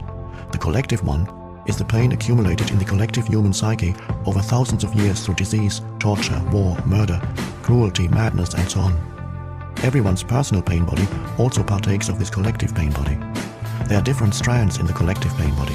For example, certain races or countries in which extreme forms of strife and violence occur have a heavier collective pain body than others. Anyone with a strong pain body and not enough consciousness to disidentify from it will not only continuously or periodically be forced to relive the emotional pain, but may also easily become either the perpetrator or the victim of violence, depending on whether their pain body is predominantly active or passive. On the other hand, they may also be potentially closer to enlightenment. This potential isn't necessarily realized, of course, but if you're trapped in a nightmare, you will probably be more strongly motivated to awaken than someone who is just caught up in the ups and downs of an ordinary dream. Apart from her personal pain body, every woman has her share in what could be described as the collective female pain body, unless she's fully conscious. This consists of accumulated pain suffered by women, partly through male subjugation of the female, through slavery, exploitation, rape, childbirth, child loss, and so on, over thousands of years. The emotional or physical pain that for many women precedes and coincides with the menstrual flow is the pain body in its collective aspect that awakens from its dormancy at that time, although it can be triggered at other times too. It restricts the free flow of life energy through the body, of which menstruation is a physical expression. Let's dwell on this for a moment and see how it can become an opportunity for enlightenment. Often a woman is taken over by the pain body at that time. It has an extremely powerful energetic charge that can easily pull you into unconscious identification with it. You are then actively possessed by an energy field that occupies your inner space and pretends to be you, but of course is not you at all. It speaks through you, acts through you, thinks through you. It will create negative situations in your life so that it can feed on the energy. It wants more pain in whatever form. I have described this process already. It can be vicious and destructive. It is pure pain, past pain, and it is not you. The number of women who are now approaching the fully conscious state already exceeds that of men, and will be growing even faster in the years to come. Men may catch up with them in the end, but for some considerable time, there will be a gap between the consciousness of men and that of women. Women are regaining the function that is their birthright and therefore comes to them more naturally than it does to men, to be a bridge between the manifested world and the unmanifested, between physicality and spirit. Your main task as a woman now is to transmute the pain body so that it no longer comes between you and your true self, the essence of who you are. Of course, you also have to deal with the other obstacle to enlightenment, which is the thinking mind. But the intense presence you generate when dealing with the pain body will also free you from identification with the mind. The first thing to remember is this: as long as you make an identity for yourself out of the pain, you cannot become free of it. As long as part of your sense of self is invested in your emotional pain, you will unconsciously resist or sabotage every attempt that you make to heal that pain. Why? Quite simply because you want to keep yourself intact, and the pain has become an essential part of you. This is an unconscious process, and the only way to overcome it is to make it conscious.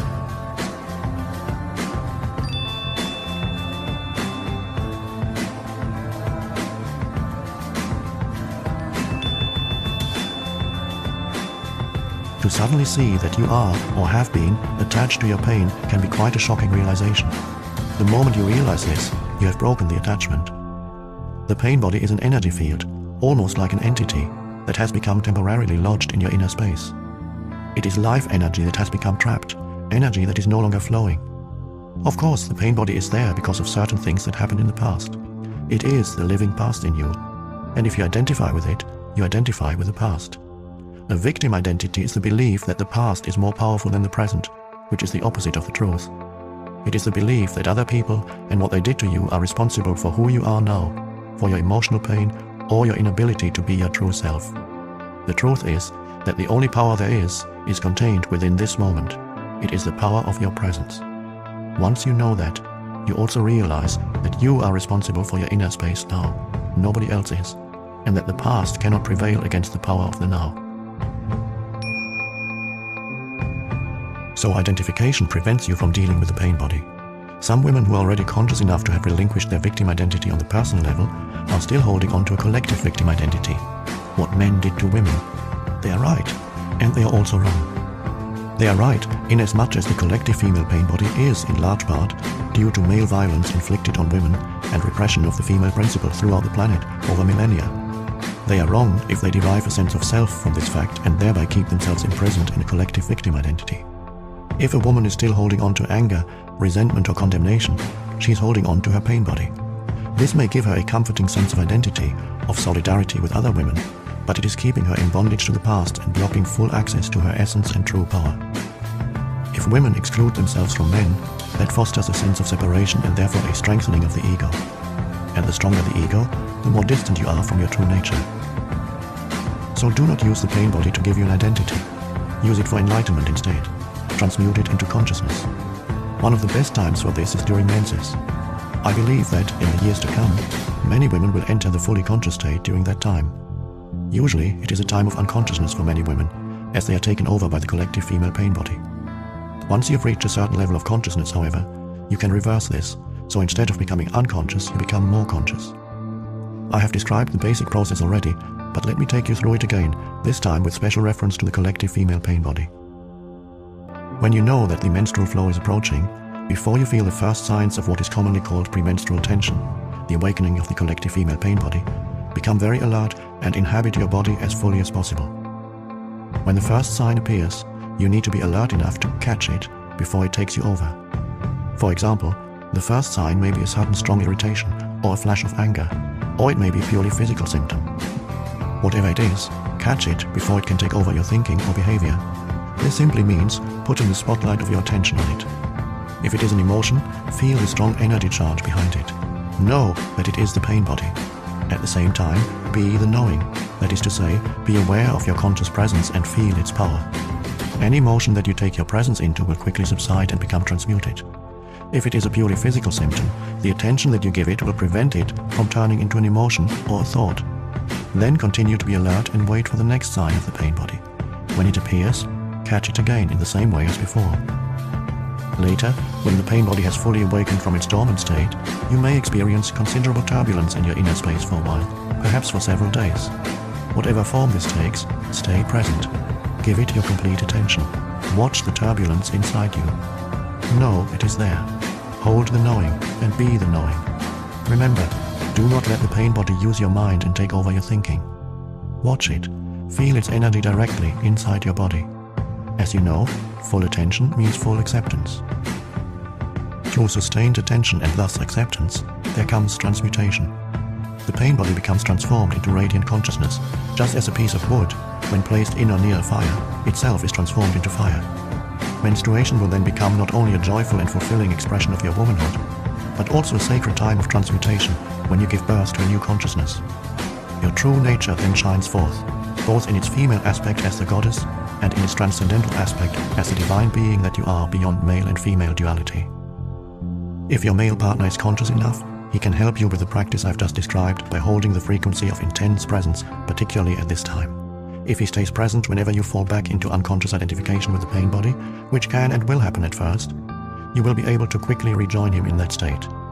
This means that whenever the pain body temporarily takes over, whether during menses or at other times, your partner will not mistake it for who you are. Even if the pain body attacks him, as it probably will, he will not react to it as if it were you, withdraw or put up some kind of defense. He will hold the space of intense presence. Nothing else is needed for transformation. At other times, you will be able to do the same for him, or help him reclaim consciousness from the mind by drawing his attention into the here and now whenever he becomes identified with his thinking. In this way, a permanent energy field of a pure and high frequency will arise between you. No illusion, no pain, no conflict, nothing that is not you and nothing that is not love can survive in it. This represents the fulfillment of the divine, transpersonal purpose of your relationship. It becomes a vortex of consciousness that will draw in many others. When one is fully conscious, would one still have a need for a relationship? Would a man still feel drawn to a woman? Would woman still feel incomplete without a man? Enlightened or not, you're either a man or a woman, so on the level of your form identity, you're not complete. You're one half of the whole. This incompleteness is felt as male-female attraction, the pull towards the opposite energy polarity, no matter how conscious you are. But in that state of inner connectedness, you feel this pull somewhere on the surface or periphery of your life. Anything that happens to you in that state feels somewhat like that. The whole world seems like waves or ripples on the surface of a vast and deep ocean. You are that ocean, and of course, you are also a ripple, but a ripple that has realized its true identity as the ocean. And compared to that vastness and depth, the world of waves and ripples is not all that important. This does not mean that you don't relate deeply to other people or to your partner. In fact, you can relate deeply only if you are conscious of being. Coming from being, you are able to focus beyond the veil of form. In being, male and female are one. Your form may continue to have certain needs, but being has none. It is already complete and whole. If those needs are met, that is beautiful, but whether or not they are met makes no difference to your deep inner state. So it is perfectly possible for an enlightened person, if the need for the male or female polarity is not met, to feel a sense of lack or incompleteness on the outer level of his or her being, yet at the same time be totally complete, fulfilled, and at peace within. In the quest for enlightenment, is being gay a help or a hindrance? Or does it not make any difference? As you approach adulthood, uncertainty about your sexuality followed by the realization that you are different from others may force you to disidentify from socially conditioned patterns of thought and behavior. This will automatically raise your level of consciousness above that of the unconscious majority, whose members unquestioningly take on board all inherited patterns. In that respect, being gay can be a help. Being an outsider to some extent, someone who does not fit in with others or is rejected by them for whatever reason, makes life difficult, but it also places you at an advantage as far as enlightenment is concerned. It takes you out of unconsciousness almost by force. On the other hand, if you then develop a sense of identity based on your gayness, you have escaped one trap only to fall into another. You will play roles and games dictated by a mental image you have of yourself as gay. You will become unconscious. You will become unreal. Underneath your ego mask, you will become very unhappy. If this happens to you, being gay will have become a hindrance. But you always get another chance, of course. Acute unhappiness can be a great awakener. Is it not true that you need to have a good relationship with yourself and love yourself before you can have a fulfilling relationship with another person? If you cannot be at ease with yourself when you're alone, you will seek a relationship to cover up your unease. You can be sure that the unease will then reappear in some other form within the relationship, and you will probably hold your partner responsible for it. All you really need to do is accept this moment fully. You are then at ease in the here and now and at ease with yourself. But do you need to have a relationship with yourself at all? Why can't you just be yourself? When you have a relationship with yourself, you have split yourself into two, I and myself, subject and object. That mind-created duality is the root cause of all unnecessary complexity, of all problems and conflict in your life. In the state of enlightenment, you are yourself. You and yourself merge into one. You do not judge yourself, you do not feel sorry for yourself, you are not proud of yourself, you do not love yourself, you do not hate yourself, and so on. The split caused by self-reflective consciousness is healed, its curse removed. There is no self that you need to protect, defend, or feed anymore. When you're enlightened, there is one relationship that you no longer have, the relationship with yourself. Once you have given that up, all your other relationships will be love relationships. Chapter 9. Beyond happiness and unhappiness, there is peace. Is there a difference between happiness and inner peace? Yes, happiness depends on conditions being perceived as positive. Inner peace does not. Isn't it possible to attract only positive conditions into our life? If our attitude and our thinking are always positive, we would manifest only positive events and situations, wouldn't we? Do you truly know what is positive and what is negative? Do you have the total picture? There have been many people for whom limitation, failure, loss, illness, or pain in whatever form turned out to be their greatest teacher. It taught them to let go of false self-images and superficial, ego-dictated goals and desires. It gave them depth, humility, and compassion. It made them more real. Whenever anything negative happens to you, there's a deep lesson concealed within it, although you may not see it at the time. Even a brief illness or an accident can show you what is real and unreal in your life, what ultimately matters and what doesn't. Seen from a higher perspective, conditions are always positive. To be more precise, they are neither positive nor negative. They are as they are. And when you live in complete acceptance of what is, which is the only sane way to live, there's no good or bad in your life anymore. There's only a higher good, which includes the bad. Seen from the perspective of the mind, however, there's good, bad, like, dislike, love, hate. Hence, in the book of Genesis, it is said that Adam and Eve were no longer allowed to dwell in paradise when they ate of the tree of the knowledge of good and evil. This sounds to me like denial and self-deception. When something dreadful happens to me or someone close to me, accident, illness, pain of some kind, or death, I can pretend that it isn't bad, but the fact remains that it is bad, so why deny it? You're not pretending anything. You're allowing it to be as it is, that's all. This allowing to be takes you beyond the mind with its resistance patterns that create the positive-negative polarities. It is an essential aspect of forgiveness. Forgiveness of the present is even more important than forgiveness of the past. If you forgive every moment, allow it to be as it is, then there will be no accumulation of resentment that needs to be forgiven at some later time. Remember that we are not talking about happiness here. For example, when a loved one has just died, or you feel your own death approaching, you cannot be happy. It is impossible. But you can be at peace. There may be sadness and tears, but provided that you have relinquished resistance, underneath the sadness you will feel a deep serenity, a stillness, a sacred presence. This is the emanation of being. This is inner peace, the good that has no opposite. What if it's a situation that I can do something about? How can I allow it to be and change it at the same time? Do what you have to do. In the meantime, accept what is. Since mind and resistance are synonymous, acceptance immediately frees you from mind dominance and thus reconnects you with being. As a result, the usual ego motivations for doing, fear, greed, control, defending or feeding the false sense of self, will cease to operate. An intelligence much greater than the mind is now in charge, and so a different quality of consciousness will flow into your doing. Accept whatever comes to you woven in the pattern of your destiny, for what could more aptly fit your needs. This was written 2,000 years ago by Marcus Aurelius, one of those exceedingly rare humans who possessed worldly power as well as wisdom.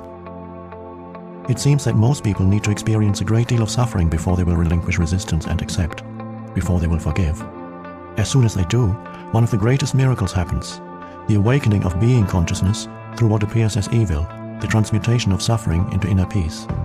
The ultimate effect of all the evil and suffering in the world is that it will force humans into realizing who they are beyond name and form.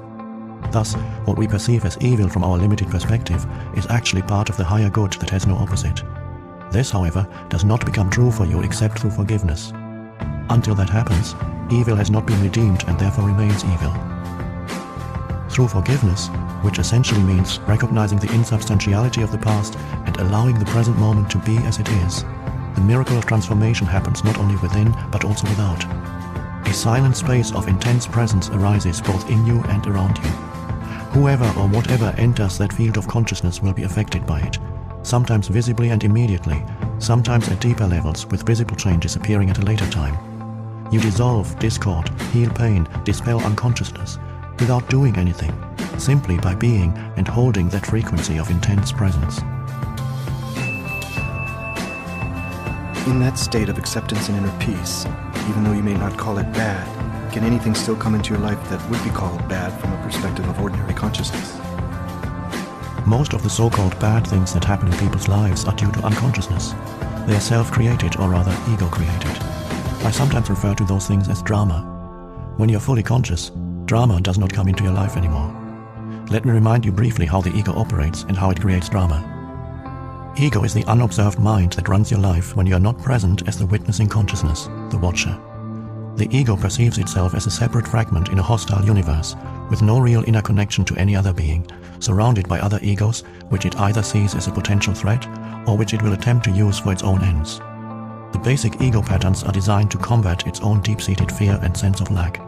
They are resistance, control, power, greed, defense, attack. Some of the ego strategies are extremely clever, yet they never truly solve any of its problems simply because the ego itself is the problem. When egos come together, whether in personal relationships or in organizations or institutions, bad things happen sooner or later, drama of one kind or another, in the form of conflict, problems, power struggles, emotional or physical violence, and so on. This includes collective evils such as war, genocide, and exploitation, all due to masked unconsciousness. Furthermore, many types of illness are caused by the ego's continuous resistance, which creates restrictions and blockages in the flow of energy through the body. When you reconnect with being and are no longer run by your mind, you cease to create those things. You do not create or participate in drama anymore. Whenever two or more egos come together, drama of one kind or another ensues. But even if you live totally alone, you still create your own drama. When you feel sorry for yourself, that's drama.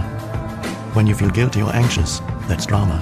When you let the past or future obscure the present, you are creating time, psychological time, the stuff out of which drama is made. Whenever you are not honoring the present moment by allowing it to be, you are creating drama. Most people are in love with their particular life drama. Their story is their identity. The ego runs their life. They have their whole sense of self invested in it. Even their, usually unsuccessful, search for an answer, a solution, or for healing becomes part of it. What they fear and resist most is the end of their drama. As long as they are their mind, what they fear and resist most is their own awakening. When you live in complete acceptance of what is, that is the end of all drama in your life. Nobody can even have an argument with you, no matter how hard he or she tries. You cannot have an argument with a fully conscious person. An argument implies identification with your mind and a mental position, as well as resistance and reaction to the other person's position. The result is that the polar opposites become mutually energized. These are the mechanics of unconsciousness. You can still make your point clearly and firmly, but there will be no reactive force behind it, no defense or attack, so it won't turn into drama. When you're fully conscious, you cease to be in conflict. No one who is at one with himself can even conceive of conflict, states A Course in Miracles. This refers not only to conflict with other people, but more fundamentally to conflict within you, which ceases when there's no longer any clash between the demands and expectations of your mind and what is. However, as long as you are in the physical dimension and linked to the collective human psyche, physical pain, although rare, is still possible. This is not to be confused with suffering, with mental-emotional pain. All suffering is ego-created and is due to resistance. Also, as long as you're in this dimension, you're still subject to its cyclical nature and to the law of impermanence of all things, but you no longer perceive this as bad, it just is. Through allowing the isness of all things, a deeper dimension underneath the play of opposites reveals itself to you as an abiding presence, an unchanging deep stillness, an uncaused joy beyond good and bad. This is the joy of being, the peace of God. On the level of form, there's birth and death, creation and destruction, growth and dissolution of seemingly separate forms. This is reflected everywhere, in the life cycle of a star or planet, a physical body, a tree, a flower, in the rise and fall of nations, political systems, civilizations, and in the inevitable cycles of gain and loss in the life of an individual. There are cycles of success when things come to you and thrive, and cycles of failure when they wither or disintegrate, and you have to let them go in order to make room for new things to arise or for transformation to happen. If you cling and resist at that point, it means you're refusing to go with the flow of life, and you will suffer. It is not true that the up cycle is good and the down cycle bad, except in the mind's judgment. Growth is usually considered positive, but nothing can grow forever. If growth, of whatever kind, were to go on and on, it would eventually become monstrous and destructive. Dissolution is needed for new growth to happen. One cannot exist without the other. The down cycle is absolutely essential for spiritual realization. You must have failed deeply on some level or experienced some deep loss or pain to be drawn to the spiritual dimension. Or perhaps your very success became empty and meaningless and so turned out to be failure. Failure lies concealed in every success, and success in every failure. In this world, which is to say on the level of form, everybody fails sooner or later, of course, and every achievement eventually comes to naught. All forms are impermanent. You can still be active and enjoy manifesting and creating new forms and circumstances, but you won't be identified with them. You do not need them to give you a sense of self. They are not your life, only your life situation.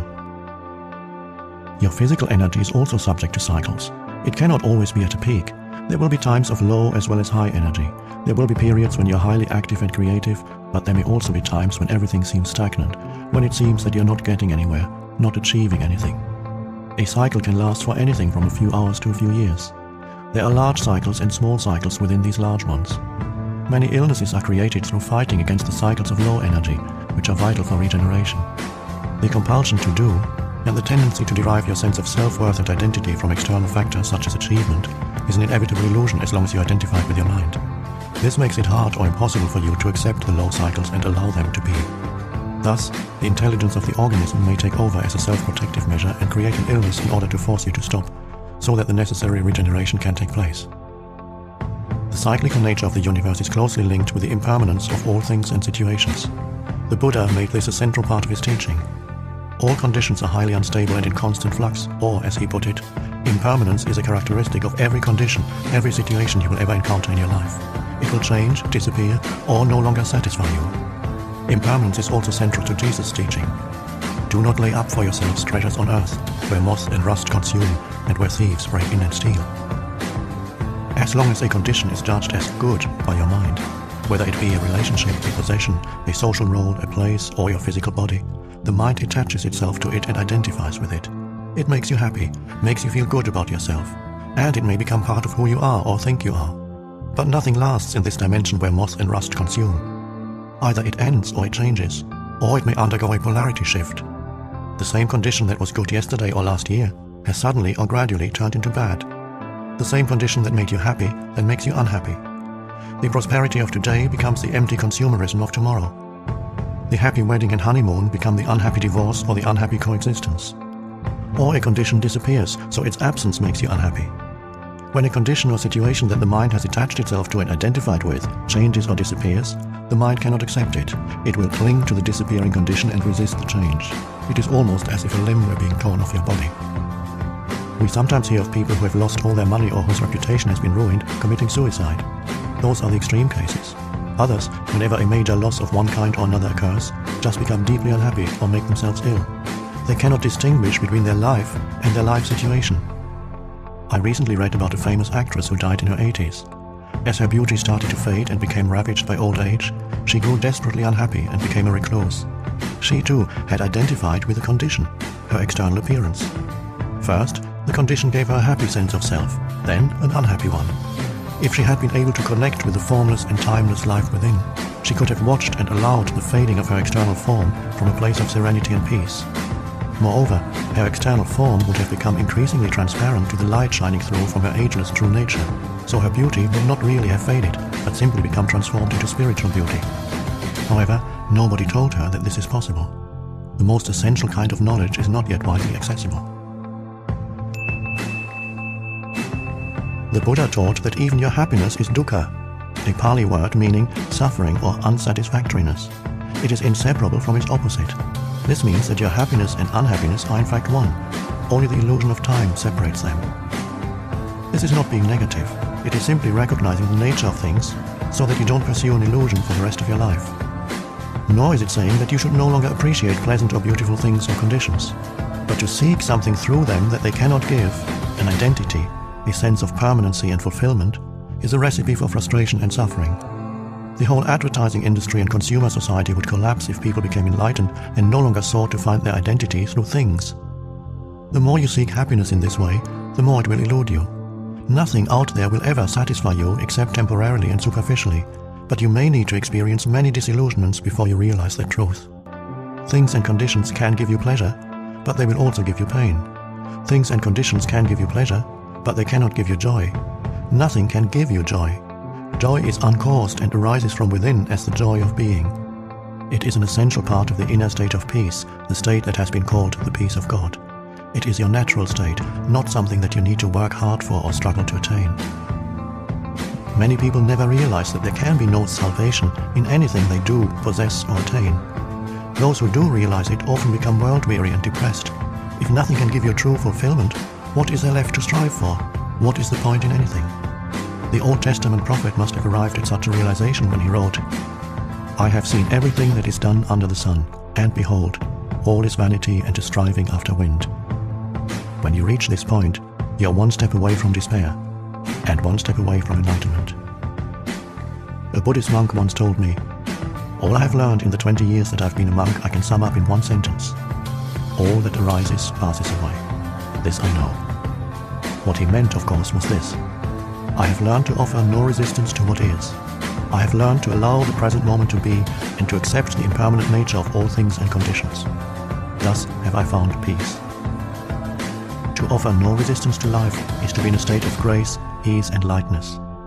This state is then no longer dependent upon things being in a certain way, good or bad. It seems almost paradoxical, yet when your inner dependency on form is gone, the general conditions of your life, the outer forms, tend to improve greatly. Things, people or conditions that you thought you needed for your happiness now come to you with no struggle or effort on your part, and you are free to enjoy and appreciate them while they last. All those things, of course, will still pass away. Cycles will come and go, but with dependency gone, there's no fear of loss anymore. Life flows with ease.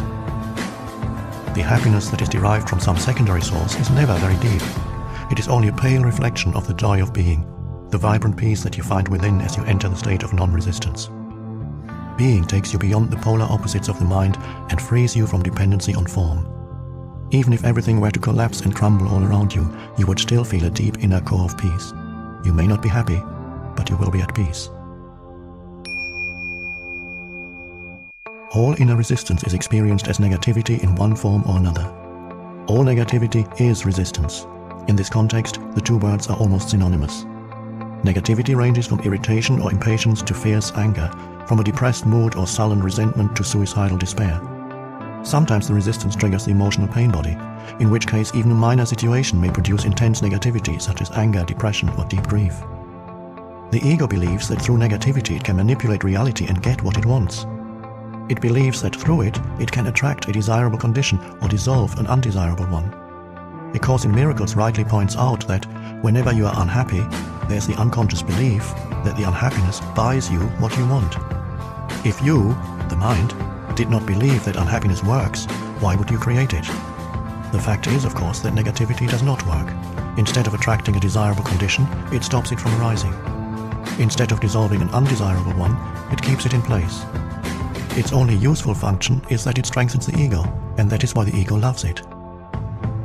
Once you have identified with some form of negativity, you do not want to let go, and on a deeply unconscious level, you do not want positive change. It would threaten your identity as a depressed, angry, or hard-done-by person.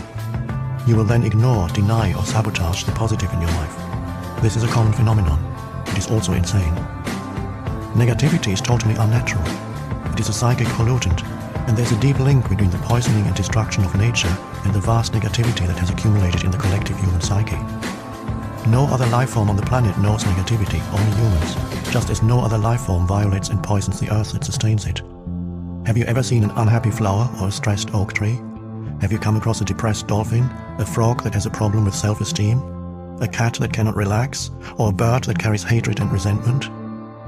The only animals that may occasionally experience something akin to negativity or show signs of neurotic behavior are those that live in close contact with humans, and so link into the human mind and its insanity.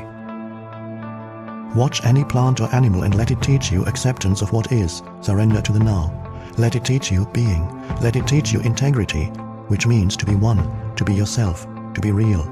Let it teach you how to live and how to die, and how not to make living and dying into a problem. I have lived with several Zen masters, all of them cats. Even ducks have taught me important spiritual lessons. Just watching them is a meditation. How peacefully they float along, at ease with themselves, totally present in the now, dignified and perfect as only a mindless creature can be. Occasionally, however, two ducks will get into a fight, sometimes for no apparent reason, or because one duck has strayed into another's private space. The fight usually lasts only for a few seconds, and then the ducks separate, swim off in opposite directions, and vigorously flap their wings a few times. They then continue to swim on peacefully as if the fight had never happened. When I observed that for the first time, I suddenly realized that by flapping their wings, they were releasing surplus energy, thus preventing it from becoming trapped in their body and turning into negativity. This is natural wisdom, and it is easy for them because they do not have a mind that keeps the past alive unnecessarily and then builds an identity around it. Couldn't a negative emotion also contain an important message? For example, if I often feel depressed, it may be a signal that there's something wrong with my life, and it may force me to look at my life situation and make some changes. So I need to listen to what the emotion is telling me and not just dismiss it as negative. Yes, recurring negative emotions do sometimes contain a message, as do illnesses. But any changes that you make, whether they have to do with your work, your relationships, or your surroundings, are ultimately only cosmetic unless they arise out of a change in your level of consciousness. And as far as that is concerned, it can only mean one thing: becoming more present. When you have reached a certain degree of presence, you don't need negativity anymore to tell you what is needed in your life situation. But as long as negativity is there, use it. Use it as a kind of signal that reminds you to be more present. How do we stop negativity from arising, and how do we get rid of it once it is there? As I said, you stop it from arising by being fully present. But don't become discouraged. There are as yet few people on the planet who can sustain a state of continuous presence, although some are getting close to it. Soon I believe there will be many more. Whenever you notice that some form of negativity has arisen within you, look on it not as a failure, but as a helpful signal that is telling you, wake up, get out of your mind, be present. There's a novel by Aldous Huxley called Island, written in his later years when he became very interested in spiritual teachings. It tells the story of a man shipwrecked on a remote island cut off from the rest of the world. This island contains a unique civilization. The unusual thing about it is that its inhabitants, unlike those of the rest of the world, are actually sane. The first thing that the man notices are the colorful parrots perched in the trees, and they seem to be constantly croaking the words, "Attention, here and now. Attention, here and now." We later learn that the islanders taught them these words in order to be reminded continuously to stay present. So whenever you feel negativity arising within you, whether caused by an external factor, a thought, or even nothing in particular that you are aware of, look on it as a voice saying, "Attention, here and now, wake up." Even the slightest irritation is significant and needs to be acknowledged and looked at. Otherwise, there will be a cumulative build-up of unobserved reactions. As I said before, you may be able to just drop it once you realize that you don't want to have this energy field inside you and that it serves no purpose. But then make sure that you drop it completely. If you cannot drop it, just accept that it is there and take your attention into the feeling, as I pointed out earlier. As an alternative to dropping a negative reaction, you can make it disappear by imagining yourself becoming transparent to the external cause of the reaction. I recommend that you practice it with little, even trivial things first. Let's say that you are sitting quietly at home. Suddenly, there's the penetrating sound of a car alarm from across the street. Irritation arises. What is the purpose of the irritation? None whatsoever. Why did you create it? You didn't. The mind did. It was totally automatic, totally unconscious. Why did the mind create it? Because it holds the unconscious belief that its resistance, which you experience as negativity or unhappiness in some form, will somehow dissolve the undesirable condition. This, of course, is a delusion.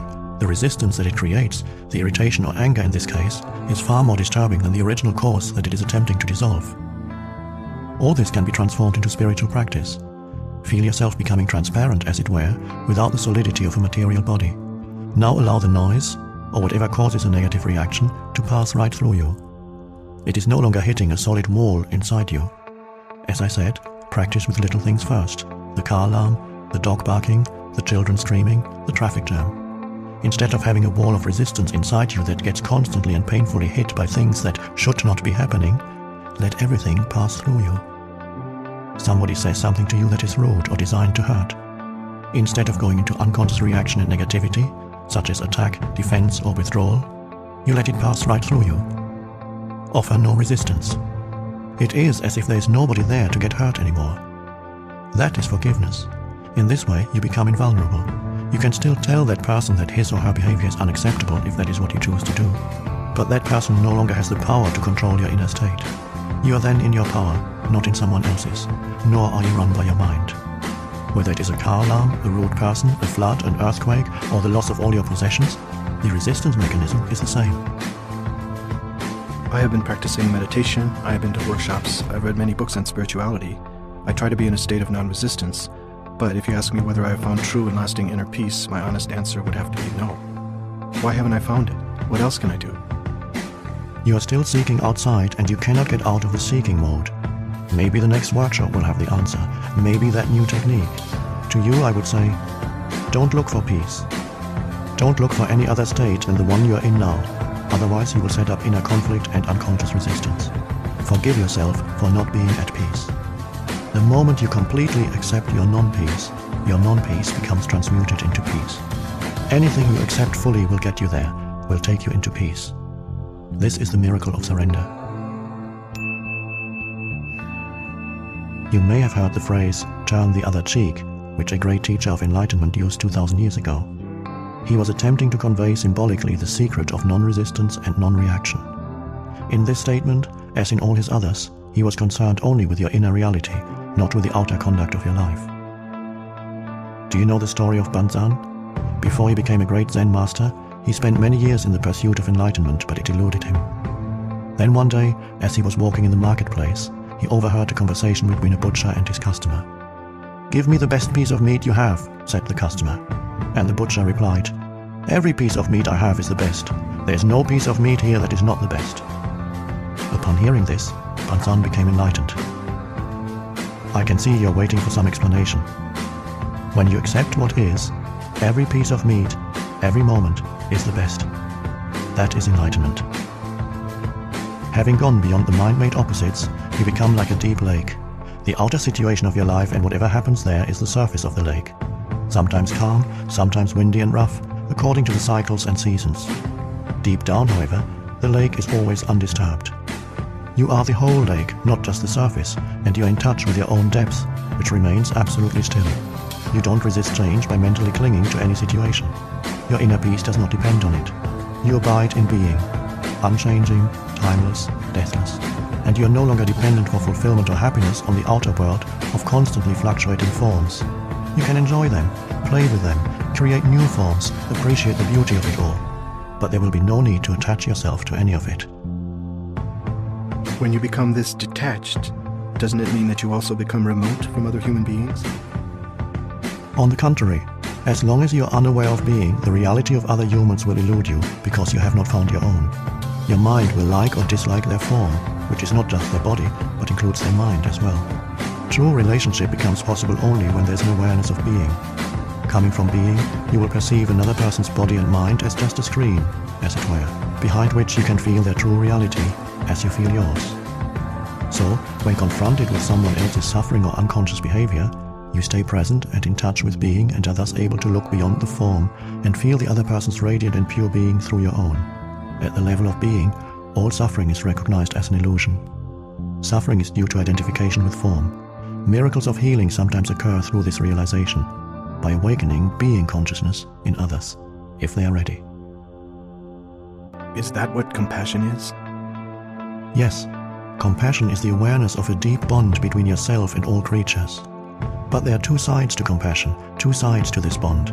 On the one hand, since you're still here as a physical body, you share the vulnerability and mortality of your physical form with every other human and with every living being. Next time you say, "I have nothing in common with this person," remember that you have a great deal in common. A few years from now, 2 years or 70 years, it doesn't make much difference. Both of you will have become rotting corpses, then piles of dust, then nothing at all. This is a sobering and humbling realization that leaves little room for pride. Is this a negative thought? No, it is a fact. Why close your eyes to it? In that sense, there's total equality between you and every other creature. One of the most powerful spiritual practices is to meditate deeply on the mortality of physical forms, including your own. This is called die before you die. Go into it deeply. Your physical form is dissolving, is no more. Then a moment comes when all mind forms and thoughts also die. Yet you are still there, the divine presence that you are, radiant, fully awake. Nothing that was real ever died, only names, forms, and illusions. The realization of this deathless dimension, your true nature, is the other side of compassion. On a deep feeling level, you now recognize not only your own immortality, but through your own, that of every other creature as well. On the level of form, you share mortality and the precariousness of existence. On the level of being, you share eternal, radiant life. These are the two aspects of compassion. In compassion, the seemingly opposite feelings of sadness and joy merge into one and become transmuted into a deep inner peace. This is the peace of God. It is one of the most noble feelings that humans are capable of, and it has great healing and transformative power. But true compassion, as I've just described it, is as yet rare. To have deep empathy for the suffering of another being certainly requires a high degree of consciousness, but represents only one side of compassion. It is not complete. True compassion goes beyond empathy or sympathy. It does not happen until sadness merges with joy, the joy of being beyond form, the joy of eternal life. I don't agree that the body needs to die. I'm convinced that we can achieve physical immortality. We believe in death, and that's why the body dies. The body does not die because you believe in death. The body exists, or seems to, because you believe in death. Body and death are part of the same illusion, created by the egoic mode of consciousness, which has no awareness of the source of life and sees itself as separate and constantly under threat. So it creates the illusion that you are a body, a dense physical vehicle that is constantly under threat. To perceive yourself as a vulnerable body that was born and a little later dies, that's the illusion. Body and death, one illusion. You cannot have one without the other. You want to keep one side of the illusion and get rid of the other, but that is impossible. Either you keep all of it, or you relinquish all of it. However, you cannot escape from the body, nor do you have to. The body is an incredible misperception of your true nature, but your true nature is concealed somewhere within that illusion, not outside it, so the body is still the only point of access to it. If you saw an angel but mistook it for a stone statue, all you would have to do is adjust your vision and look more closely at the stone statue, not start looking somewhere else. You would then find that there never was a stone statue. If belief in death creates the body, why does an animal have a body? An animal doesn't have an ego, and it doesn't believe in death. But it still dies, or seems to. Remember that your perception of the world is a reflection of your state of consciousness. You're not separate from it, and there's no objective world out there. Every moment, your consciousness creates the world that you inhabit.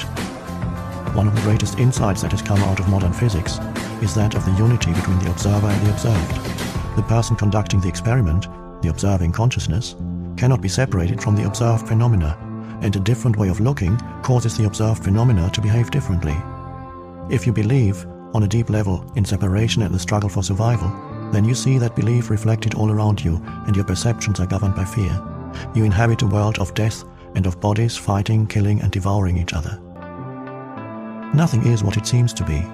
The world that you create and see through the egoic mind may seem a very imperfect place, even a vale of tears. But whatever you perceive is only a kind of symbol, like an image in a dream. It is how your consciousness interprets and interacts with the molecular energy dance of the universe. This energy is the raw material of so-called physical reality. You see it in terms of bodies and birth and death, or as a struggle for survival.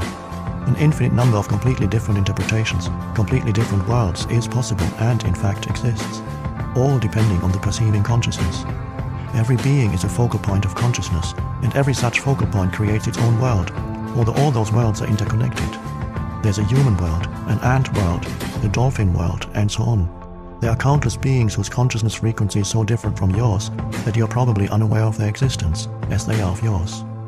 Highly conscious beings who are aware of their connectedness with the source and with each other would inhabit a world that to you would appear as a heavenly realm, and yet all worlds are ultimately one. Our collective human world is largely created through the level of consciousness we call mind. Even within the collective human world, there are vast differences, many different subworlds, depending on the perceivers or creators of their respective worlds. Since all worlds are interconnected, when collective human consciousness becomes transformed, nature and the animal kingdom will reflect the transformation. Hence the statement in the Bible that in the coming age, the lion shall lie down with the lamb. This points to the possibility of a completely different order of reality.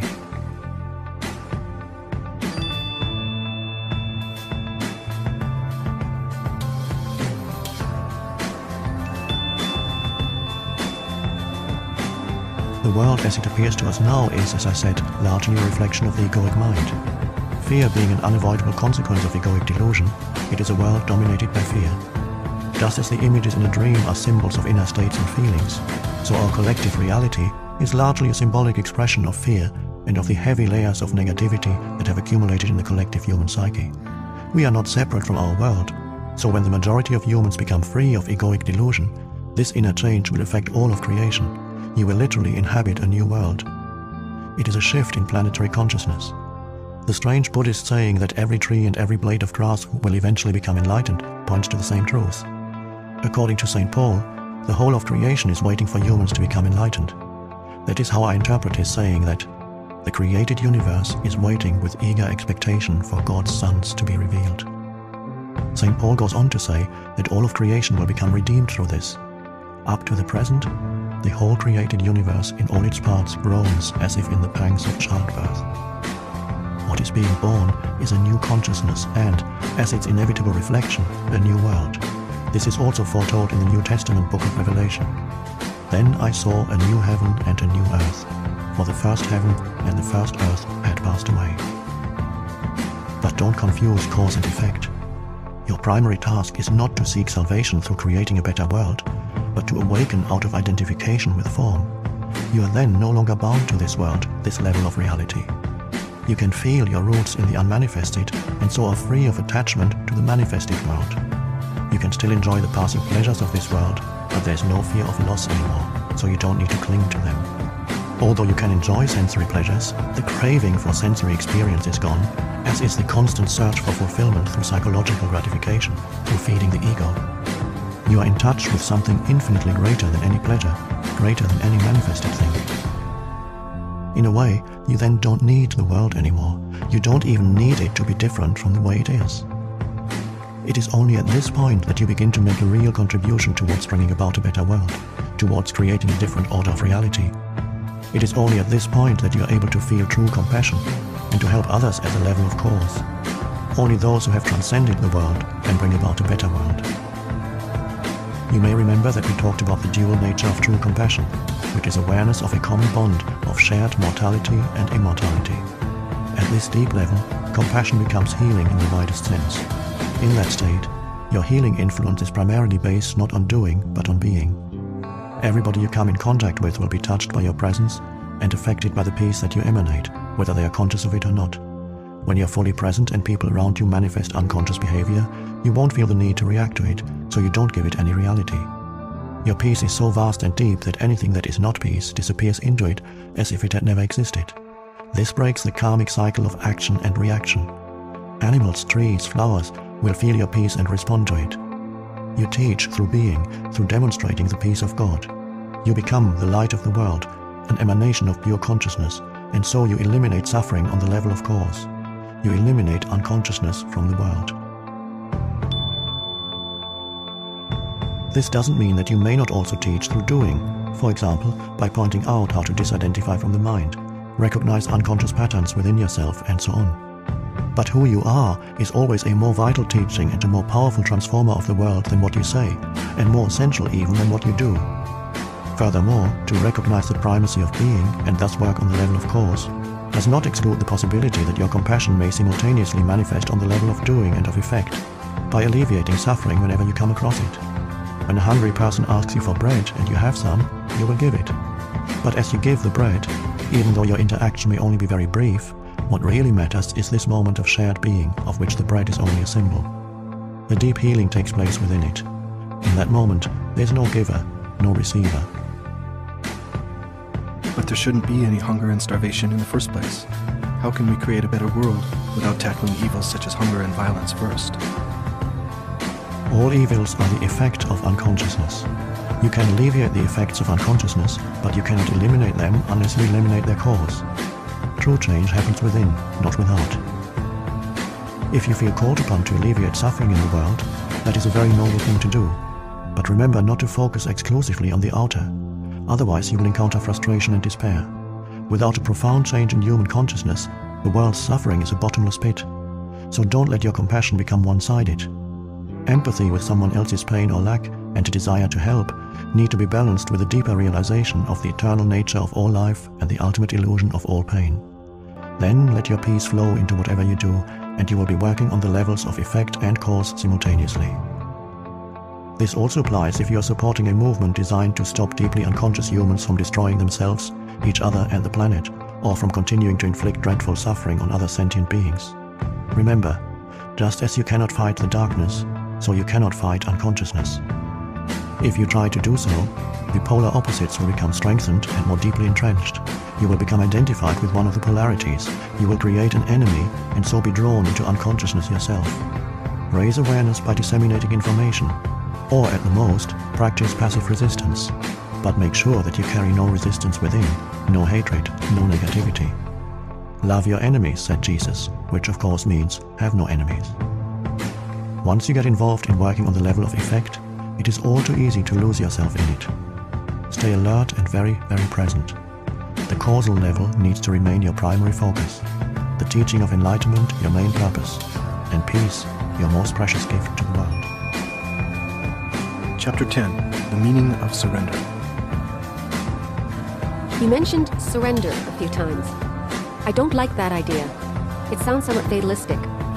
If we always accept the way things are, we aren't going to make any effort to improve them. It seems to me what progress is all about, both in our personal lives and collectively, is not to accept the limitations of the present, but to strive to go beyond them and create something better. If we hadn't done this, we would still be living in caves. How do you reconcile surrender with changing things and getting things done? To some people, surrender may have negative connotations, implying defeat, giving up, failing to rise to the challenges of life, becoming lethargic, and so on. True surrender, however, is something entirely different. It does not mean to passively put up with whatever situation you find yourself in and to do nothing about it. Nor does it mean to cease making plans or initiating positive action. Surrender is the simple but profound wisdom of yielding to, rather than opposing, the flow of life. The only place where you can experience the flow of life is the now. So to surrender is to accept the present moment unconditionally and without reservation.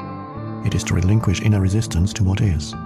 Inner resistance is to say no to what is, through mental judgments and emotional negativity. It becomes particularly pronounced when things go wrong, which means that there's a gap between the demands or rigid expectations of your mind and what is. That is the pain gap. If you have lived long enough, you will know that things go wrong quite often. It is precisely at those times that surrender needs to be practiced if you want to eliminate pain and sorrow from your life. Acceptance of what is immediately frees you from mind identification and thus reconnects you with being. Resistance is the mind. Surrender is a purely inner phenomenon. It does not mean that on the outer level you cannot take action and change the situation.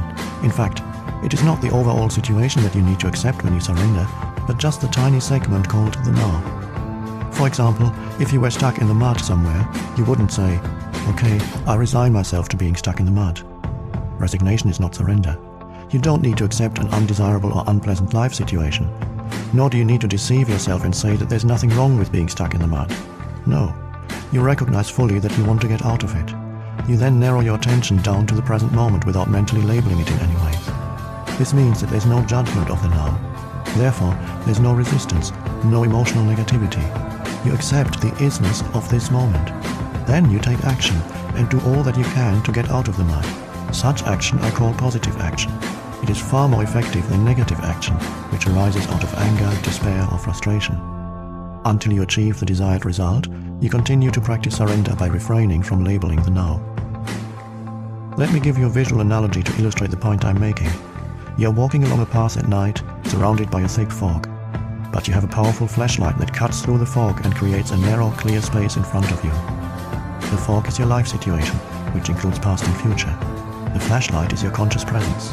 The clear space is the now.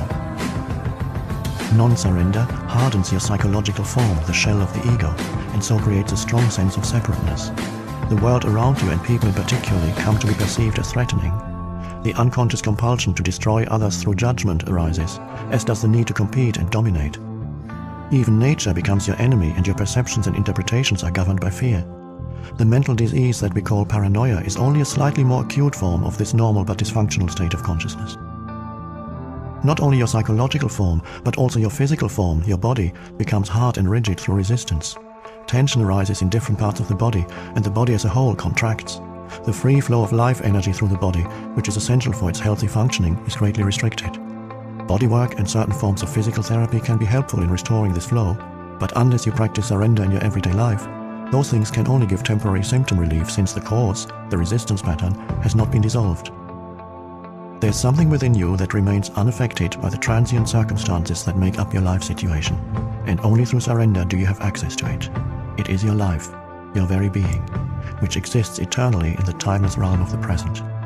Finding this life is the one thing that is needed that Jesus talked about. If you find your life situation unsatisfactory or even intolerable, it is only by surrendering first that you can break the unconscious resistance pattern that perpetuates that situation. Surrender is perfectly compatible with taking action, initiating change, or achieving goals. But in the surrendered state, a totally different energy, a different quality flows into your doing. Surrender reconnects you with the source energy of being. And if your doing is infused with being, it becomes a joyful celebration of life energy that takes you more deeply into the now. Through non-resistance, the quality of your consciousness and therefore the quality of whatever you're doing or creating is enhanced immeasurably. The results will then look after themselves and reflect that quality. We could call this surrendered action. It is not work as we have known it for thousands of years. As more humans awaken, the word work is going to disappear from our vocabulary, and perhaps a new word will be created to replace it. It is the quality of your consciousness at this moment that is the main determinant of what kind of future you will experience. So to surrender is the most important thing you can do to bring about positive change. Any action you take is secondary. No truly positive action can arise out of an unsurrendered state of consciousness. I can see that if I'm in a situation that is unpleasant or unsatisfactory and I completely accept the moment as it is, there will be no suffering or unhappiness. I will have risen above it. But I still can't quite see where the energy or motivation for taking action and bringing about change would come from if there isn't a certain amount of dissatisfaction. In the state of surrender, you see very clearly what needs to be done, and you take action, doing one thing at a time and focusing on one thing at a time. Learn from nature, see how everything gets accomplished and how the miracle of life unfolds without dissatisfaction or unhappiness. That's why Jesus said, "Look at the lilies, how they grow. They neither toil nor spin." If your overall situation is unsatisfactory or unpleasant, separate out this instant and surrender to what is. That's the flashlight cutting through the fog. Your state of consciousness then ceases to be controlled by external conditions. You are no longer coming from reaction and resistance. Then look at the specifics of the situation. Ask yourself, is there anything I can do to change the situation, improve it, or remove myself from it? If so, you take appropriate action. Focus not on the 100 things that you will or may have to do at some future time, but on the one thing that you can do now. This doesn't mean that you should not do any planning. It may well be that planning is the one thing that you can do now. But make sure that you don't start to run mental movies, project yourself into the future and so lose the now. Any action you take may not bear fruit immediately. Until it does, do not resist what is. If there's no action you can take, and you cannot remove yourself from the situation, then use the situation to make you go more deeply into surrender, more deeply into the now, more deeply into being. When you enter this timeless dimension of the present, change often comes about in strange ways without the need for a great deal of doing on your part. Life becomes helpful and cooperative. If inner factors such as fear, guilt, or inertia prevented you from taking action, they will dissolve in the light of your conscious presence. Do not confuse surrender with an attitude of, "I can't be bothered anymore," or "I just don't care anymore." If you look at it closely, you will find that such an attitude is tainted with negativity, in the form of hidden resentment, and so is not surrender at all, but masked resistance. As you surrender, direct your attention inward to check if there's any trace of resistance left inside you. Be very alert when you do so. Otherwise, a pocket of resistance may continue to hide in some dark corner in the form of a thought or an unacknowledged emotion. Letting go of resistance is easier said than done. I still don't see clearly how to let go. If you say it is by surrendering, the question remains, how? Start by acknowledging that there is resistance. Be there when it happens, when the resistance arises. Observe how your mind creates it, how it labels the situation, yourself or others. Look at the thought process involved. Feel the energy of the emotion. By witnessing the resistance, you will see that it serves no purpose. By focusing all your attention on the now, the unconscious resistance is made conscious, and that is the end of it. You cannot be conscious and unhappy, conscious and in negativity. Negativity, unhappiness, or suffering in whatever form means that there's resistance, and resistance is always unconscious. Surely I can be conscious of my unhappy feelings. Would you choose unhappiness? If you did not choose it, how did it arise? What is its purpose? Who is keeping it alive? You say that you are conscious of your unhappy feelings, but the truth is that you are identified with them and keep the process alive through compulsive thinking. All that is unconscious. If you were conscious, that is to say totally present in the now, all negativity would dissolve almost instantly. It could not survive in your presence.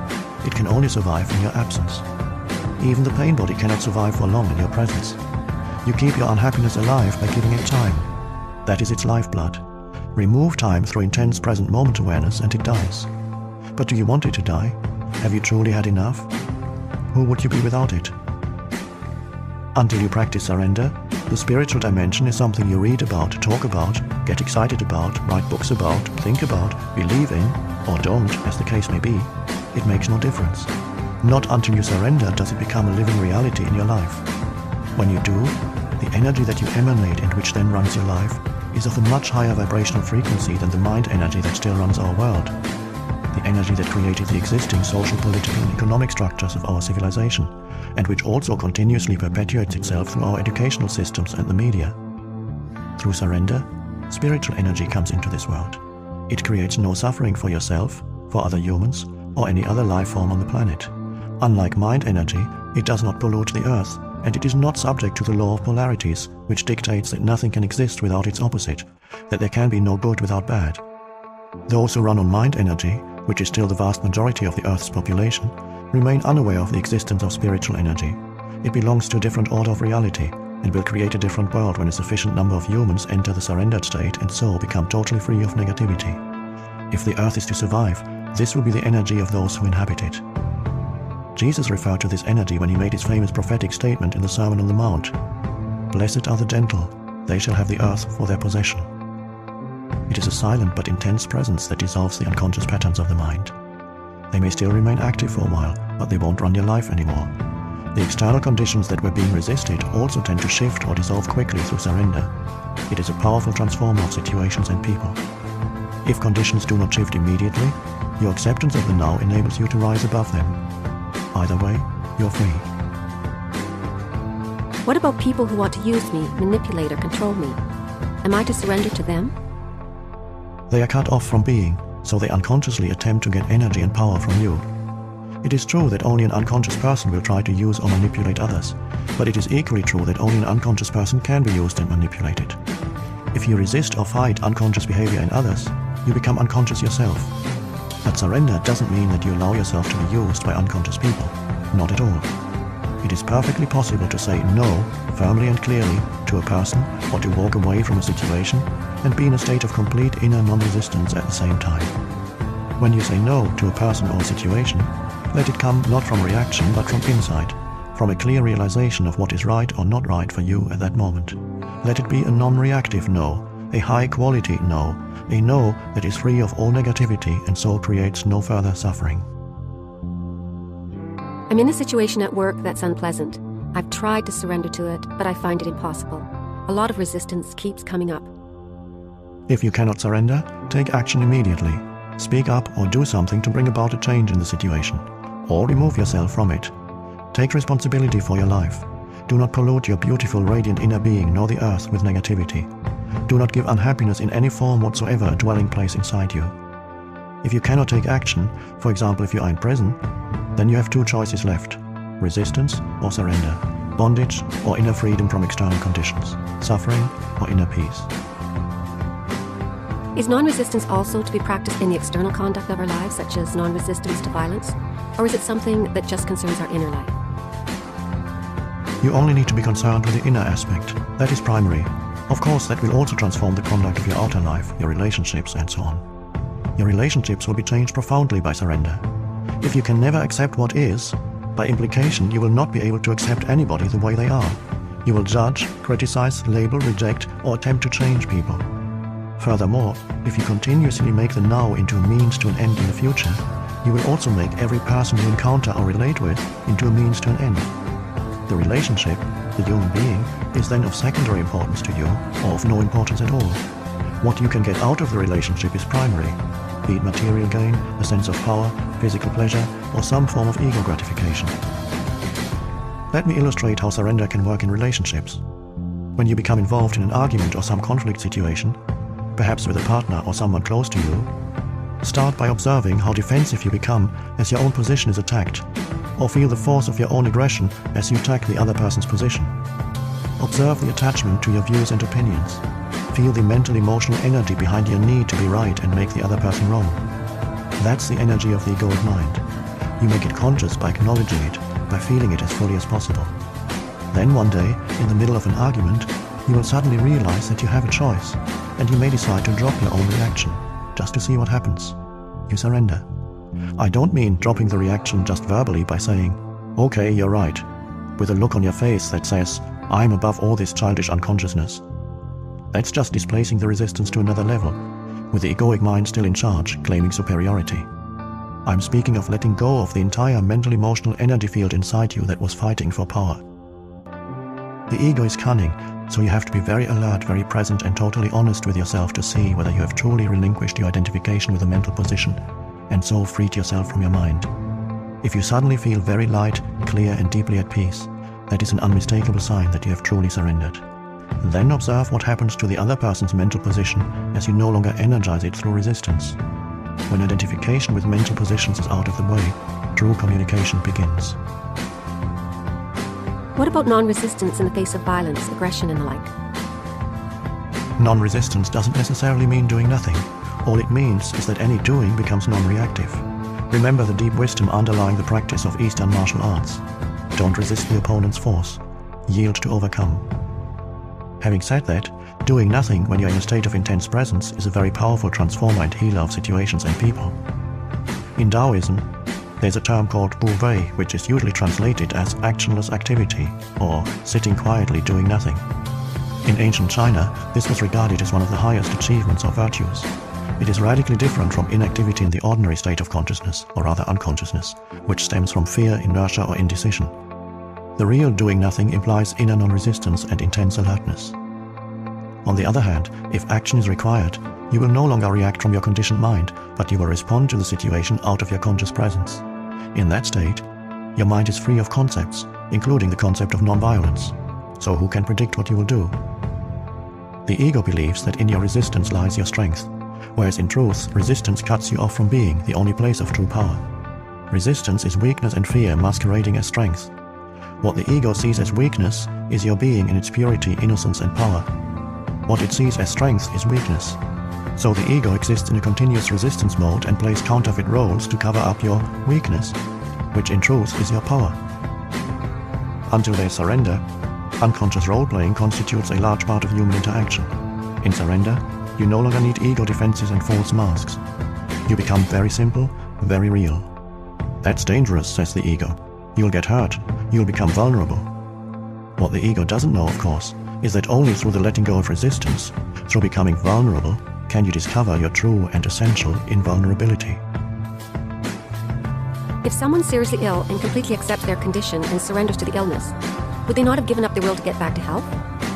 The determination to fight the illness would not be there anymore, would it?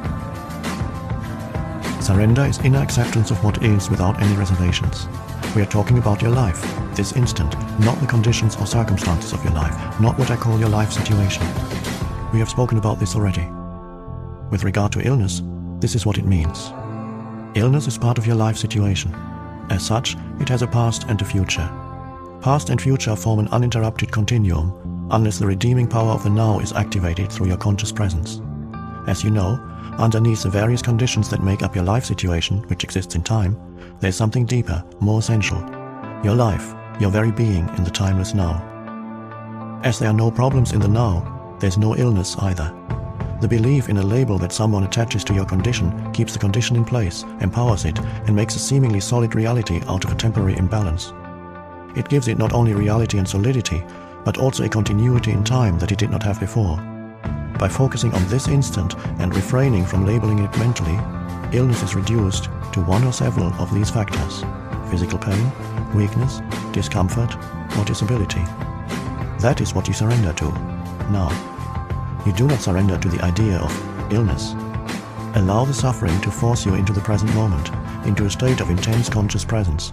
Use it for enlightenment. Surrender does not transform what is, at least not directly. Surrender transforms you. When you are transformed, your whole world is transformed, because the world is only a reflection. We spoke about this earlier. If you looked in the mirror and did not like what you saw, you would have to be mad to attack the image in the mirror. That is precisely what you do when you're in a state of non-acceptance. And of course, if you attack the image, it attacks you back. If you accept the image, no matter what it is, if you become friendly towards it, it cannot not become friendly towards you. That is how you change the world. Illness is not the problem. You are the problem, as long as the egoic mind is in control. When you are ill or disabled, do not feel that you have failed in some way. Do not feel guilty. Do not blame life for treating you unfairly. But do not blame yourself either. All that is resistance. If you have a major illness, use it for enlightenment. Anything bad that happens in your life, use it for enlightenment. Withdraw time from the illness. Do not give it any past or future. Let it force you into intense present moment awareness and see what happens. Become an alchemist. Transmute base metal into gold, suffering into consciousness, disaster into enlightenment. Are you seriously ill and feeling angry now about what I've just said? Then that is a clear sign that the illness has become part of your sense of self, and that you are now protecting your identity, as well as protecting the illness. The condition that is labeled illness has nothing to do with who you truly are. As far as the still unconscious majority of the population is concerned, only a critical limit situation has the potential to crack the hard shell of ego and force them into surrender and so into the awakened state. A limit situation arises when through some disaster, drastic upheaval, deep loss or suffering, your whole world is shattered and doesn't make sense anymore. It is an encounter with death, be it physical or psychological. The egoic mind, the creator of this world, collapses. Out of the ashes of the old world, a new world can then come into being. There's no guarantee, of course, that even a limit situation will do it, but the potential is always there. Some people's resistance to what is even intensifies in such a situation, and so it becomes a descent into hell. In others, there may only be partial surrender, but even that will give them a certain depth and serenity that were not there before. Parts of the ego shell break off, and this allows small amounts of the radiance and peace that lie beyond the mind to shine through. Limit situations have produced many miracles. There have been murderers in death row waiting for execution who, in the last few hours of their lives, experienced the egoless state and the deep joy and peace that come with it. The inner resistance to the situation they found themselves in became so intense as to produce unbearable suffering, and there was nowhere to run and nothing to do to escape it, not even a mind-projected future. So they were forced into complete acceptance of the unacceptable. They were forced into surrender. In this way, they were able to enter the state of grace with which comes redemption, complete release from the past. Of course, it is not really the limit situation that makes room for the miracle of grace and redemption, but the act of surrender. So whenever any kind of disaster strikes, or something goes seriously wrong, illness, disability, loss of home or fortune, or of a socially defined identity, break up of a close relationship, death or suffering of a loved one, or your own impending death, know that there's another side to it, that you're just one step away from something incredible, a complete alchemical transmutation of the base metal of pain and suffering into gold. That one step is called surrender. I do not mean to say that you will become happy in such a situation. You will not. But fear and pain will become transmuted into an inner peace and serenity that come from a very deep place, from the unmanifested itself. It is the peace of God which passes all understanding. Compared to that, happiness is quite a shallow thing. With this radiant peace comes the realization, not on the level of mind, but within the depth of your being, that you are indestructible, immortal. This is not a belief. It is absolute certainty that needs no external evidence or proof from some secondary source. I read about a Stoic philosopher in ancient Greece who, when he was told that his son had died in an accident, replied, "I knew he was not immortal." Is that surrender? If it is, I don't want it. There are some situations in which surrender seems unnatural and inhuman. Being cut off from your feelings is not surrender, but we don't know what his inner state was when he said those words. In certain extreme situations, it may still be impossible for you to accept the now, but you always get a second chance at surrender. Your first chance is to surrender each moment to the reality of that moment. Knowing that what is cannot be undone because it already is, you say yes to what is, or accept what isn't. Then you do what you have to do, whatever the situation requires. If you abide in this state of acceptance, you create no more negativity, no more suffering, no more unhappiness. You then live in a state of non-resistance, a state of grace and lightness, free of struggle. Whenever you are unable to do that, whenever you miss that chance, either because you're not generating enough conscious presence to prevent some habitual and unconscious resistance pattern from arising, or because the condition is so extreme as to be absolutely unacceptable to you, then you are creating some form of pain, some form of suffering. It may look as if the situation is creating the suffering, but ultimately this is not so.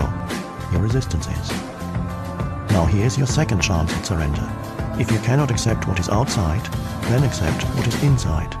If you cannot accept the external condition, accept the internal condition. This means, do not resist the pain. Allow it to be there. Surrender to the grief, despair, fear, loneliness, or whatever form the suffering takes. Witness it without labeling it mentally. Embrace it. Then see how the miracle of surrender transmutes deep suffering into deep peace. This is your crucifixion. Let it become your resurrection and ascension. I don't see how one can surrender to suffering. As you yourself pointed out, suffering is non-surrender. How could you surrender to non-surrender? Forget about surrender for a moment. When your pain is deep, all talk of surrender will probably seem futile and meaningless anyway. When your pain is deep, you will likely have a strong urge to escape from it rather than surrender to it. You don't want to feel what you feel. What could be more normal? But there is no escape, no way out.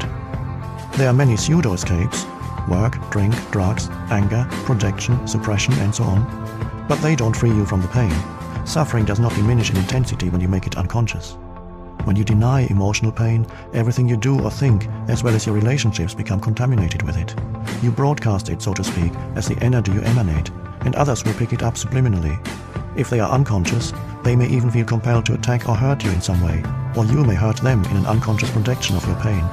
You attract and manifest whatever corresponds to your inner state. When there's no way out, there is still always a way through. So don't turn away from the pain. Face it. Feel it fully. Feel it. Don't think about it.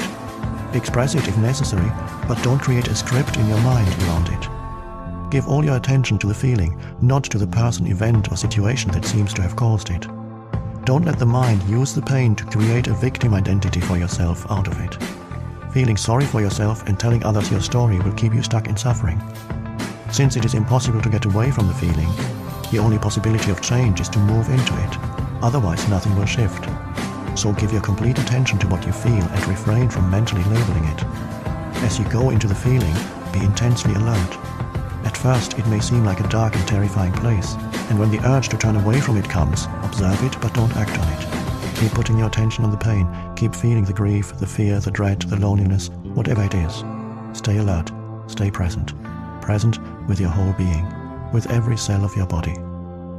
As you do so, you're bringing a light into this darkness. This is the flame of your consciousness. At this stage, you don't need to be concerned with surrender anymore. It has happened already. How? Full attention is full acceptance, is surrender. By giving full attention, you use the power of the now, which is the power of your presence. No hidden pocket of resistance can survive in it. Presence removes time. Without time, no suffering, no negativity can survive. The acceptance of suffering is a journey into death. Facing deep pain, allowing it to be, taking your attention into it, is to enter death consciously. When you have died this death, you realize that there is no death, and there's nothing to fear. Only the ego dies. Imagine a ray of sunlight that has forgotten it is an inseparable part of the sun and deludes itself into believing it has to fight for survival, and create and cling to an identity other than the sun. Would the death of this delusion not be incredibly liberating? Do you want an easy death? Would you rather die without pain, without agony? Then die to the past, every moment, and let the light of your presence shine away the heavy, time-bound self you thought of as you. There are many accounts of people who say they have found God through their deep suffering. And there is the Christian expression, the way of the cross, which I suppose points to the same thing. We are concerned with nothing else here. Strictly speaking, they did not find God through their suffering, because suffering implies resistance. They found God through surrender, through total acceptance of what is, into which they were forced by their intense suffering. They must have realized on some level that their pain was self-created. How do you equate surrender with finding God? Since resistance is inseparable from the mind, relinquishment of resistance, surrender, is the end of the mind as your master, the imposter pretending to be you, the false God. All judgment and all negativity dissolve. The realm of being which had been obscured by the mind then opens up. Suddenly, a great stillness arises within you, an unfathomable sense of peace. And within that peace, there's great joy. And within that joy, there's love. And at the innermost core, there's the sacred, the immeasurable, that which cannot be named. I don't call it finding God, because how can you find that which was never lost, the very life that you are? The word God is limiting, not only because of thousands of years of misperception and misuse, but also because it implies an entity other than you. God is being itself, not a being. There can be no subject-object relationship here, no duality, no you and God. God realization is the most natural thing there is. The amazing and incomprehensible fact is not that you can become conscious of God, but that you are not conscious of God. The way of the cross that you mentioned is the old way to enlightenment, and until recently it was the only way. But don't dismiss it or underestimate its efficacy. It still works. The way of the cross is a complete reversal. It means that the worst thing in your life, your cross, turns into the best thing that ever happened to you, by forcing you into surrender, into death, forcing you to become as nothing, to become as God, because God, too, is no thing. At this time, as far as the unconscious majority of humans is concerned, the way of the cross is still the only way. They will only awaken through further suffering, and enlightenment as a collective phenomenon will be predictably preceded by vast upheavals. This process reflects the workings of certain universal laws that govern the growth of consciousness, and thus was foreseen by some seers. It is described, among other places, in the Book of Revelation or Apocalypse, though cloaked in obscure and sometimes impenetrable symbology. This suffering is inflicted not by God, but by humans on themselves and on each other, as well as by certain defensive measures that the Earth, which is a living, intelligent organism, is going to take to protect herself from the onslaught of human madness. However, there is a growing number of humans alive today whose consciousness is sufficiently evolved not to need any more suffering before the realization of enlightenment. You may be one of them. Enlightenment through suffering, the way of the cross, means to be forced into the kingdom of heaven kicking and screaming. You finally surrender because you can't stand the pain anymore, but the pain could go on for a long time until this happens. Enlightenment consciously chosen means to relinquish your attachment to past and future and to make the now the main focus of your life. It means choosing to dwell in the state of presence rather than in time. It means saying yes to what is. You then don't need pain anymore. How much more time do you think you will need before you are able to say, I will create no more pain, no more suffering? How much more pain do you need before you can make that choice? If you think that you need more time, you will get more time and more pain. Time and pain are inseparable. What about all those people who, it seems, actually want to suffer? I have a friend whose partner is physically abusive toward her, and her previous relationship was of a similar kind. Why does she choose such men? And why is she refusing to get out of that situation now? Why do so many people actually choose pain? I know that the word choose is a favorite New Age term, but it isn't entirely accurate in this context. It is misleading to say that somebody chose a dysfunctional relationship or any other negative situation in his or her life. Choice implies consciousness, a high degree of consciousness. Without it, you have no choice. Choice begins the moment you disidentify from the mind and its conditioned patterns, the moment you become present. Until you reach that point, you're unconscious, spiritually speaking. This means that you are compelled to think, feel, and act in certain ways according to the conditioning of your mind. That is why Jesus said, "Forgive them, for they know not what they do." This is not related to intelligence in the conventional sense of the word.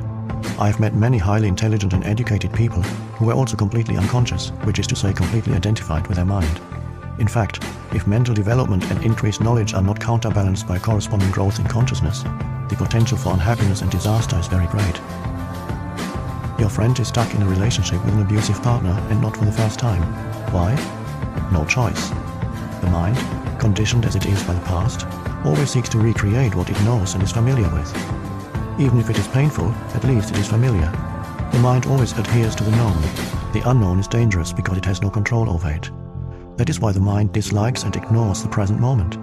Present moment awareness creates a gap not only in the stream of mind, but also in the past-future continuum. Nothing truly new and creative can come into this world except through that gap, that clear space of infinite possibility. So your friend, being identified with her mind, may be recreating a pattern learned in the past in which intimacy and abuse are inseparably linked. Alternatively, she may be acting out a mind pattern learned in early childhood according to which she is unworthy and deserves to be punished. It is possible too that she lives a large part of her life through the pain body, which always seeks more pain on which to feed. Her partner has his own unconscious patterns which complement hers. Of course her situation is self-created, but who or what is the self that is doing the creating? A mental emotional pattern from the past, no more. Why make a self out of it? If you tell her that she has chosen her condition or situation, you are reinforcing her state of mind identification. But is her mind pattern who she is? Is it herself? Is her true identity derived from the past? Show your friend how to be the observing presence behind her thoughts and her emotions. Tell her about the pain body and how to free herself from it. Teach her the art of inner body awareness. Demonstrate to her the meaning of presence. As soon as she is able to access the power of the now and thereby break through her conditioned past, she will have a choice. Nobody chooses dysfunction, conflict, pain. Nobody chooses insanity. They happen because there's not enough presence in you to dissolve the past, not enough light to dispel the darkness. You're not fully here. You have not quite woken up yet. In the meantime, the conditioned mind is running your life. Similarly, if you are one of the many people who have an issue with their parents, if you still harbor resentment about something they did or did not do, then you still believe that they had a choice, that they could have acted differently. It always looks as if people had a choice, but that's an illusion. As long as your mind with its conditioned patterns runs your life, as long as you are your mind, what choice do you have? None. You are not even there. The mind-identified state is severely dysfunctional. It is a form of insanity. Almost everyone is suffering from this illness in varying degrees. The moment you realize this, there can be no more resentment.